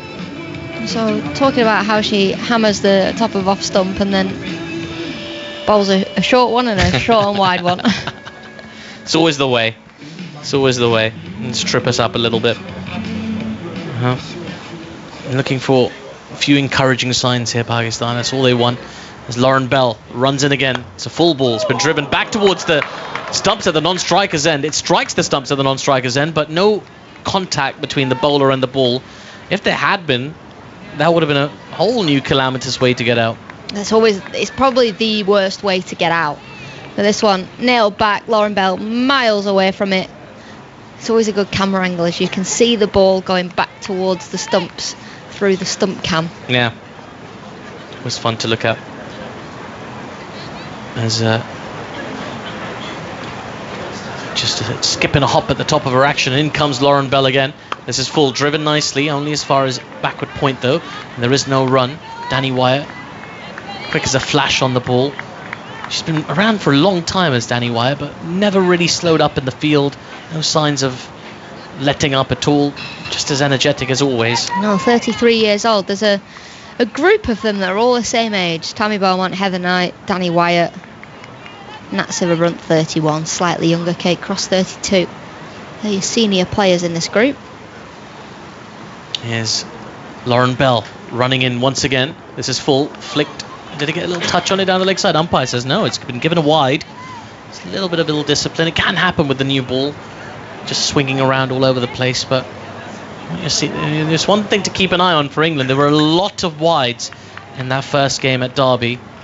And, there's a lot of criticism of the England team for that very reason, but something they have to stay in control of. Yeah, it's definitely something that they'll have talked about as a group. Alison Mitchell's just walked into the press box with a really delightful looking snack. Here comes Lauren Bell, full leading edge, and the catch is taken. Well, Sidra Amin looking to turn the ball into the onside, gets a leading edge, and it floats into the waiting hands of cover. The catch is taken, and Pakistan are 2 down early doors, 14-4-2 after 3.3 overs. Maya Bouchier there, extra cover with a decent catch to her left-hand side. Had to wait an age for the ball to get to her. As you say, Sidra Amin looking to guide the ball up into the mid-wicket region. A thick leading edge and a good diving catch from Maya Bouchier. And Lauren Bell gets her second. And Pakistan find themselves 2 down very, very early here. Yeah, any sort of distant long shot hopes of trying to win this game for Pakistan are probably walking off with Sidra Amin. I mean, I don't mean to be fatalistic, but Sidra Amin probably the best batter in the team.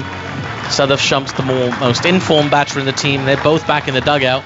It's a very tall order for Aisha Zafar and Muniba Ali. Although, I did mention at the top of the programme, Aisha Zafar got a terrific 100 in the T20 competition, domestic T20 competition in Pakistan. And I do like Nida Dar and Alia Riaz. I think Alia Riaz actually probably batting it slightly too low, to be honest. She could probably come slightly higher. So they're not going to chase this. No. Like I want to be realistic. Yeah, Pakistan are not going to chase this, but they can give it a good go. Well, that's all they're looking for, is encouraging signs, really. A little bit of development. We've talked about T20, franchise T20 competitions and things like that, but there's a huge value to tours like this for Pakistan. They get to rub shoulders with some of the best players in the world, as Aisha Zafar just takes her guard. Her best score was in 2017 against England, 56 not out. Back in the side after some strong performances in domestic. This is full. There's a stifled appeal for LBW as the ball takes a little bit of an inside edge onto the pad, and there is no run. She'll be keen to make a good accounting of herself. Aisha Zafar, playing in this team after a while, got selected in the rained off game, didn't get to do too much, batted very low down in that third T20. In fact, she didn't get a bat. She was opening batter, carded to come in at 8. Here's Lauren Bell now running in again. This is full and down the leg side again. Just a little bit of that ill discipline creeping in for England. 15-2 off 3.4. She's working on the away swinger, and that one she's got the in swinger and just pushes it ever so slightly. So I like that she's trying. I do. I also believe that regional cricket is the perfect place to do that. It is. To become unpredictable. Can you just change the ball around and get it to go away? That's all they're asking for. Here's Lauren Bell again. It's a full toss, been clipped away nicely. It's running away towards the square leg boundary, and that's going to be 4 runs. That is a high quality shot from Aisha Zafar.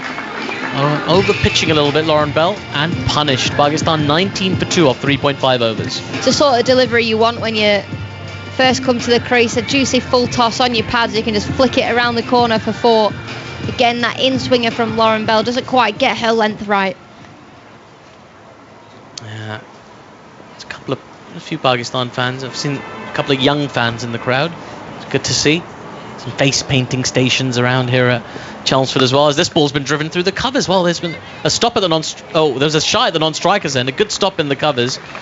Good bit of fielding there from Maya Bouchier. Just keeping the Pakistani non-striker honest there. And the second over comes to an end from Lauren Bell. She now has 2 wickets to her name. Pakistan 19-2 after 4 overs.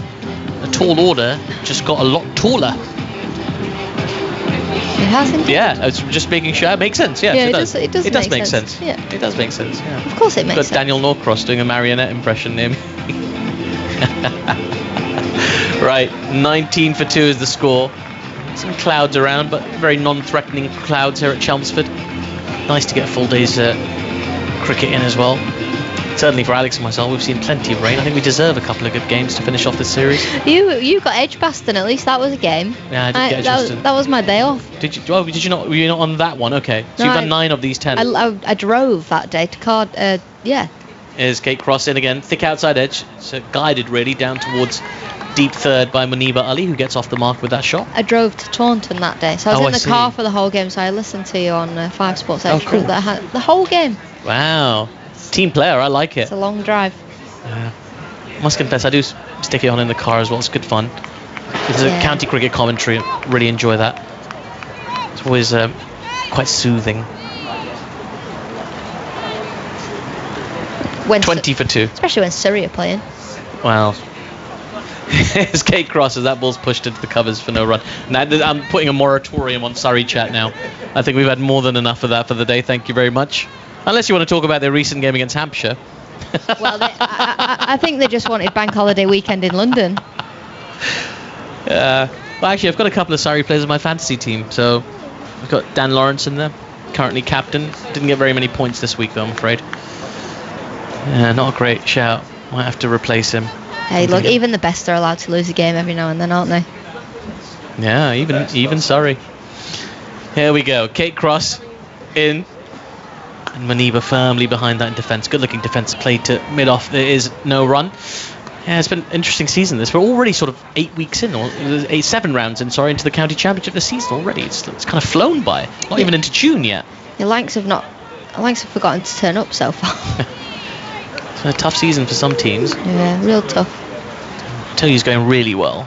Ryan Higgins at Middlesex. It's been outstanding. Good bloke. Bat and ball, brilliant. Here's Kate Cross. There's a short outside off. Waft outside the off stump from Aisha. And Zafra doesn't connect as it goes through to the keeper. No run. He's one of my favourite cricketers. Ryan Higgins. Oh, yeah. He goes outstanding. And great value if you play the fantasy game. Just racking up the runs this year. And taking wickets. Yeah. Sometimes the teams in Division 2 get slightly overlooked in that way, but it's been a fun season. Looking forward to doing a bit more of that commentary next month. Here is Kate Cross for leading edge and just over Danny Wyatt. A backward point trickles down towards deep third. I thought for a second they might have had a third wicket there. Aisha Zafar didn't know too much about that shot.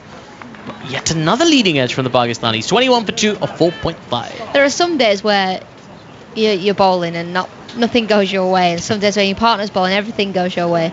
2 very similar shots. One gets a wicket for Lauren Bell, and one plugs and lands safely for Kate Cross. She's bowling well though, inducing those errors. It's all about being a bit ruthless here, England. I'm sure Heather Knight will want her team to put a big exclamation mark on this series. The last one was quite a tight game in the end. Less than 40 runs, the tightest result between these two sides. As here's Kate Cross again, over pitching slightly, turned away towards that square leg boundary. That might run away to the boundary for 4. Fielder in pursuit is gonna fail. It's a good diving effort in the deep, ultimately unsuccessful, and that is the first boundary for Muniba Ali. 25 for 2 Pakistan after 5 overs. Tammy Beaumont scurrying around the boundary there, couldn't quite get there, just slightly too full on the pads for Kate Cross. The easy boundary for Pakistan. It is indeed. Now, your thoughts so far on this opening pair of Cross and Bell? How far do you think they could see? Could you see them in India in 2025 possibly? Give us your thoughts on that, Alex, and then you're going to be joined on commentary by the one and only Surrey institution. That is Daniel Norcross. Yeah, I think for Kate Cross, she's eyeing up that World Cup in 2025 in India, that 50 over World Cup, and Lauren Bell is just an exceptional talent, great bowler. Here comes Bell, starting a new over from the gooch end.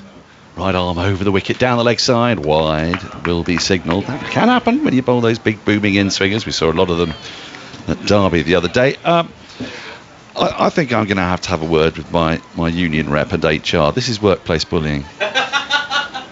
And you're intruding on private grief, quite frankly. Last week was a very difficult time for me and for a lot of people like me. It was a shellacking, all right? It just was. These things happen. Here comes Bell. In, slip in place, wide of the off stump this time, but it won't be signalled wide, the keeper. And there's no run. Do you know, it's just a game. It's okay. So it's not just Surrey a win or game. lose. It is just a game. Simon Mann said this to me. He said it's good for the game that Essex have got close. He said think about the game. I said, well, when does the game ever think about me? Do you know what I mean? It's the mother of cricket. Yeah, it's the mother of cricket. Yeah. Yes. I mean, he had a point, of course, but I was rejecting it. Here comes Bell. It's driven nicely, but not with great timing, up to mid-on by Aisha. Straight to the field and no run. I'm more interested to talk about the incredible revelation that I think it's the £10 note in Scotland has got otters on it. I love otters. I love otters, and do you know they hold hands with each other so I they don't do. float away? Isn't that sweet? So sweet. It's so sweet. It's like that couple on Gogglebox who hold hands the whole time. Oh, I love Yeah. Gogglebox. I love Gogglebox. They're sort of the otters of Gogglebox. Bell is in. This is nicely driven up to mid-off again, but crisply driven, but straight to the fielder with no real power. 26 for 2 the score remains. I mean, if you were going to put animals on a banknote, I think the otter might be my go-to. It would, for me, it would have to be, everything would have to be baby animals because they're so much cuter when they're babies. Yeah, I mean, a lamb is nice, and a sheep is frankly just full of Fur fluff and dirt. Yeah. and grass. Yeah, I've never really seen the thing about sheep. It's driven away up a thick outside edge. It gets past a diving backward point. It's running away towards the boundary. Eccleston is making slow and steady progress towards the ball. It eventually plops onto the sponge in front of her. In fairness, she had about 25 yards to make, and she made about 23 of them. She nearly got there. She did nearly She get nearly there. got there. And It's then when you cruel. look at it on the replay, she's actually miles away from it. Yeah. Even a diving effort, I don't think I she'd have don't got think it would there. have made it. No. But when you look She's- at it live, you think, where's the dive? Well, she was quite fine at deep third. It's 4 more to the total, 30 for 2. Not exactly where Aisha wanted it to go, but it matters not. The pace of Bell helping it get down to the boundary. She's in again, Bell, and reaching for this. He's Aisha, and misses it. There's Through to the that keeper. away swinger that she's been working on. Just goes away ever so slightly, just a bit too wide. Important to have that in your armoury, isn't it? Otherwise you get a bit too predictable. Mm. So, baby animals on banknotes. Yeah. Okay. I'd love a zoo. You'd love to have a zoo. Yeah, but just for babies. Right, so what would you do with them when they reached adolescence? I don't know, give it to Chester or someone. Oh, just give them away. Blackpool, yeah. Would you be able to do that though? Bell in, driven beautifully, but a good diving stop will prevent the boundary, I think. Well, will it actually? It's still going, and that superb effort, I think, is in vain by Nat Siverbrunt. There was a half stop at mid-off, and that parried it down towards the boundary at the gooch end, and Nat Siverbrunt pursued in vain. The umpire's having a look. I don't know why they're bothering, because it was given by the fielder. But they like to do this just to be absolutely sure. I'm fairly sure. End of the 6th over, 34 for 2. It's a lovely crisp shot. You see the replay, and yes, it hit the boundary sponge without any intervention from a somersaulting Siverbrunt. And that's why it's 4. And that's why she didn't get up and throw the ball in, which is often a good clue. Yeah, often is, isn't it? It's good effort from Siverbrunt. Kate Cross had half stopped it, taken a bit of pace out of it, and then almost kicked it to the boundary. But I mean, could you really give away a panda? You know, once you've got your panda and it's gone through childhood, Yeah, I'm heartless. would you be able to? You just say, right, that's it, you're gone, Yeah. Percy. As Kate crosses it, starts a new over. Forward comes Maneva and pushes for off the front foot to middle. Yeah, because Oh, I know that I could get like a homeless baby panda Okay. to replace. Is it all animals that are babies are fine, like crocodiles? They are. I actually love. I've got a background on my phone of a crocodile. I love crocodiles. Really? Yeah. I spend a lot of time in the world with you, and now I'm a bit concerned. You've never mentioned crocodiles before. Is this a recent thing? I've watched every crocodile show on TV. Cross in, driving just past a diving gully is Maneba, and it goes down to deep third. Bell does the fielding, one more to the total, 35 for 2. Yeah, I've watched every single show Yeah. on the BBC iPlayer and all of the other stations that are available. I've watched them all. So are they all called things like Croc Attack or Yeah, like Crocs Are Us? Crocs in the Wild and fishing shows. Love fishing shows. Do you? Yeah. Cross in short, pulled straight into the hands of mid-wicket. Charlie Dean takes the catch. The third wicket goes down. Aisha has to go. It was short. It wasn't so short, maybe, that the shot was quite on. And it was a pull, but it was a chipped pull straight to mid-wicket, above ahead. Nicely taken, neatly taken, you'd say. Wasn't looking at that replay, it wasn't really quite short enough for the shot at all, was it? And third wicket goes down 35 for 3. Yeah, it was back of a length, so she could have punched it into the onside, but also the angle of the ball was just following her as well as a right-hander. So she ended up being quite cramped for room and like almost shoveling the ball straight to mid-wicket instead. So the shot was on, but got to play it with a straighter bat. An 86th wicket for Kate Cross in her one-day international career, and Pakistan, I've got to say, have looked to get on with it. I like their approach, but it's not working out for them at the moment. They've lost 3 wickets early, and we talked about a mountain to climb. I don't know what's bigger than a mountain to climb. I don't think there is. There isn't really, is there? Unless we suddenly invented something. I see is you have a crocodile on your actual phone. They rather terrify me. I have recurring dreams about crocodiles, and they're never good. I've held a baby crocodile. Oh. Well, I never. I mean, they've got lots of good antibiotics in them, haven't they? Have they? Yeah. Yeah, because they hang around in slurry and sludge and whatnot, so there's a lot of bacteria where they hang out. And they like to eat rotten flesh. Okay. Is that right? I don't know. I don't know that much about them. Oh. Cross. In, full. New batter defends into the offside. It's the keeper, Najia Albi. It's a good-looking, firm defensive shot, but it finds a fielder. There's no run. Well, okay, I'll bear this in mind. I'm with you on young animals. They are better, aren't they? They are largely better, yeah. Unlike humans, who I think get better with age. See, kids from 3 months to like 6 are at the best.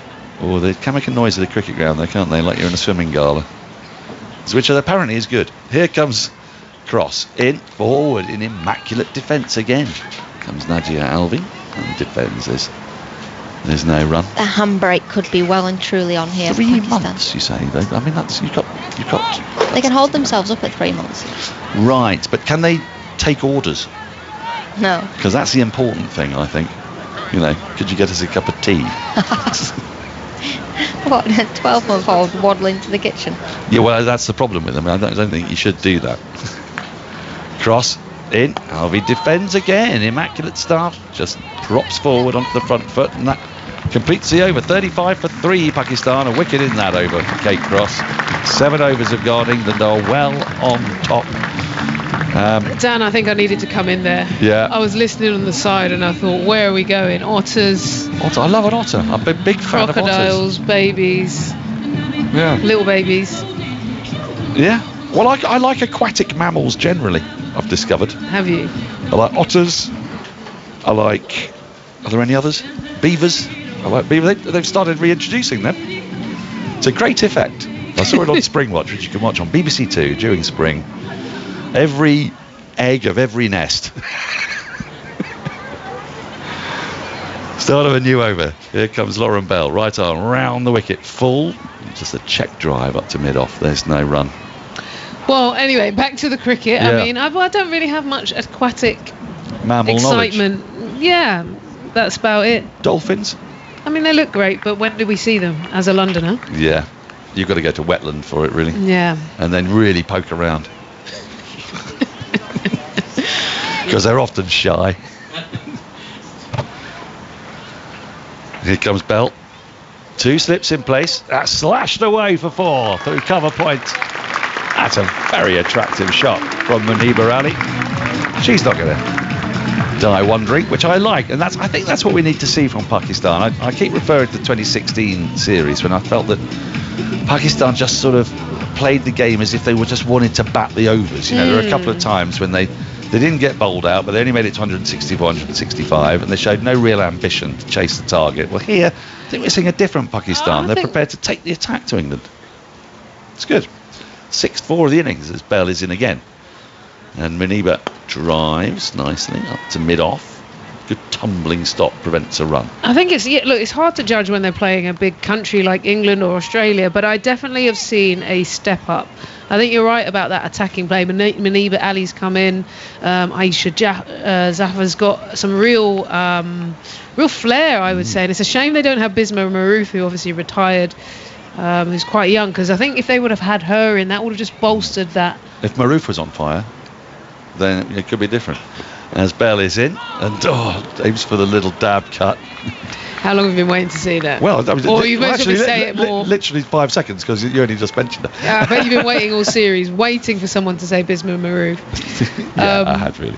But yeah, I just, and also, you know, Shamas has shown signs as a new player. I think they're looking to try and express themselves more. So Alia Riaz as well. Yeah, Alia Riaz. So they've got the makings. You can see that real sign of intent, getting their bat high and wanting to try and get their hands through the ball. Bell in again. And Muniba plays at one outside the off, which lifts a little, goes to a nice height, around about waist height to Amy Jones. He then throws the ball at Heather Knight, who wasn't looking. And it lands on the ground, 39 for 3 still. Just looking at that ball carry through from Bell. Have we seen Bell and Mahika Gore bowling in tandem? Have we seen that? Yeah, big fan. Has that happened? Have we in an England game? Last year they must have played in tandem, but maybe in a T20. In the Sri Lanka games, maybe? Yeah, in a T20, I think. Bell in, a thick edge, squirts through backward point. Good diving, sprawling stop, prevents the run. Tammy Beaumont there. A full length dive, so a full 2.5 feet, and that's the end of the over. 40 for 3, 8 overs gone. Yeah. Muniba has 11. Yeah, for those who don't know, many will know, but for those who are not in the know, Mahika Gore is a very tall left-hander, beautiful shape and bounce and all of the above. You saw her, I think, before a lot of us did. In Fairbreak. In Fairbreak. In Hong Kong, yeah. She was absolutely brilliant. 18 years old, so has debuted for England. I'm just going to look at her England match, because I'm just, in my head, I'm thinking about the evolution of fast bowlers. And we've got, now, you know, I felt there was a day 5 years ago where I thought once Brunty and Shrubsole are gone, that's it, it's drying up. But then this new wave of different types of bowlers are coming through, the Izzy Wongs, the Filers. Cross starting a new over. She's been around a while, and this first ball is dabbed to backward point. Good diving stop prevents a run. Yeah, I mean, what's so exciting about Mahika Gore is, I suppose, the angle. She's left arm. There aren't very many left arm quick bowlers in England. I mean, Tash Farrant, but many others to think of. Now, do you remember Lucy Pearson? Would you have been around with this cricket those years? Yeah. She could swing it, very tall left armour. Cross in again. Muniba defends into the offside, and there is no runs. It's picked up by Capsey. It's a short cover position by the time she's trotted in.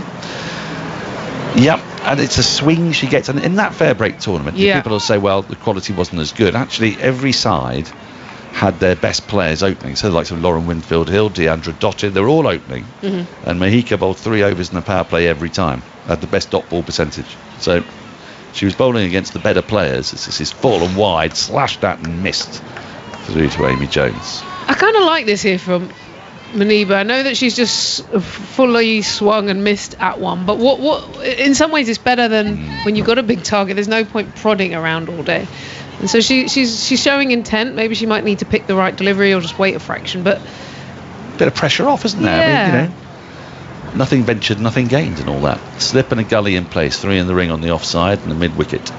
This is dabbed again, just played late, but straight to backward point, and again no run. I found it.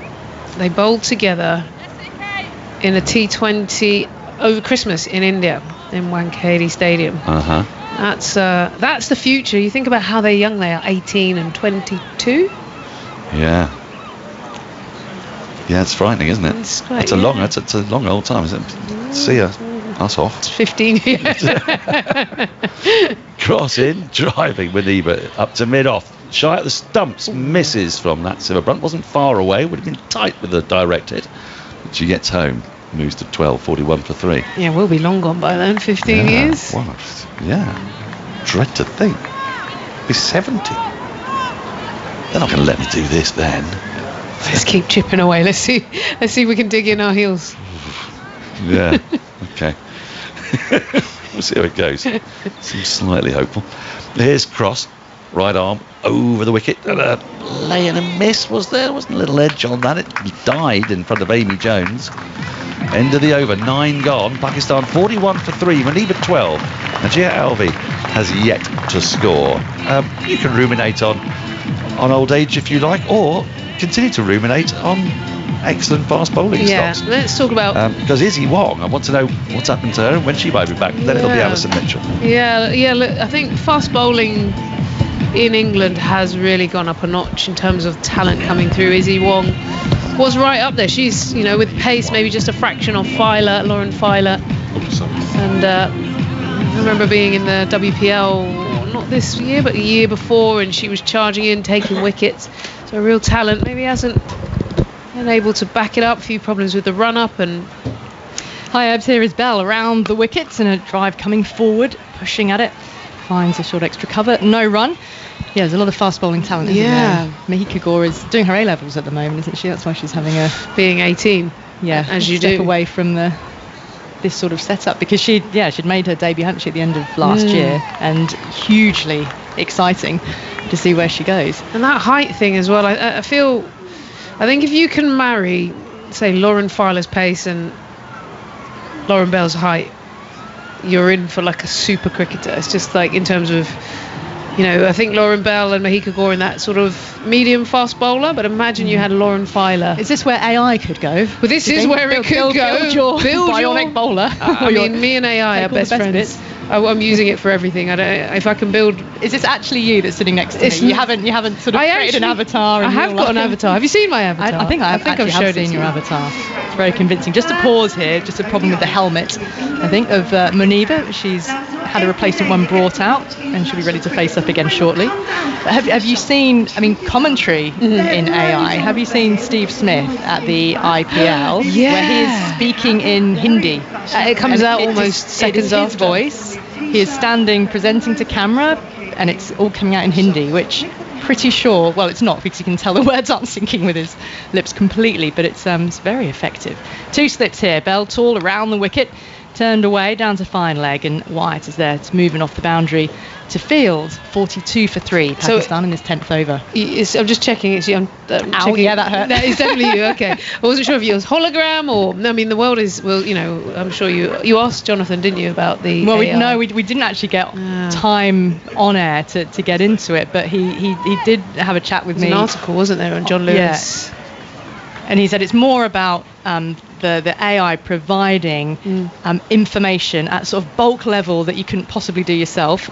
Switch of angle for Bell and a bouncer as well as she came over the wicket, and it was playing a miss from Najiha. One fact, so dug in a little too short and flying over the head of the batter.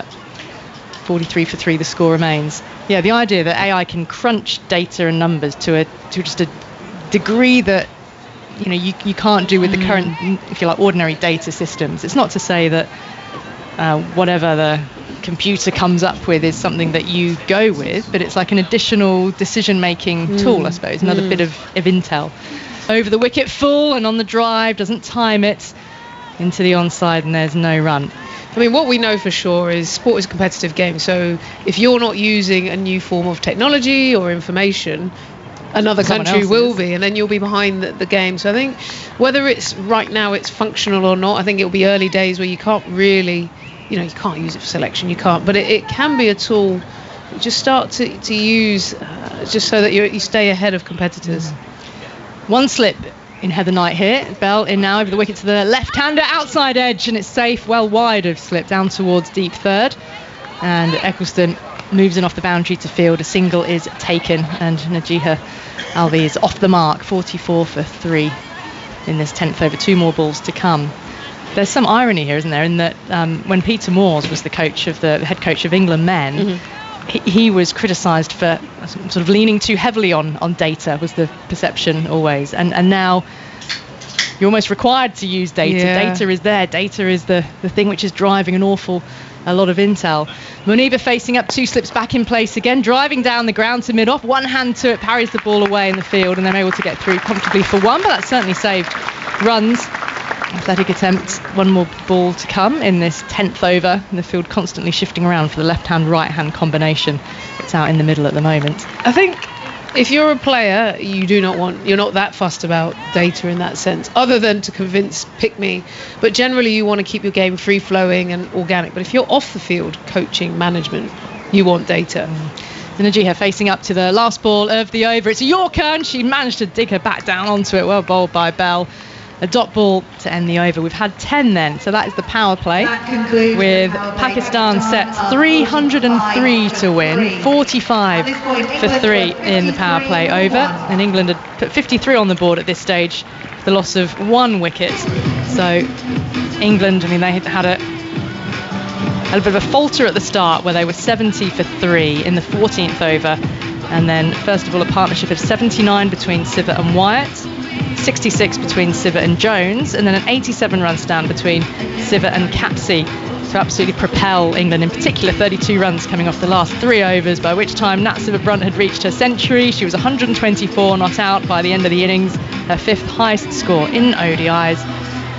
No 6 from her in her innings though. There was a 6 in there towards the back end. 12 boundaries on the way to reaching 100. And a really rousing standing ovation when Nat Siva-Brunt left the ground as well. And it was a tremendous innings from her, particularly from the position that England were in. Just the potential to have gone south at that point if a couple of partnerships weren't strung together. Right, Charlie Dean into the attack for England, 45 for 3 around the wicket. Tosses one up nicely, and it's a single past the square leg umpire. 46 for 3 in this 11th over. Charlie Dean is someone who we touched on her earlier, didn't we? That she just seems in such a comfortable place with her game and in control with her bowling, confident in where she wants her fields, gives little away. She's over the wicket now, bowls outside the off stump, and that's a nice little nudge by Najiha. No slip in place, and the ball's whistling away down towards the deep third boundary, but pulled back inside. And they've come back for 2. I think what she does so well is actually complement as well the existing setup. When you got Sophie Eccleston, left arm tool, takes it away. You got Glenn, who's leg spinner, sort of classic, again takes it away. She's the kind of just comes in and just holds that off spinning option back in, control, off stump, everything that you need to complement a bit of a trio. Dean in again, full of that time now to shout for LBW, and the finger goes up, and Dean strikes in her opening over. Najiha has gone for 3. Pakistan faltering themselves now, 4 down, although there might be a review, the 2 batters coming together. Yes, they've called for the review. Pakistan review. So will it be 48 for 4? It's an interesting one. My gut, we're at an angle here. My gut didn't feel like it was possibly out. It felt like it might have been wide, but we were not behind the bowler's arm, so it's really hard to see the line. Over to Sue Redfern, who's the TV umpire. It's being piped out over the PA system here so that all the spectators can hear the process as well. And she played from the crease just 1 stride forward. It's come back through the gate, struck her on the back pad. How much bounce was there? A decent amount of bounce. My gut is not out. Has it struck her in line? If it's struck her on the back leg, then it's striking in line. Hartley saying out. I'm saying, I'm not sure if it's a little bit high. Well, given out on the field, it would only need to be clipping the stump. So checking now for ultra edge. So certainly no bat. She's surely striking her a line. It's the trajectory of the ball, isn't it? Struck her really high up. High up on the thigh. So this will tell us. Ball tracking in place. Yeah, she's gone. Impact in line. Oh, going over the top. I thought it just looked like it was bouncing quite a lot, actually, for the whole few deliveries. But where she got herself in trouble, she stood right in front of the off stump. So when she's taking her guard, she's pretty much bang in. So I can see why Jasmine Naim, the umpire, felt it was. It's just a bit of bounce movement. 48 for 3. On we go then. Both teams have 2 reviews to use up, and Dean is in again. Big sweep across the line and in front of square. Finds Siva Brunt at deep mid-wicket. A single taken, nudging her onto 4. 49 for 3 now. Target's such a huge and record-breaking and unlikely one for Pakistan, but having lost 3 early wickets, yes, they're still looking to build a partnership without losing too much of the tempo. They've been keen, it looks, for the off to keep up a good tempo with their batting. Dropped a little shorter by Dean, actually going back, missed into the gloves of Jones, the keeper. Muniba Ali looking to force this away into the offside. Still keeping the slip in place. Looking for a little bit of a thin edge with the off spinner to the left-hander. Dean in from a little wider of the crease, stroked out as a fuller delivery, and a single taken to point.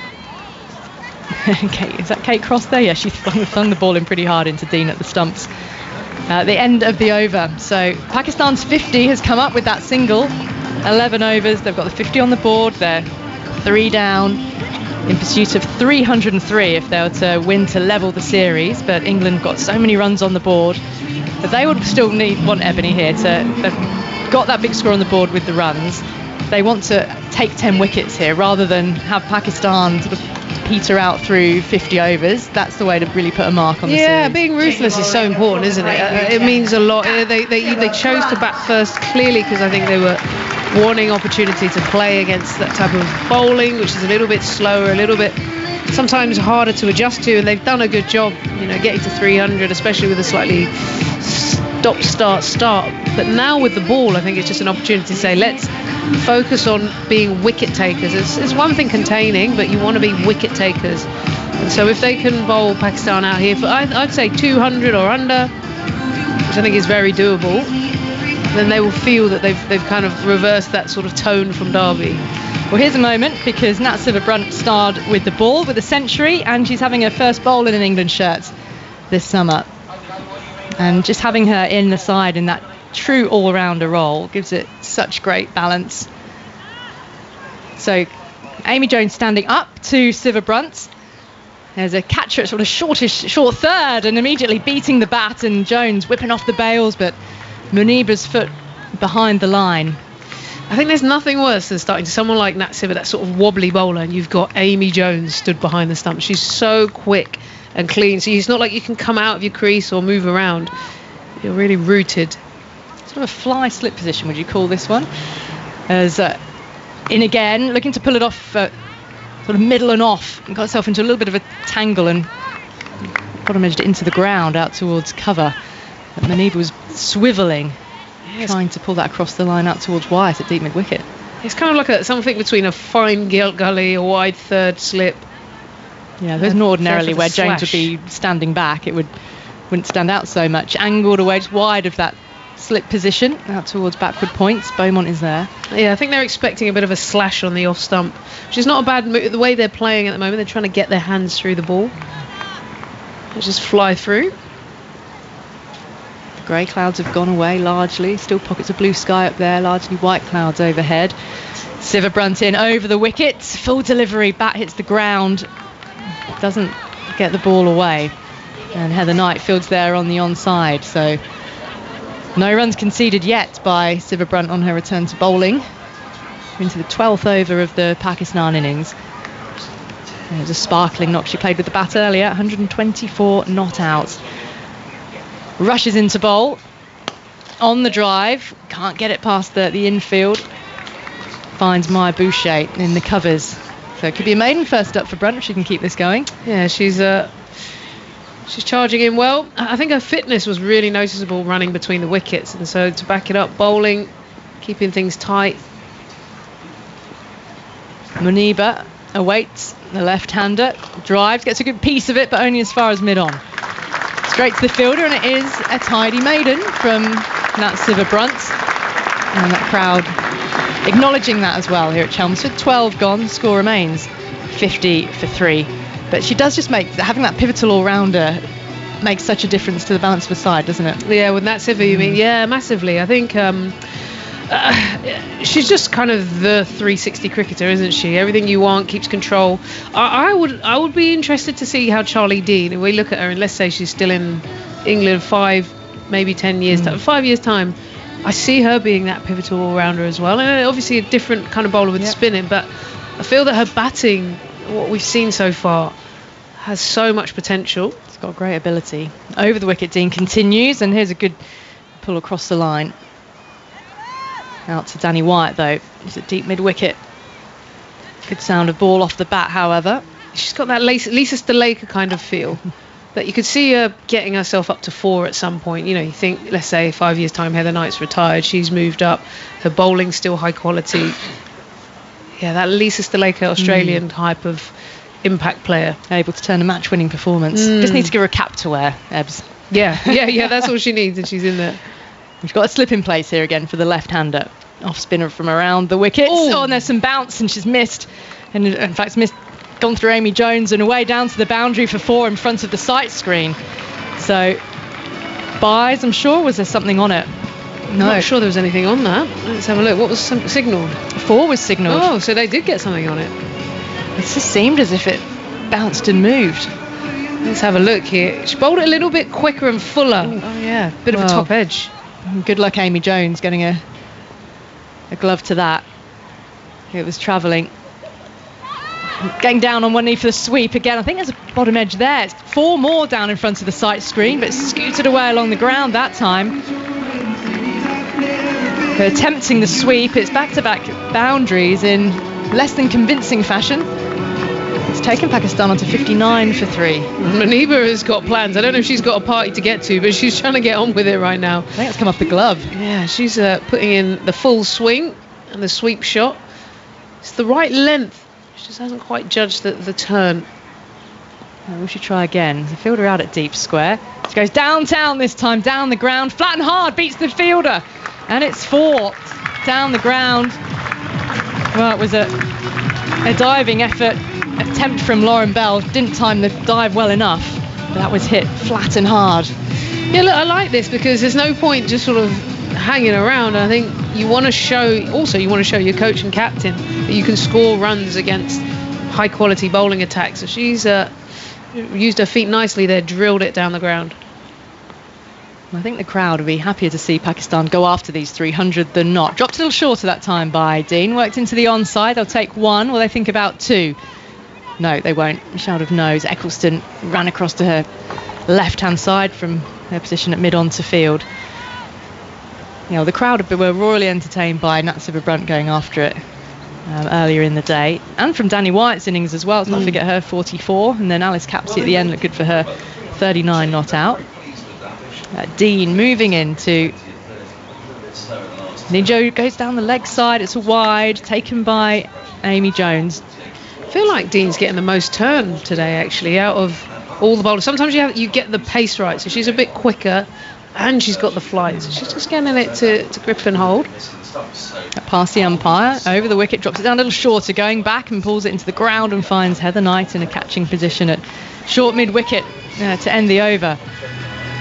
Dean, 20 overs from is that her second over that she's bowled? 65 for 3 after 13.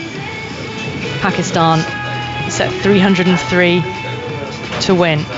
England finishing their innings 302 for 5, so they still had batting to come. We didn't see Charlie Dean with the bats even, but Eccleston, Kate Cross and Lauren Bell were the batters who didn't get an opportunity. And really Tammy Beaumont and Heather Knight were the only two that didn't get going at all in the England innings. Boucher 34 off 33. And then Danny Wyatt for 44 put on that recovery partnership with Nat Sciver-Brunt of 79, which was so valuable after England was 70 for 3. Sciver-Brunt continuing. Full to Muniba, who's driving up to Eccleston at mid-off, and there's no run. Ebbs, I've been meaning to ask you something, because we haven't seen each other for absolutely ages, have we? No, it's been a while. So there was some animal chat going on before. Have you got yourself a cat? No, I've got an AI cat. Ah, okay. Talking of AI. So right. It's called the Cricket Cat, and I want to manifest. This is what I thought. Sciver-Brunt in. drops into the ground towards point, setting off quickly for a single, scrambling stop on the edge of the circle, and it's just the one. So I love cats. I used to have a cat. She died a number of years ago, but I loved her, little Jazzy. So I was talking to a number of people about wanting. Have you seen these adventure cats? They're not like normal. They're like Bengal cats, or you can take them with you. So in theory, cats that are on a lead. But you're talking about real life cats. Yeah, real life on cats. a lead. Yeah. So then the plan I've was. even seen a rabbit on a lead, actually. Have you? Yeah, being hopped down the Thames path. Silver Brunson forward presses Najiha, and it wasn't owned by Mel Jones either, because she does have a house rabbit in real life. So the plan was I want to get one, but then I looked at the cricket fixtures and I was like, well, I can't get one in May, can't get one in June, can't get one in July, can't get one in September, or might be overseas. So I was like, why don't I just get an AI cat? Silverbrunt over the wicket, jabbing forward Najiha up to mid-on, no run, Eccleston Fields. And I've been creating photos. If we called it the cricket cat, its name's Menace. And so the plan is like to build up it takes up. It's already been to the Oval. It's met the England cricket team. What do you mean it's been to the Oval? It's an AI cat, so it doesn't exist in real life. No, so I've created AI images of this Bengal cat. Okay, here is Silverbrunt in and leg delivery has Najiha defending once again, no run. So clearly you're not following the cricket cat on. Well, I did start to see it on Instagram. But it's been to the MCG. So it's just an image. For now, but these are all things that... Sorry. Just an image. Look, it's got a Surrey shirt on, opening the batting at the Oval. This is just a smart bit of photoshopping. No, but I want to turn this into a real cat. Back up the pitch, you got a hand to it in the follow through to take some pace off it. Another dot ball. And it's another tight over, just the single coming from it. 66 for 3 after 14 overs. And Pakistan, goodness me, Ebony, I'm confused about what it all means. Apart from some good fun photographs of a cat in lots of different locations around the world. Don't worry, I'll get you following. You don't have to feed it, right? An AI Not cat. Not yet. Right, drinks are being taken here at Chelmsford. So 14 overs gone. Pakistan 66 for 3. What can they do from here? Yeah, it'd be fun watching. We've seen some good attempts by Muniba Ali in particular to try and accelerate things a little bit and just see how close they can get to the 300 that England piled up. Now, Alex is here. Hey. Alex is here, and I'm about to hand over to Atif. So, Alex, you haven't got a... Have you got a real cat, AI cat? No, I've not got any cats. No, I'm going to hand over to Atif. No, I'm not a pet person. I'm not at home enough, so wouldn't be fair on my partner for me to go, I want this puppy, but I'm never at home, you have it. Yeah. So, no, there's no animals in our house. Just me on a bad day. Me neither. I did go on safari once, it was good fun, but that was a long time ago. What's happening right now is, Pakistan 66 for 3, chasing a target of 303. 14 overs into this innings, and they're having a drinks break. Some impressive bowling from England. We haven't even seen Sophie Eccleston yet.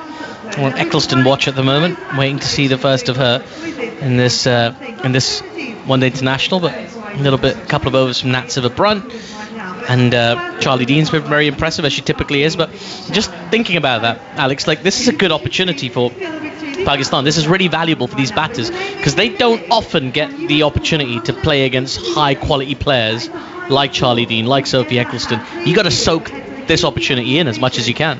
Yeah, of course. I think they came out today and they actually played really nicely, and they're really impressed with them. I would hate for them to just sit in and bat their 50 overs for 180, but also, like you say, a good opportunity for them to face some high-class bowling. Yeah, we've got Muniba Ali out in the middle, who's batting really well at the moment, 30 off 35, and it's worth mentioning she's got a one-day international 100 to her name against Ireland. Record-breaking opening partnership that was alongside Sidra Amin.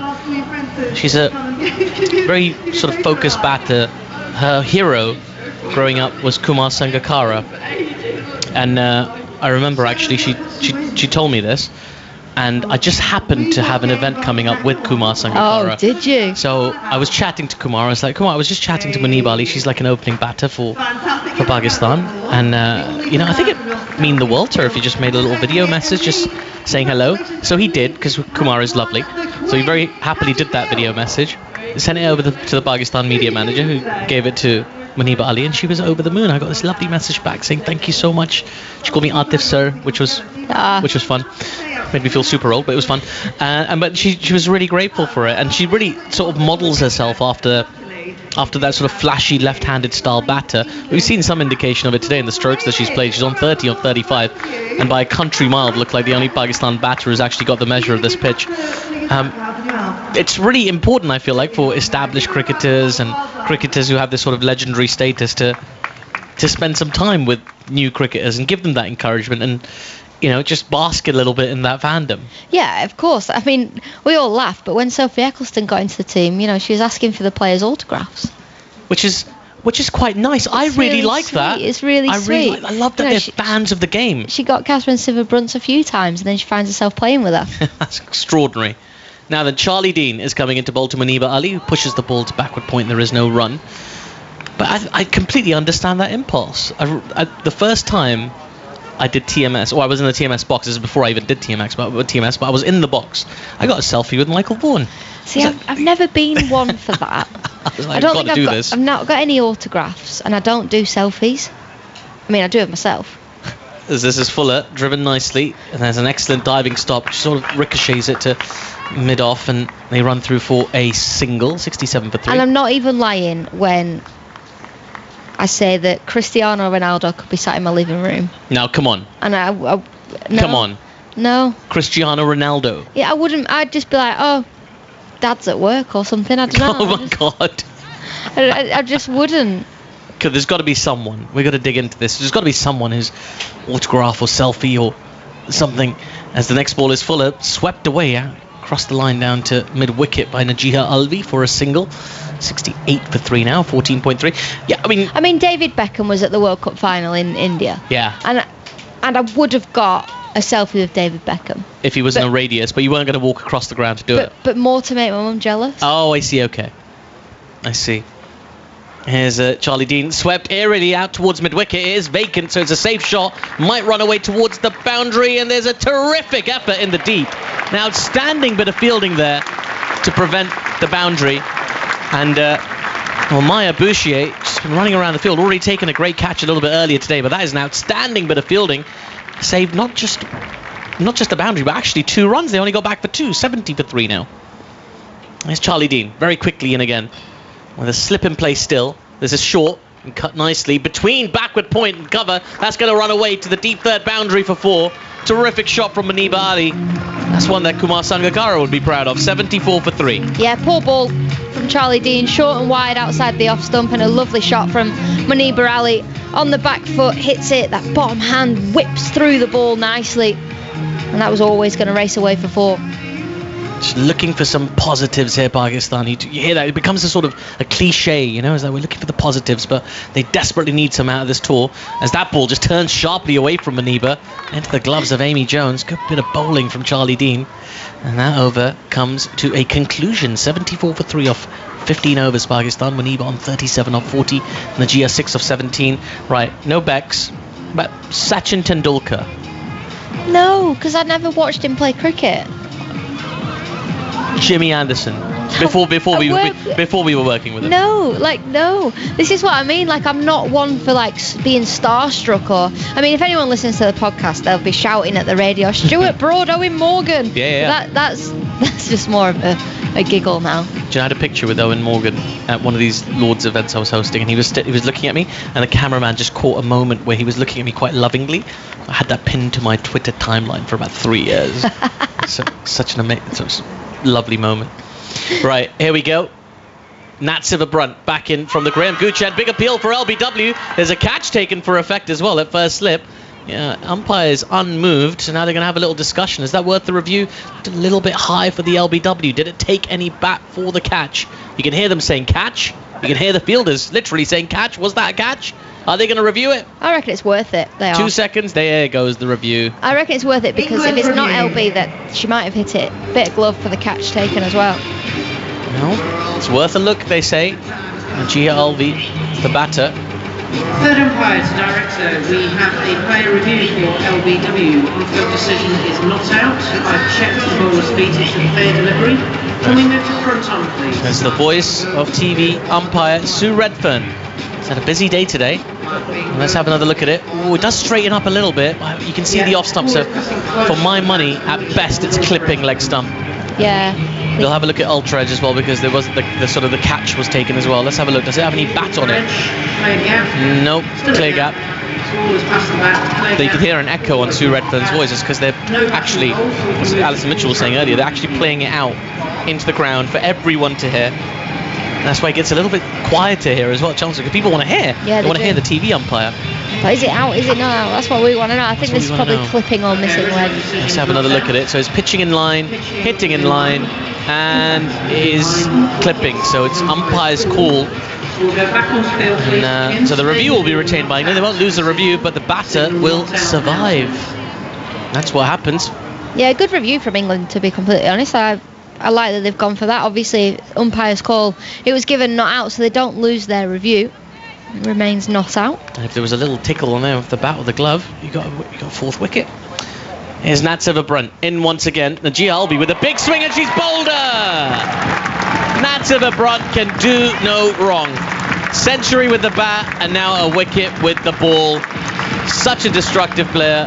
360 degrees. Pakistan 74 for 4 after 15.2 overs. Well, there's no question about that one. A big old heave across the line. The ball clatters into off stump. Bale flies past Amy Jones. It was an awful shot. It would clear the front leg and just try and hit it to the moon. Deserved to be out as well. And if there was any question about the one before, there isn't now. Natseva just showing why she is one of the best all-rounders in the world. Without a shadow of a doubt. Najia Albi goes for 6 of 19 deliveries. She had a not out to her name in the first ODI. 29 not out in her first game off 50-odd deliveries, and well, it showed a few glimpses of potential, but you get the impression she's only keeping wicket in the one-day international side because Muniba's, it's like it's hard work, I suppose, to keep for 50 overs and then go out there and bat at number 3. It's a challenge, fitness-wise. I wouldn't want to do it. Ebony Rainford-Brent just walked in with a little snack. I won't reveal what it is, but I will. Ooh. Is that baked beans and chips? Chickpea. It's a chickpea curry, yeah. But it does look a bit like baked beans, doesn't it? I could smash baked chips beans and on beans. chips. Oh yeah, chips and beans. Disappointed that Chips we're on and chickpea beans, curry, la, actually. La, la. Chips and beans, la la la. It's a song, isn't it? It's a song. Is it? Yeah. Natseva Brunt now in. Short outside the off stump, cut nicely, and an excellent stop at sort of a fly slip position, a gully position. That's terrific fielding there, because that ball was really travelling. But Charlie Dean makes the stop and saves, probably would have been 4 runs. They get through for a single. And Alia Riaz off the mark. The all-round package, really, Charlie Dean. She can bat, bowl, quickest to 50 wickets in ODIs. She's been a little bit expensive throughout stages in this series, but her fielding also top draw. Here's Natseva Brunt, slightly flighted delivery, driven straight down the ground by Muniba. Hasn't timed it brilliantly. They do get through for a single, though. That score moves on to 77 for 4. As I'm just looking at my monitor, which Ebbs has managed to put a water bottle right in front of the score. 76 for 4. Thank you so much. Thank you. 76 for 4. Who's that bowling? It's Natseva Brunt. In she comes. There's a short, edged, and down towards deep third. Lauren Bell is fielding, but right over the head of Charlie Dean. And sort of fortunate, really, because that was really travelling. That, that's one that you want to watch out your face for. Yeah, Charlie Dean. I think it's gone over her head, but over her head quickly. And she stayed in that gully position and then quickly realised it was a left-hander on strike now because they got a single. So 45 for the longest time. Here's Natseva Brunt now in, as that beats the outside edge of the new batter, who swings, misses, and, well, got Amy Jones behind the stump, standing up to the Natseva Brunt as well, taking the ball so casually. Dot ball, another great over from Natseva Brunt. 3 overs, 1 for 4, and Pakistan 77 for 4. Outstanding from Siva Brunt. It's so good to see her back with the ball in hand. England, they've got good enough seamers that they can cope without her, but when they've got her, she just adds different class to this team, doesn't she? We still haven't seen Sophie Eccleston bowl. Are they just giving responsibility to... Well, you like to see this from me, just testing out their options and what have you. There's how will Charlie Dean cope, or how will she bowl without Eccleston at the other end, dotting up? And I like it from England. Well, she's bowled 3 overs for 28 so far. As you say, a little bit expensive from Charlie Dean. And she comes now to Alia Riaz. There's a flighted delivery. Riaz drives wide of that fielder at backward point. Should get through for a single. Might even come through for a second. No. They opt against it. It'll just be 179 for 4 now, Pakistan. And 78 for 4, I beg your pardon, after 16.1. Target, they're not going to get anywhere near, I don't think, but there's an opportunity here for them to get some valuable time against some high-quality bowlers. England experimenting a little bit. As in comes Charlie Dean again. Lots of flight on this one. Pushed into the offside by Muniba Ali. There is no run. There's some runs here for the taking for Muniba Ali if she bats through as well. She's on 38 of 43 deliveries.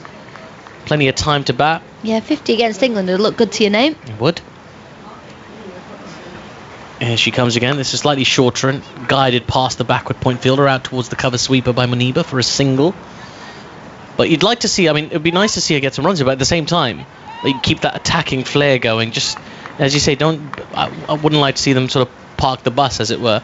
But at the same time, really, just show a few of the quivers in your, a few of the arrows in your quiver.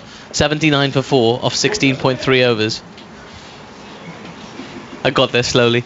Here is Charlie Dean again. Lots of flight on this. Driven nicely. That's going to run away to the boundary for 4. Terrific shot. Slightly overpitched. And Alia Riaz with that massive backlift just smashes the ball along the ground to the extra cover boundary for 4. Pakistan 83 for 4. Yeah, full and outside the off stump for Charlie Dean. Alia Riaz. I was talking about how I feel like bats too low. She bats too low in this team. She just clears the front leg and slaps that through the covers. It was a lovely shot. And Pakistan, they're impressing me again here today. They played some good shots. There's Charlie Dean in again. Lots of flight. Driven this time, not quite timed by Alia Riaz. It bobbles its way to extra cover by Alice Capsey fields, and there is no run. 83 for 4 the score. 1 ball to come in the 17th over. Here's Charlie Dean. In once again, it's a quicker delivery and just watches it onto the bat as Alia Riaz plays it into the onside. There is no run, and that is the end of the over. 17 overs gone in this innings. Pakistan 83 for 4, chasing a target of 303. We are in Chelmsford today for the final game of this women's tour for Pakistan. They played 3 T20s, England winning each of those, and they played, well, there were 2 one-day internationals preceding this one. England won the first one. Second one was rained out after 6.5 overs of play. And today it looks like England will close out another series win over Pakistan.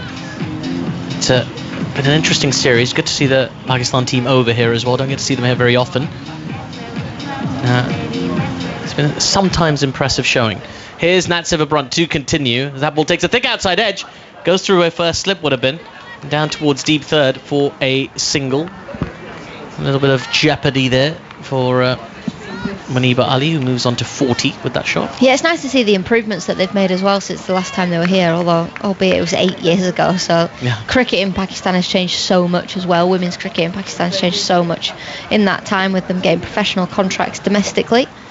There's Nat Sivabrunt in again, full driven straight down the ground, only as far as mid-on. There is no run.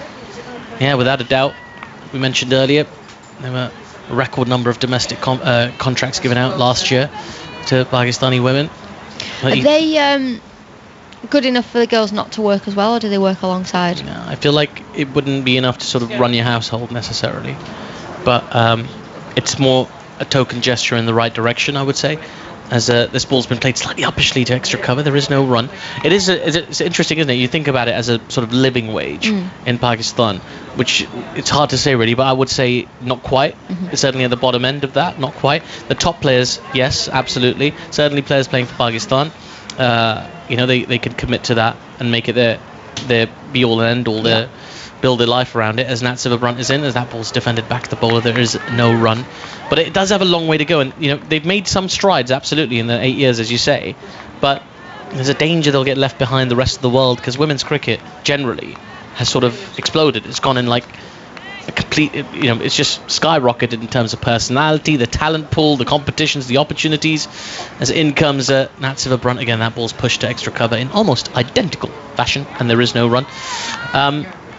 So you want Pakistan to keep the pace with the rest of the world. And we're banging on about it, but the first phase of that is a franchise competition, attracting some of the best talent over to Pakistan. They've had glimpses of that. They played the exhibition games last year alongside the PSL. There were 3 exhibition games featuring the women's team, and some England players went over there to play as well. Danny Wyatt went over there to play. Siva Brunt in once more. This is short outside the off stump, cut away nicely. That is a lovely shot from Alia Riaz. It's going to run away to the backward point boundary for 4. Good bit of timing, good hands. 88 for 4 Pakistan after 18 overs. Lovely shot. Just slightly back of a length from Siva Brunt, and Alia Riaz onto it in a flash. I've got a niche Nat Siva Brunt stat. Oh, do tell. From Hypercoast on it again. This is the 3rd time the Nat Siva Brunt has both scored a century and taken at least 1 wicket in the same ODI, the most by any English woman in the format. Nat Siva Brunt with 3, Enid Bakewell with 2, Rachel Hayhoe Flint with 1, Lynn Thomas with 1, alongside Carol Hodges. Wow, that's esteemed company, isn't it? Very, very esteemed company. Top of the table. Yeah. Charlie Dean now in again. Is that first ball slightly short, dabbed away to short third. There is no run. It's Charlie Dean's 5th over here. She's gone for 34 so far in her 4.1 overs, which by her standards is extortionate. Usually very miserly with her economy rates. The one bowler that Pakistan have chased, particularly Maniba Ali, who's on 40 or 46 balls and on strike. Here's Charlie Dean. Lots of flight on this. Has been swept aerially, but again into the vacant deep backward square leg region. It's going to run away to the boundary for 4. Another boundary for Maniba Ali. Moves on to 44 with that shot. Played some lovely shots today. Charlie Dean continues to be somewhat expensive. 92 for 4 Pakistan off 18.2 overs. It almost feels like Heather Knight's happy with Charlie Dean being expensive, because she's only got 2 fielders outside, 1 on each side, so deep mid-wicket and a deep cover, and then as soon as that ball got swept, Heather Knight's clapping saying don't worry. Here's Charlie Dean in once again. Lots of flight on this. Much better ball defended into the offside for no run.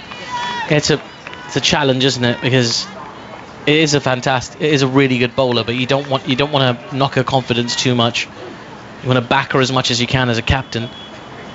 Charlie Dean in once again. This is shorter. It's been cut, hammered really out towards deep extra cover. It's a long old boundary square of the wicket here at Chelmsford. Maybe another single to the score. 93 for 4 now Pakistan of 18.4 overs. They've kept scoring at a decent rate despite the loss of those early wickets. Still going at just about 5 runs and over. There's Dean now into Alia Riaz. A bit quicker this time. Beats the outside edge. Much quicker delivery there, and Alia Riaz just pokes at it. That misses the outside edge by just a whisker, and just for effect, Amy Jones whips the bails off. Keepers always do that. Keep you honest. Don't go dancing around anywhere. Here's Charlie Dean, and once again, that's a much slower ball played into the onside for no run. That's a better over from Charlie Dean, despite that boundary into the covers. Just changing her pace, varying things up, and keeping the batters on their toes. But they're still alive and well. Maniba Ali, 45 of 49 deliveries. One of the strongest batting performances by a Pakistani player on this tour, I would say. Pakistan 93 for 4 after 19 overs. Your thoughts on what you've seen so far, Alex? And then you're going to be joined with hopefully slightly less chat about beavers and otters and that kind of thing by Daniel Norcross. Well, if he's seen the same tweet that I've seen, then he will see the same. He will be talking about otters. It's World Otter Day, apparently. Why do you hate otters so much? Did you hear that? It's World Otter Day. It's World Otter Day, yeah. Should be more of those. It goes Siva Brunt. Next delivery is driven up to mid-off. On the ground, there's no run. Yeah. What's he got against otters? I don't know. Did you have beans and chips too? No. No, I had tarka dal. It's like a normal dal, but just a little otter. Badum cha. She's defended on the front foot. Well done. To short extra cover, and there's no run. You're not going to laugh at your own jokes. I love how you had to hit me to make sure. Get it? Please get that. I just said otter. Well, I can't trust anybody these days. Siva Brunt in. This is dabbed backward point straight to the fielder again. There's no run. I think it's a bit tricky for Charlie Dean at the moment because one of these batters is really quite tall and one of them is really quite short. And one of them's left-handed and one of them's right-handed. It's a good challenge. It's a good challenge, and I think that might be where she's just struggling a little bit with her length, perhaps. Not quite got it right, has she? In comes Siva Brunt. This is heaved out into the onside, not with any great timing. Aerially as well. They'll come back for a couple as mid-on runs round to her left to do the fielding. 95 for 4. Yes, I didn't have any of those things. There was a chicken balti lurking. Oh, was there? It wasn't visible, but it was in a pan. Ah. If you ask the right questions, you can get the chicken balti. Hope it's still there. It's still in my teeth, as this is defended on the front foot to short extra cover and there's no run. I have to do a bit of a speed eat. And you know me, I'm quite a slow eater. Yeah. Painfully slow eater, actually. Well, I'm hoping it's still there by the time I've come off air. Just ask them for it. You won't see it there, but there's a big pan on a cooker behind them. Is there? I'll say, That and one of my chips. colleagues had a lovely chicken balti. Do you have it? There's that Siva Brunt again. Now this has gone high in the air. Fielder underneath it. Should take the catch. And does. Bouchier steadied herself at extra cover. Muniba went for a big old heave-ho. She's batted very aggressively and very attractively, and she was trying to go again. But all she did was succeed in skying it, and it went virtually no distance. A long way up in the air, but actually no distance away from her, and was caught at a short extra cover by Maya Bouchier, who has among the best hands in this England team. She made no mistake in Pakistan, 95 for 5. Yeah, cross-seam delivery from Siva Brunt. She's looking for a 50 and just skies the ball straight in the air, and she's absolutely filthy with herself because she knows she's just thrown away 50 against one of the best teams in the world. And as soon as she hits the ball, she leans on her bat and is like, please drop it. Oh no. It was a good knock though. I mean, she's on a hiding to nothing here. Pakistan are not going to win this game. It's a huge target, but she hasn't died wandering. She's had a go at England's bowlers. She's really got stuck in and played some terrifically attractive shots in that 47. And I think this bodes well. 95 for 5 though. And there's a danger Pakistan could subside here. There is indeed, but I quite like the fact that they've gone out there and played some shots, and they haven't just sat in and they've not been boring. No, they've taken the game to England, haven't they? Yeah. And also, where is the skipper? What do you mean, where is she? She's there. Nida Dar? Oh, I thought you meant Heather Knight. No. I was like, Heather Knight's out there in the middle. No, No, she's out there. That's a good question. She's not come out to bat, has No, she? didn't she bat at 6 at Derby? I think she may have done. I shall tell you. Would you mind? Is that 5 instead of 6, or is it 6? Well, that's a third T20. Oh dear, well that won't do it. Charlie Dean starts a new over. First ball is swept really well, but fielder gets a bit of a hand to it. And that's Siva Brunt. She batted at 5. She batted at 5, and so they get through for just the single. It would have gone down to the boundary otherwise. It was very crisply struck. 96 for 5. Well, according to my notes, she was 5. Yeah, no, I think you're right. So she's... I don't know what the thinking is here. Maybe it's to give the other players a chance as forward in defence. Nah. Comes Sana, and there's no run. She must have a niggle. Must have a niggle. She's not batting at 8 on purpose. She bowled a full 10 though, didn't she? She's not got any kit on. She's not got any kit on? Well, she's got clothes on. Oh, well, that's good to know. Family show, outside the off stump, played and missed. She's not got her pads on. She's got a hoodie on in the dugout. Maybe she has got a niggle. Yeah. But she did bowl all 10, didn't she? She bowled a long old spell, the second spell. Charlie Dean in, tosses this up. Oh, big appeal for LBW. She loves it, and up goes the finger. That doesn't mean it's out, by the way. We've had a lot of overturned decisions today. I think there's only been one actually rank review. That was by Pakistan. All the others have either proved the umpire wrong or they've been umpire's call. So she went on the sweep. Here did Fatima Sana. And got struck on the pad. It looked quite out. Charlie Dean loved it, but you can't always tell with bowlers. And now we'll go through the rig roll as the decision has been reviewed. On-field decision is out. I've checked the bowler's feet. It's a fair delivery.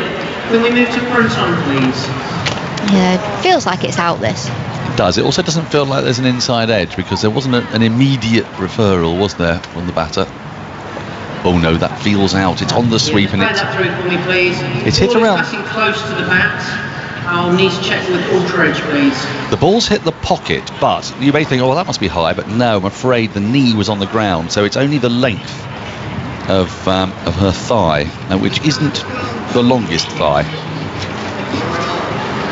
It's not the shortest either, but it isn't really not a long thigh. Little murmurs with a clear gap between the bat and the ball. Play through. All the way through for me, please. Yeah, clear gap. Clear gap. I'm satisfied there is no bat or glove involved. We can move to ball tracking, please. Well, it's certainly hit in line. The only thing that could save her will be height. It's not going to go past leg stump. Is out. Pitching is outside off. Impact is in line.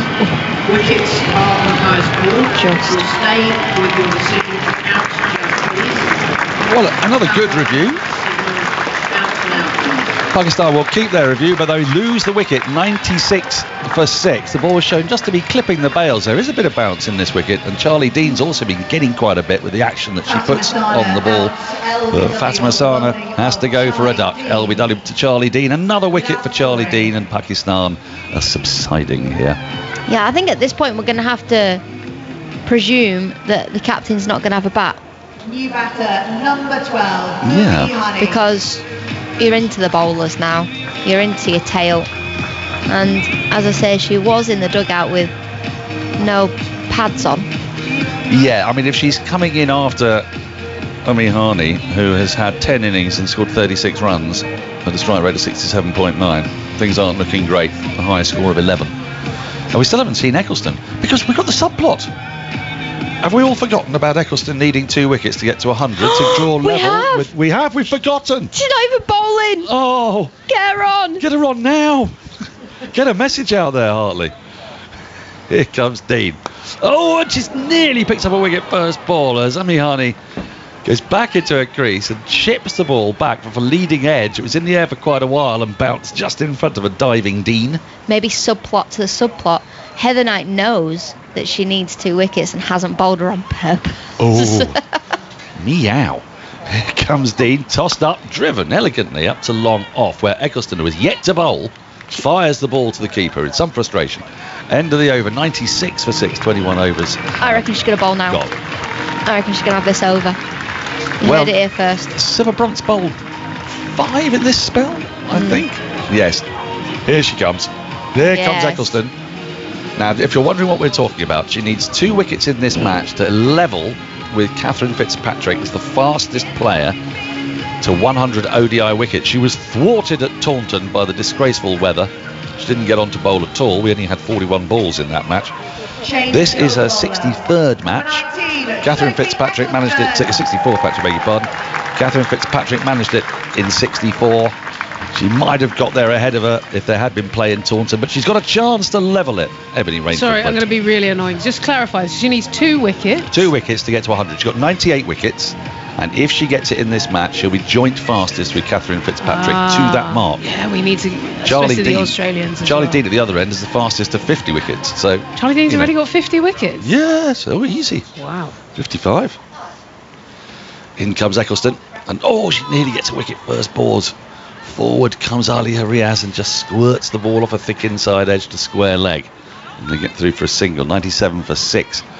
Do you agree with Hartley? Do you think this means that Nida Dar is unlikely to grace us with her batting presence? I would say I wouldn't be surprised if she came out, but it would be at the back end when, it's almost negligible. It's not going to impact I wonder the game. when it happened, because she bowled at the 47th over. It might have been, sometimes players are often holding something throughout a series, and then last game when it's not happening. Right. Yeah. You know what? Yeah, I do know. Yeah. You know that. Yeah, I know that feeling. I used to do it at the beginning of the season. Now there's a muted appeal for LBW as the ball speared into the thigh of the right-handed Umi Hani. But there is no run as it plops out in front of her. Yeah, when I was captain of my college team, I used to pretend to have pulled my thigh early on in my innings. Just before lunch? No, I'd get to about 5 or 6. I'd open the batting, it's about 5 or 6, and then I'd go, my thigh hurts, and then I'd call a runner. Now, what's going on here? We're just having a... What is happening here? There seems to be a change of fielder, is this? Alice Capsey moving from one position to another. Is Tammy going under? Ah, yes, that's it. It's lids. I don't mean Lydia Greenway, I mean as in the helmet. So I used to do that, and then I was able to not have to run. Hold on, can I just unpick here? I think Amy Jones is giving Tammy her leg guards because Amy Jones is going to allow but doesn't she need leg guards? Why don't they just run out leg guards for Tammy Beaumont? They must have spare leg guards. Well, this is what I was thinking. Are they too big though for Tammy Beaumont? Yeah, but then get leg shin guards. Right. I don't know. Well, it's a magnificently pointless waste of time, but Nida Dar, by the way, we just have an update. My producer, Chris Sykes, has told us.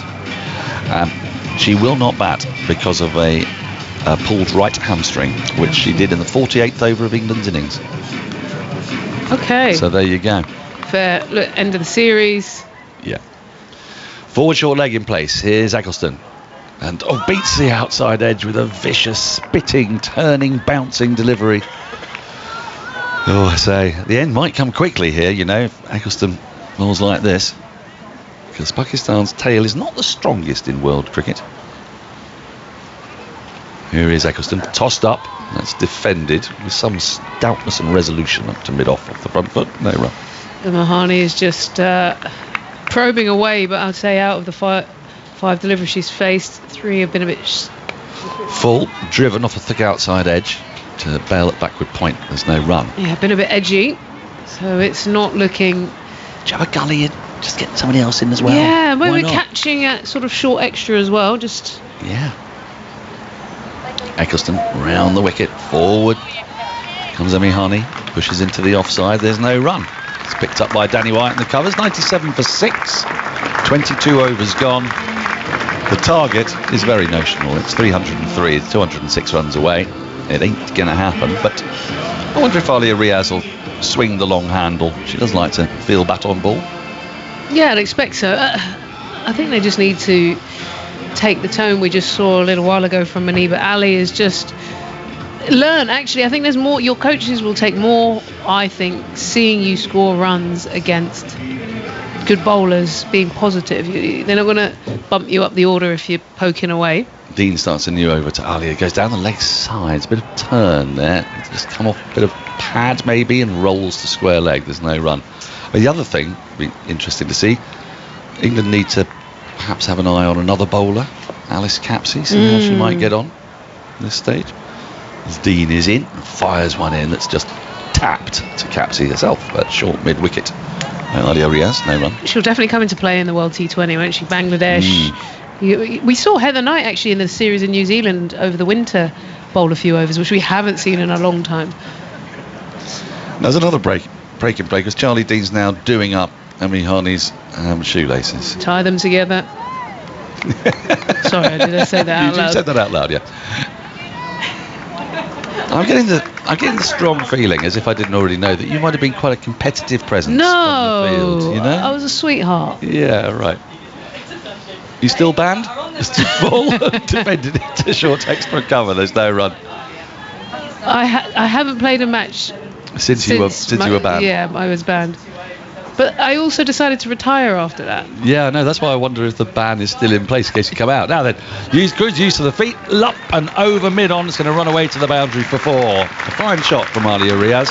She just sort of sat, pushed, defended for the first few balls of that over, and then at the little bit of flight, eyes lit up, nice little skip down the wicket, and she just lofted it over mid-on. Yeah, good smart shot option really. Charlie Dean bowls with a decent amount of pace. Immediately Bell comes down to long on. I'm not sure about that. Quite like to see her playing that shot more often. As she comes forward in defence, the ball squirts up a thick inside edge to Nat Siva Brunt, who moves from the 45 to collect at short square leg. 102 for 6. 100 coming up with that 4 off the previous delivery. They're only protecting for Alia. Mahani, field comes up. Fired in again, that's turned away fine, and Nat Siva Brunt's got a bit of a chase on here. She's going to haul it up inside the fine leg boundary, turns and throws back to Amy Jones. They pick up a couple. 104 for 6. 23 overs have gone, and And I expect, this is why I'm just sort of wondering if they might want to have a little look at Capsey in this situation, because you need to get some bowling miles in those legs, don't you? In all the 14 one-day internationals she's played, she's only bowled 21 overs. And she has bowled a fair bit in T20, so I'm not quite sure of why. Yeah, look, it's a smart move between now and then. I mean, there is cricket coming with the 100 and other things, and maybe they're lining up. Remember, we got Sarah Glenn as another option. So there's plenty of options. Eccleston starts a new over. Alia Riaz drives the first ball into the covers. There are 4 in the covers. Well, it's a mid-off, an extra cover, a cover and a backward point. I was really intrigued to see Heather Knight bowling quite a decent amount in the New Zealand series. Eccleston fires one in. This is nicely dabbed away. A lovely little late cut that's going to run away to the boundary for 4, using the pace of Eccleston and the placement to the left of Lauren Bell at backward point down to the boundary for 4. That's a really nicely played shot. They're using the pace of the spinners here. England have a little bit more pace on the ball, so it means that you don't have to smash it in front and wait for it. You can just ride with that extra momentum. Eccleston in, tosses this one up more, and it's defended on the front foot, back to the bowler, no run. Did you ever see Catherine Fitzpatrick bowl? Yeah, but not on, mostly on video. Video, yeah, not live. Eccleston in.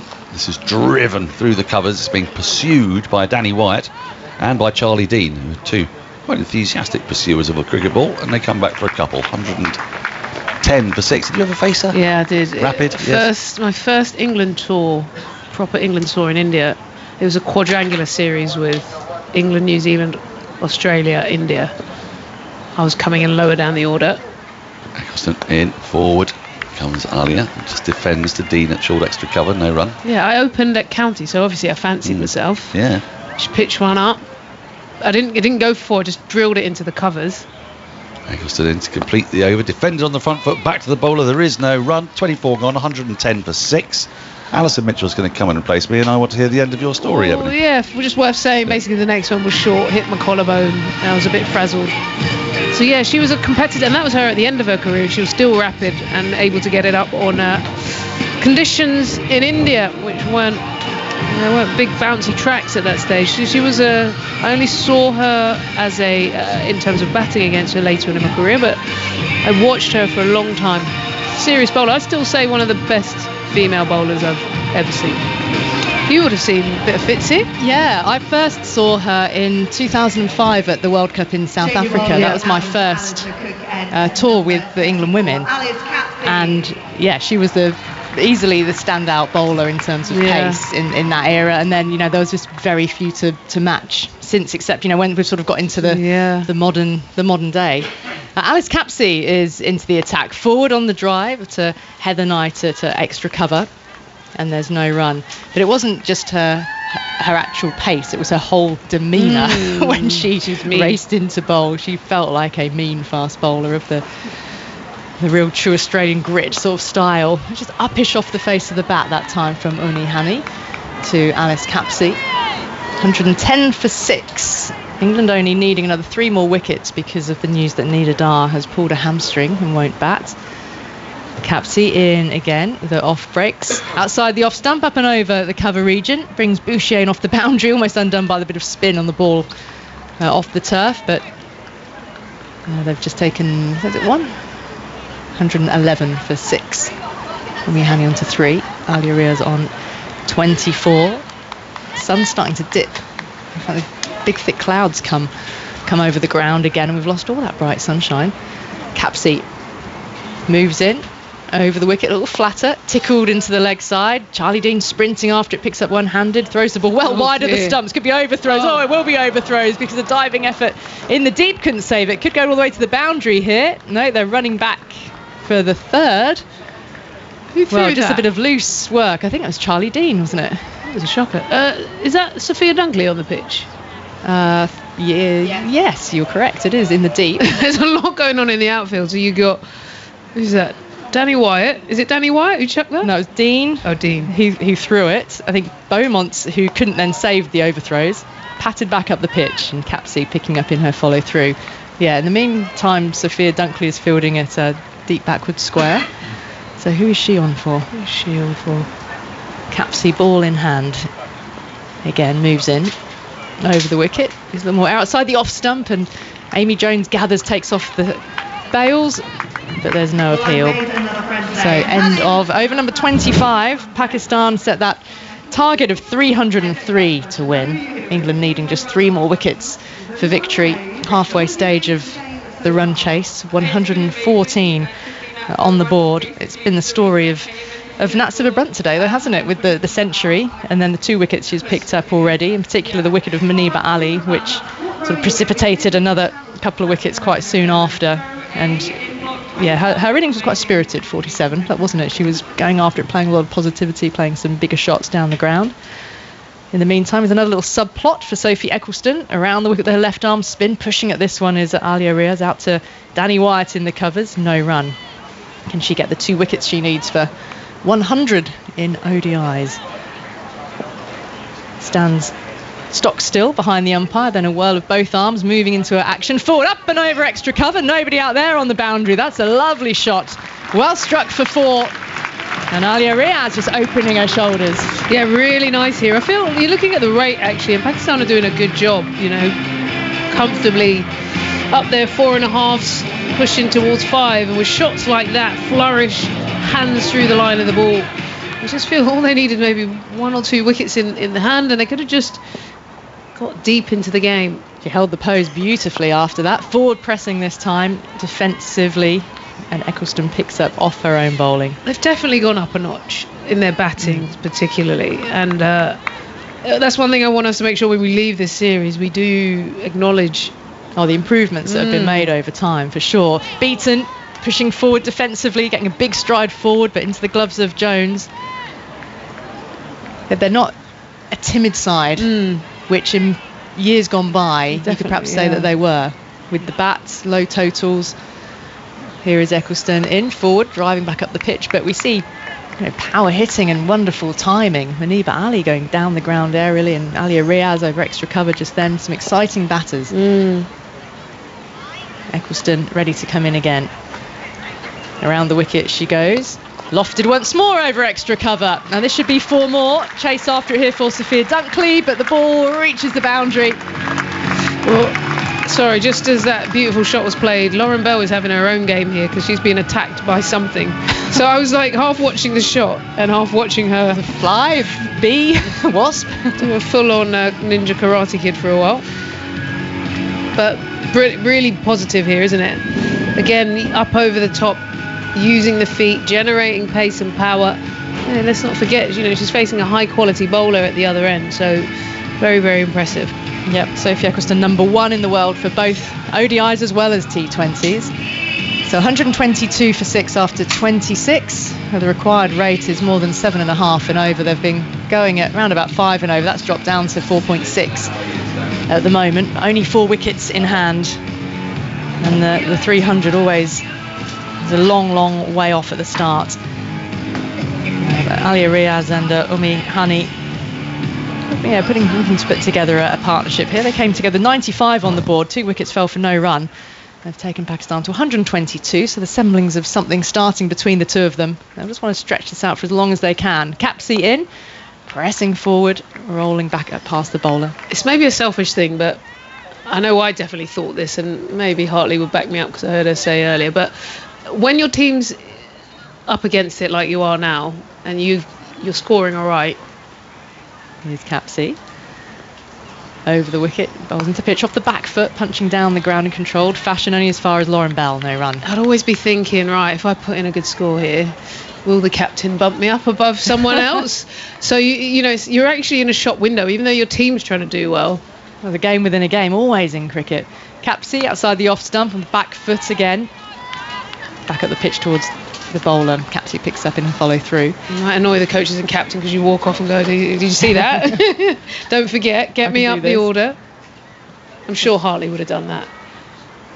Capsey moves into Umi Hani off the back foot again, and back up the pitch to Capsey in her follow through. The field, she's rather swarmed on that offside, 4 inside the ring, including Knight in a catching extra cover position. Capsey moves in, a little bit more air this time. A flick of the wrist works it past Charlie Dean at mid-wicket, and Wyatt's there, comes in from the deep. Single taken, Umi Hani on to 4, 123 for 6. Yeah, look, you take 35 off 33, whereas Umi Hani at the other end, 4 off 18. They're completely different tales here. And field changes with Eccleston dropping back to long on here for Alia Riaz, who face up to Capsey. She's beaten. Amy Jones again quick behind the stumps to remove the bails, but her back foot firmly lodged behind the crease. Ends the over from Capsey. 27 gone now. Pakistan 123 for 6. Alia Riaz 35 from 34, and it's a really bright innings from Alia Riaz. 31 years old, so much experience behind her in this Pakistan team. Made her debut all the way back in 2014 and hails from Rawalpindi. So yeah, every opportunity is a chance to say, look what I can do. Improve your own stats and your own self-confidence and self-esteem. And doing it There's always the next series, even if this is the last match of this series. It's the next and the next, as we've been talking about the amount of cricket. Always something to be playing for. Slip and a short leg in place. Eccleston back in, going back deep in the crease. Umi Hani defending. This is a big challenge for her now. Oh yeah, Umi Hani, even if she's not hitting big shots, she needs to just look to rotate the strike. I think that's the key, actually. Yeah. Get it back to Alia. Eccleston moves in and she's defending. Danny White scampers forward from cover to pick up. Yeah, sitting at one end and blocking out an over is not. It's not really doing anything for anyone, for herself, for the team. We know, yes, the target's a long way off, but Alia Riaz is doing things at the other end. Eccleston in again, and she defends. She's got a very nice looking defence shot. Great. Just for the sake of Alia at the other end, it's drying up that rotation of strike and having to sit there for 5 balls, albeit fairly rapid balls. The way Eccleston goes about her work. Takes a bit of pace off that one though. Appeal for LBW, the finger goes up, and Eccleston moves on to 99 ODI wickets. 123 for 7. The review has come though from Pakistan. So is it 7 down? We will find out. Confident appeal from Eccleston. Director, we have a player review for LBW. On-field decision is out. Check bowls beat. It's a fair delivery. Can we move to front on, please? That's the voice of Sue Redfern coming out over the PA system. Yeah. So Eccleston from around the wicket drifts in, straightens, and she's gone deep in the crease, and she's struck right above the knee roll, but comfortably in front of the stumps. Well, I think she's calling for bat, but her bat was miles behind her back pad. I feel like it's pad first comfortably. We'll have to look at another angle, but it definitely looks like she's scratching here. Well, she was struggling against Eccleston, wasn't she? If there was a wicket to come for Eccleston, it felt as if it would be against Umi Hani. I suppose they've got 2 reviews. Maybe she's just thinking use it, but yep. We'll remember as well they haven't got Nida Dar, so in terms of other batters to come, it's the last 3, Diana Baig and Nashra Sanju to come, in England after this would only need 2 more wickets. It's not taken a while to load the old ultra edge, isn't it? It's coming now, and the bat is whacking into the flap of the pad. Definitely look pad first. Yeah. We'll wait to get Sue Redfern's promotion of that. Just go back to the start. Sorry, just all the way. Just wanting to see the full sequence, but from what we're seeing, the bat comes down behind the flap of the pad. The ball then cannons into the flap of the pad first. There we go. And keep playing the full, please. It's not looking good for her. Okay. Yeah, play through. Yeah. So we have ball on pad. So confirmation. Sue Redfern is happy that it's pad first, and it's bang in front of the stumps, and she's so far deep in the crease, isn't she? Deep in the crease, yeah. Halfway to 3/4 of the way up middle stump. Pitching Here we is go. in line, impact is in line, wickets hitting. And it is the 99th ODI wicket for Sophie Eccleston. Yeah, well done. Umi Hani on her way. Probed away there. Umi Hani was just kind of shutting up shop for a long time, and it was just probing away. That shows the discipline of why she's on 99 and one of the fastest towards that 100 mark, because she's got that skill set. Just angled it in, and she was eventually going to get her, really. She went deep in the crease, but no real clarity on where she was planning on hitting the ball. So well done to Sophie Eccleston. And for England now, it's about trying to close this up and really make a stamp on it. Yeah, what are we now? We've only just ticked over the halfway mark of the innings, haven't we? 28th over of the innings, and England looking for 2 more wickets to wrap things up here. 123 for 7. So Eccleston 1 wicket, 2 for Siva Brunt, 2 for Bell, and Cross and Dean, the other 2 wicket takers. Nida Dar injured her hamstring towards the end of England's batting innings when she was in the field, so she won't be coming out with the bat. But Eccleston's her career average for 99 ODI wickets is 21.22. Pretty impressive. Yeah, very impressive. And for somebody so relatively young, 25 years of age, that has been in the team for such a long period of time already. She gets to 101. Does that make her technically go ahead? No, not really. Go ahead of who? Fitzpatrick. Forward edge taken, 2 in 2 for Eccleston, and that is her 100th ODI wicket. And what a stylish, emphatic way to move to 100. 2 wickets in 2 balls. She'll be on a hat-trick with the last ball of the over, with England needing now just 1 more wicket to win. That is such a classy left-arm spinner wicket. She comes from a height. She drew the batter forward. She got her pushing away, and a perfect slip catch. Honestly, what a bowler. We've seen Eccleston on the scene now for a while, but she's still such a young bowler with so much skill. And this is as good as it gets. Absolutely beautiful. Bit of shape away. Heather Knight, the captain, holds on to a pretty solid catch. Good bounce. And, well, that's a juicy wicket for your 100th. Really is, isn't it? Classic left-arm spinner's wicket. They love a slip catch. So Nashra Sandhu was the batter out, and well held by Heather Knight at slip to ensure Eccleston made it to 100 ODI wickets in this match. And the question now will be whether she can turn that into 101. Number 42, Diana Bay. And that would be something if it was a hat-trick as well. So the crowd here at Chelmsford have really been entertained today. They've seen the unbeaten 100 from Nat Siva Brunt. And now they've got a chance to see Sophie Eccleston, the number 1 bowler in the world, on a hat-trick, having taken 2 in 2 balls and reached 100 career wickets in ODI. Has brought her average down again, 21.01 now for the 100. She'll take it, and look, there's still room for another wicket for her here, and I'm sure she'll be hunting. I was wondering, but it doesn't, because it will be games. She's joint fastest with Catherine Fitzpatrick to 100 wickets is what. I was thinking if she squeezed 1 more, would that make a difference? But no, it's going to be based on games, won't it? Look at this field. 2 slips, short leg, hat-trick ball. Eccleston in, tickled just to the feet of short leg. Well, it wasn't far away, was it? What an over from Sophie Eccleston. 123 for 8. Warm applause for England's number 1 in both white ball formats. And England now just need 1 more wicket to win. So Hypercore saying that if Eccleston reaches the 100 mark today, then she would still be the fastest in terms of innings bowled. So 63 innings to Fitzpatrick 64. And this the applause then as it's announced around the ground that Eccleston has reached 100 ODI wickets. A fabulous milestone. Just class act. Yeah, what a legend, and still so much more to come. Capsey to continue, 1 wicket needed, and Alia Riaz is still there, but she's beaten quite a expansive shot outside the off stump through to Amy Jones. Ticked off the bails again, but good as well back. Eccleston is coming to field right down in front of us, and this is the applause from the crowd down below to welcome her. Capsey moves in, slow ball floats it in, guided towards short third, no run taken. Score remains on 123 for 8, and Diana Baig is the new batter at the non-striker's end, who would have had to have got her pads on pretty quickly when those 2 wickets fell in 2 balls.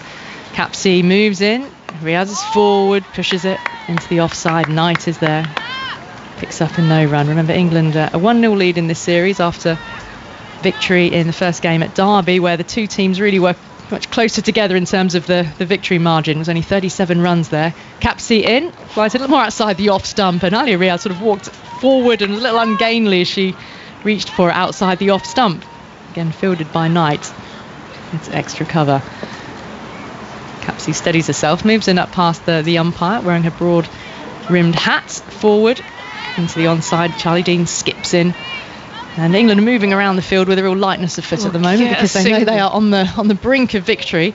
Alia needs to get a single so she can get up the other end. Yep, she needs to be on strike for the next over. Eccleston's been called up inside the circle for the last ball, so they want to try them. England want to keep her there. Naturally, Bouchier's come up as well from deep cover.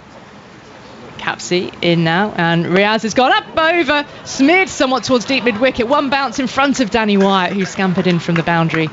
And Alia does manage to get the single off the last ball of the over, so she'll retain the strike. 124 for 8. We've had 29 overs of this Pakistan run chase. Frightened by the 47 by Muniba Ali, but not much else to speak of from Pakistan except for what we're seeing now from Alia Riaz at the back end. 36 from 40. Yeah, definitely get Alia up the order as well. I think with some of the batting they got, Aisha Zafar, I'll be pushing Alia Riaz one up above Niger. That's a pretty solid top 5 actually, and I think against a lot of teams they will go pretty well when you go Shamas, Sidra Amin, Muniba Ali, the left-hander, Aisha Zafar, and then Alia. That's a lot to work with. They've been done by some good bowling, but I feel that there's enough. I think Najiha Ali came in much lower in the first ODI, and she's down at 8, Yeah. so she was elevated.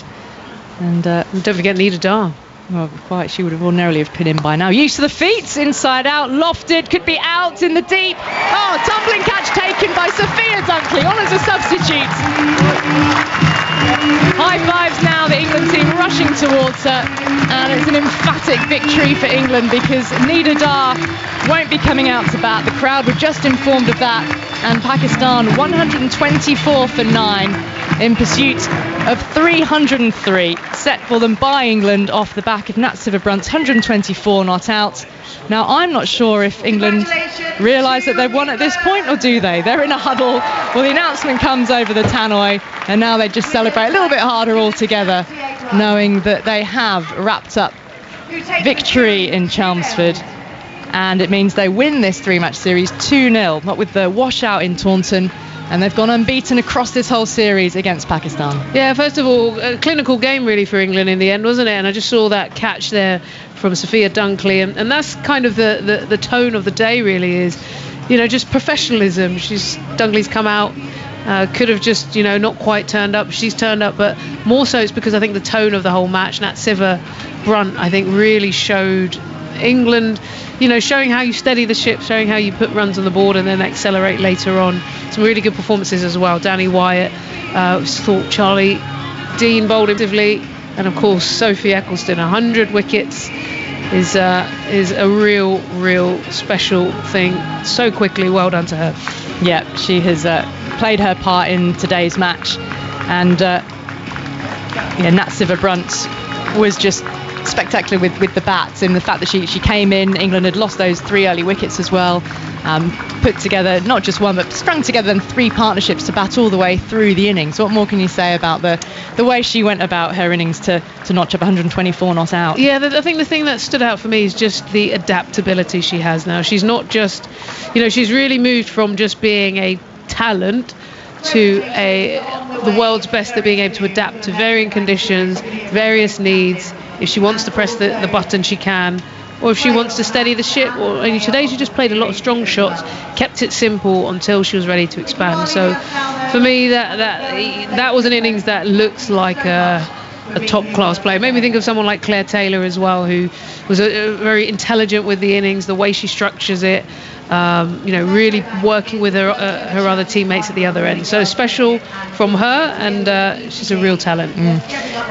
Sophie Eccleston, 3 for 15. Her final fingers coming in, and hadn't bowled, then came in and just did what she often does, is make that impact.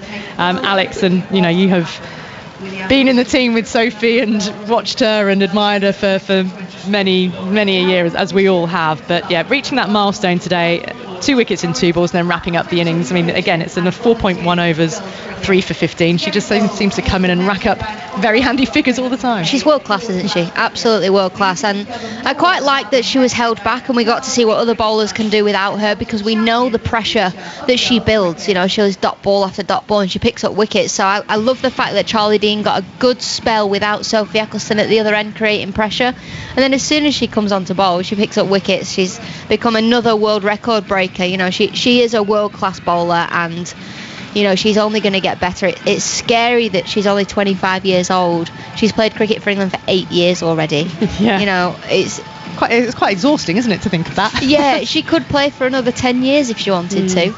And just think of the record. Yeah, yes, if she right. wanted to is the big one there. But, you know, she could quite easily be the leading wicket taker in the world in, you know, another 5 years' time. I mean, this feels like a conversation to be had during an interval at another day. But, so, you know, somebody like her who starts her career early, is so successful early, has all these opportunities at leagues around the world, is earning proper money. I mean, yeah, there could be a longevity in a career like that, or you could see a sort of Ash Barty sort of situation where somebody surprisingly says, do you know what, I've earned really good money in this game. There's other things I want to do with my life, and because you've earned really good money, you've got that stability behind you, you've got a bit more freedom to make those spinners, choices. it's not that hard, is it, anyway? Nah, she got to sport it out. I think the thing, though, that she's on a crest of a wave of women's sport. You think about what's happening in football, what's happening in cricket, what's happening in the global game. I can imagine you're a long time retired, so I think players who are part of this era, I started to feel it a little bit, you would have felt it, but I think we'll be thinking, look, this is really special. She knows she's in a time where she can not only dominate but be part of maybe the fastest growth phase in women's cricket. So I see her just going the long haul, enjoying everything it has to offer. She could be one of England's most recognisable sports people in the next few years to come. Possibilities are quite endless, yeah, aren't you they? know, home World Cup in 2026, and she could I'm be not doing saying that she's going to retire soon. So But, yeah, so I just mean she's got a long, exciting career ahead. The winning margin, we've got about 5-6 minutes here where we can wrap things up a bit. The winning margin, 178 runs. That's a bit different from the 37-run margin we saw in Derby. So where's the difference been for this match, Alex? I think for me the extras with the ball, like England bowling 40 extras at Derby, was below par. They also faced 26.1 overs of dot balls in that first innings where they batted, and they could have got 300. They didn't, and they've obviously spoken about that and reflected on it as a team, and they've come out today and played more like the England that we saw last summer, and today they were absolutely outstanding in all departments of the game. That catch to finish the game off by Sophia Dunkley on as a sub fielder just shows how class this team can be. And I think for them to pick themselves up after Derby, yes, they won the game, but they could have quite easily have played below par again and still won the game, because they are so much stronger than Pakistan. So the fact they've picked themselves up, everybody with decent strike rates today. Nat Sivabrunt, obviously the standout performer with 124. And everyone else Handy couple of wickets as well. Yeah, everyone batted around her. I think England today was one of the better performances you'll see from them. Yeah, Nat Sivabrunt, 5 overs, 1 maiden, 2 for 11, with 3 wickets for Eccleston. Kate Cross, 5 overs, 1 for 19. Lauren Bell, 5 overs, 2 for 26. Charlie Dean, you're right, Alex, a good, lengthy spell, 7 overs, 1 for 47, and 3 overs for Alice Capsey, which went for 6 runs.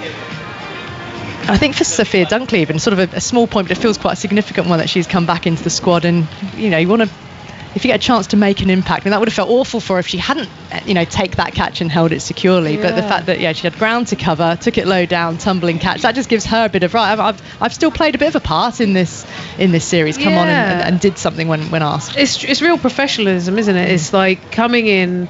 Even if you've got a small part to play, 1, you've got to back up your side, 2, you've got to execute. And she was fit, she was around there fast.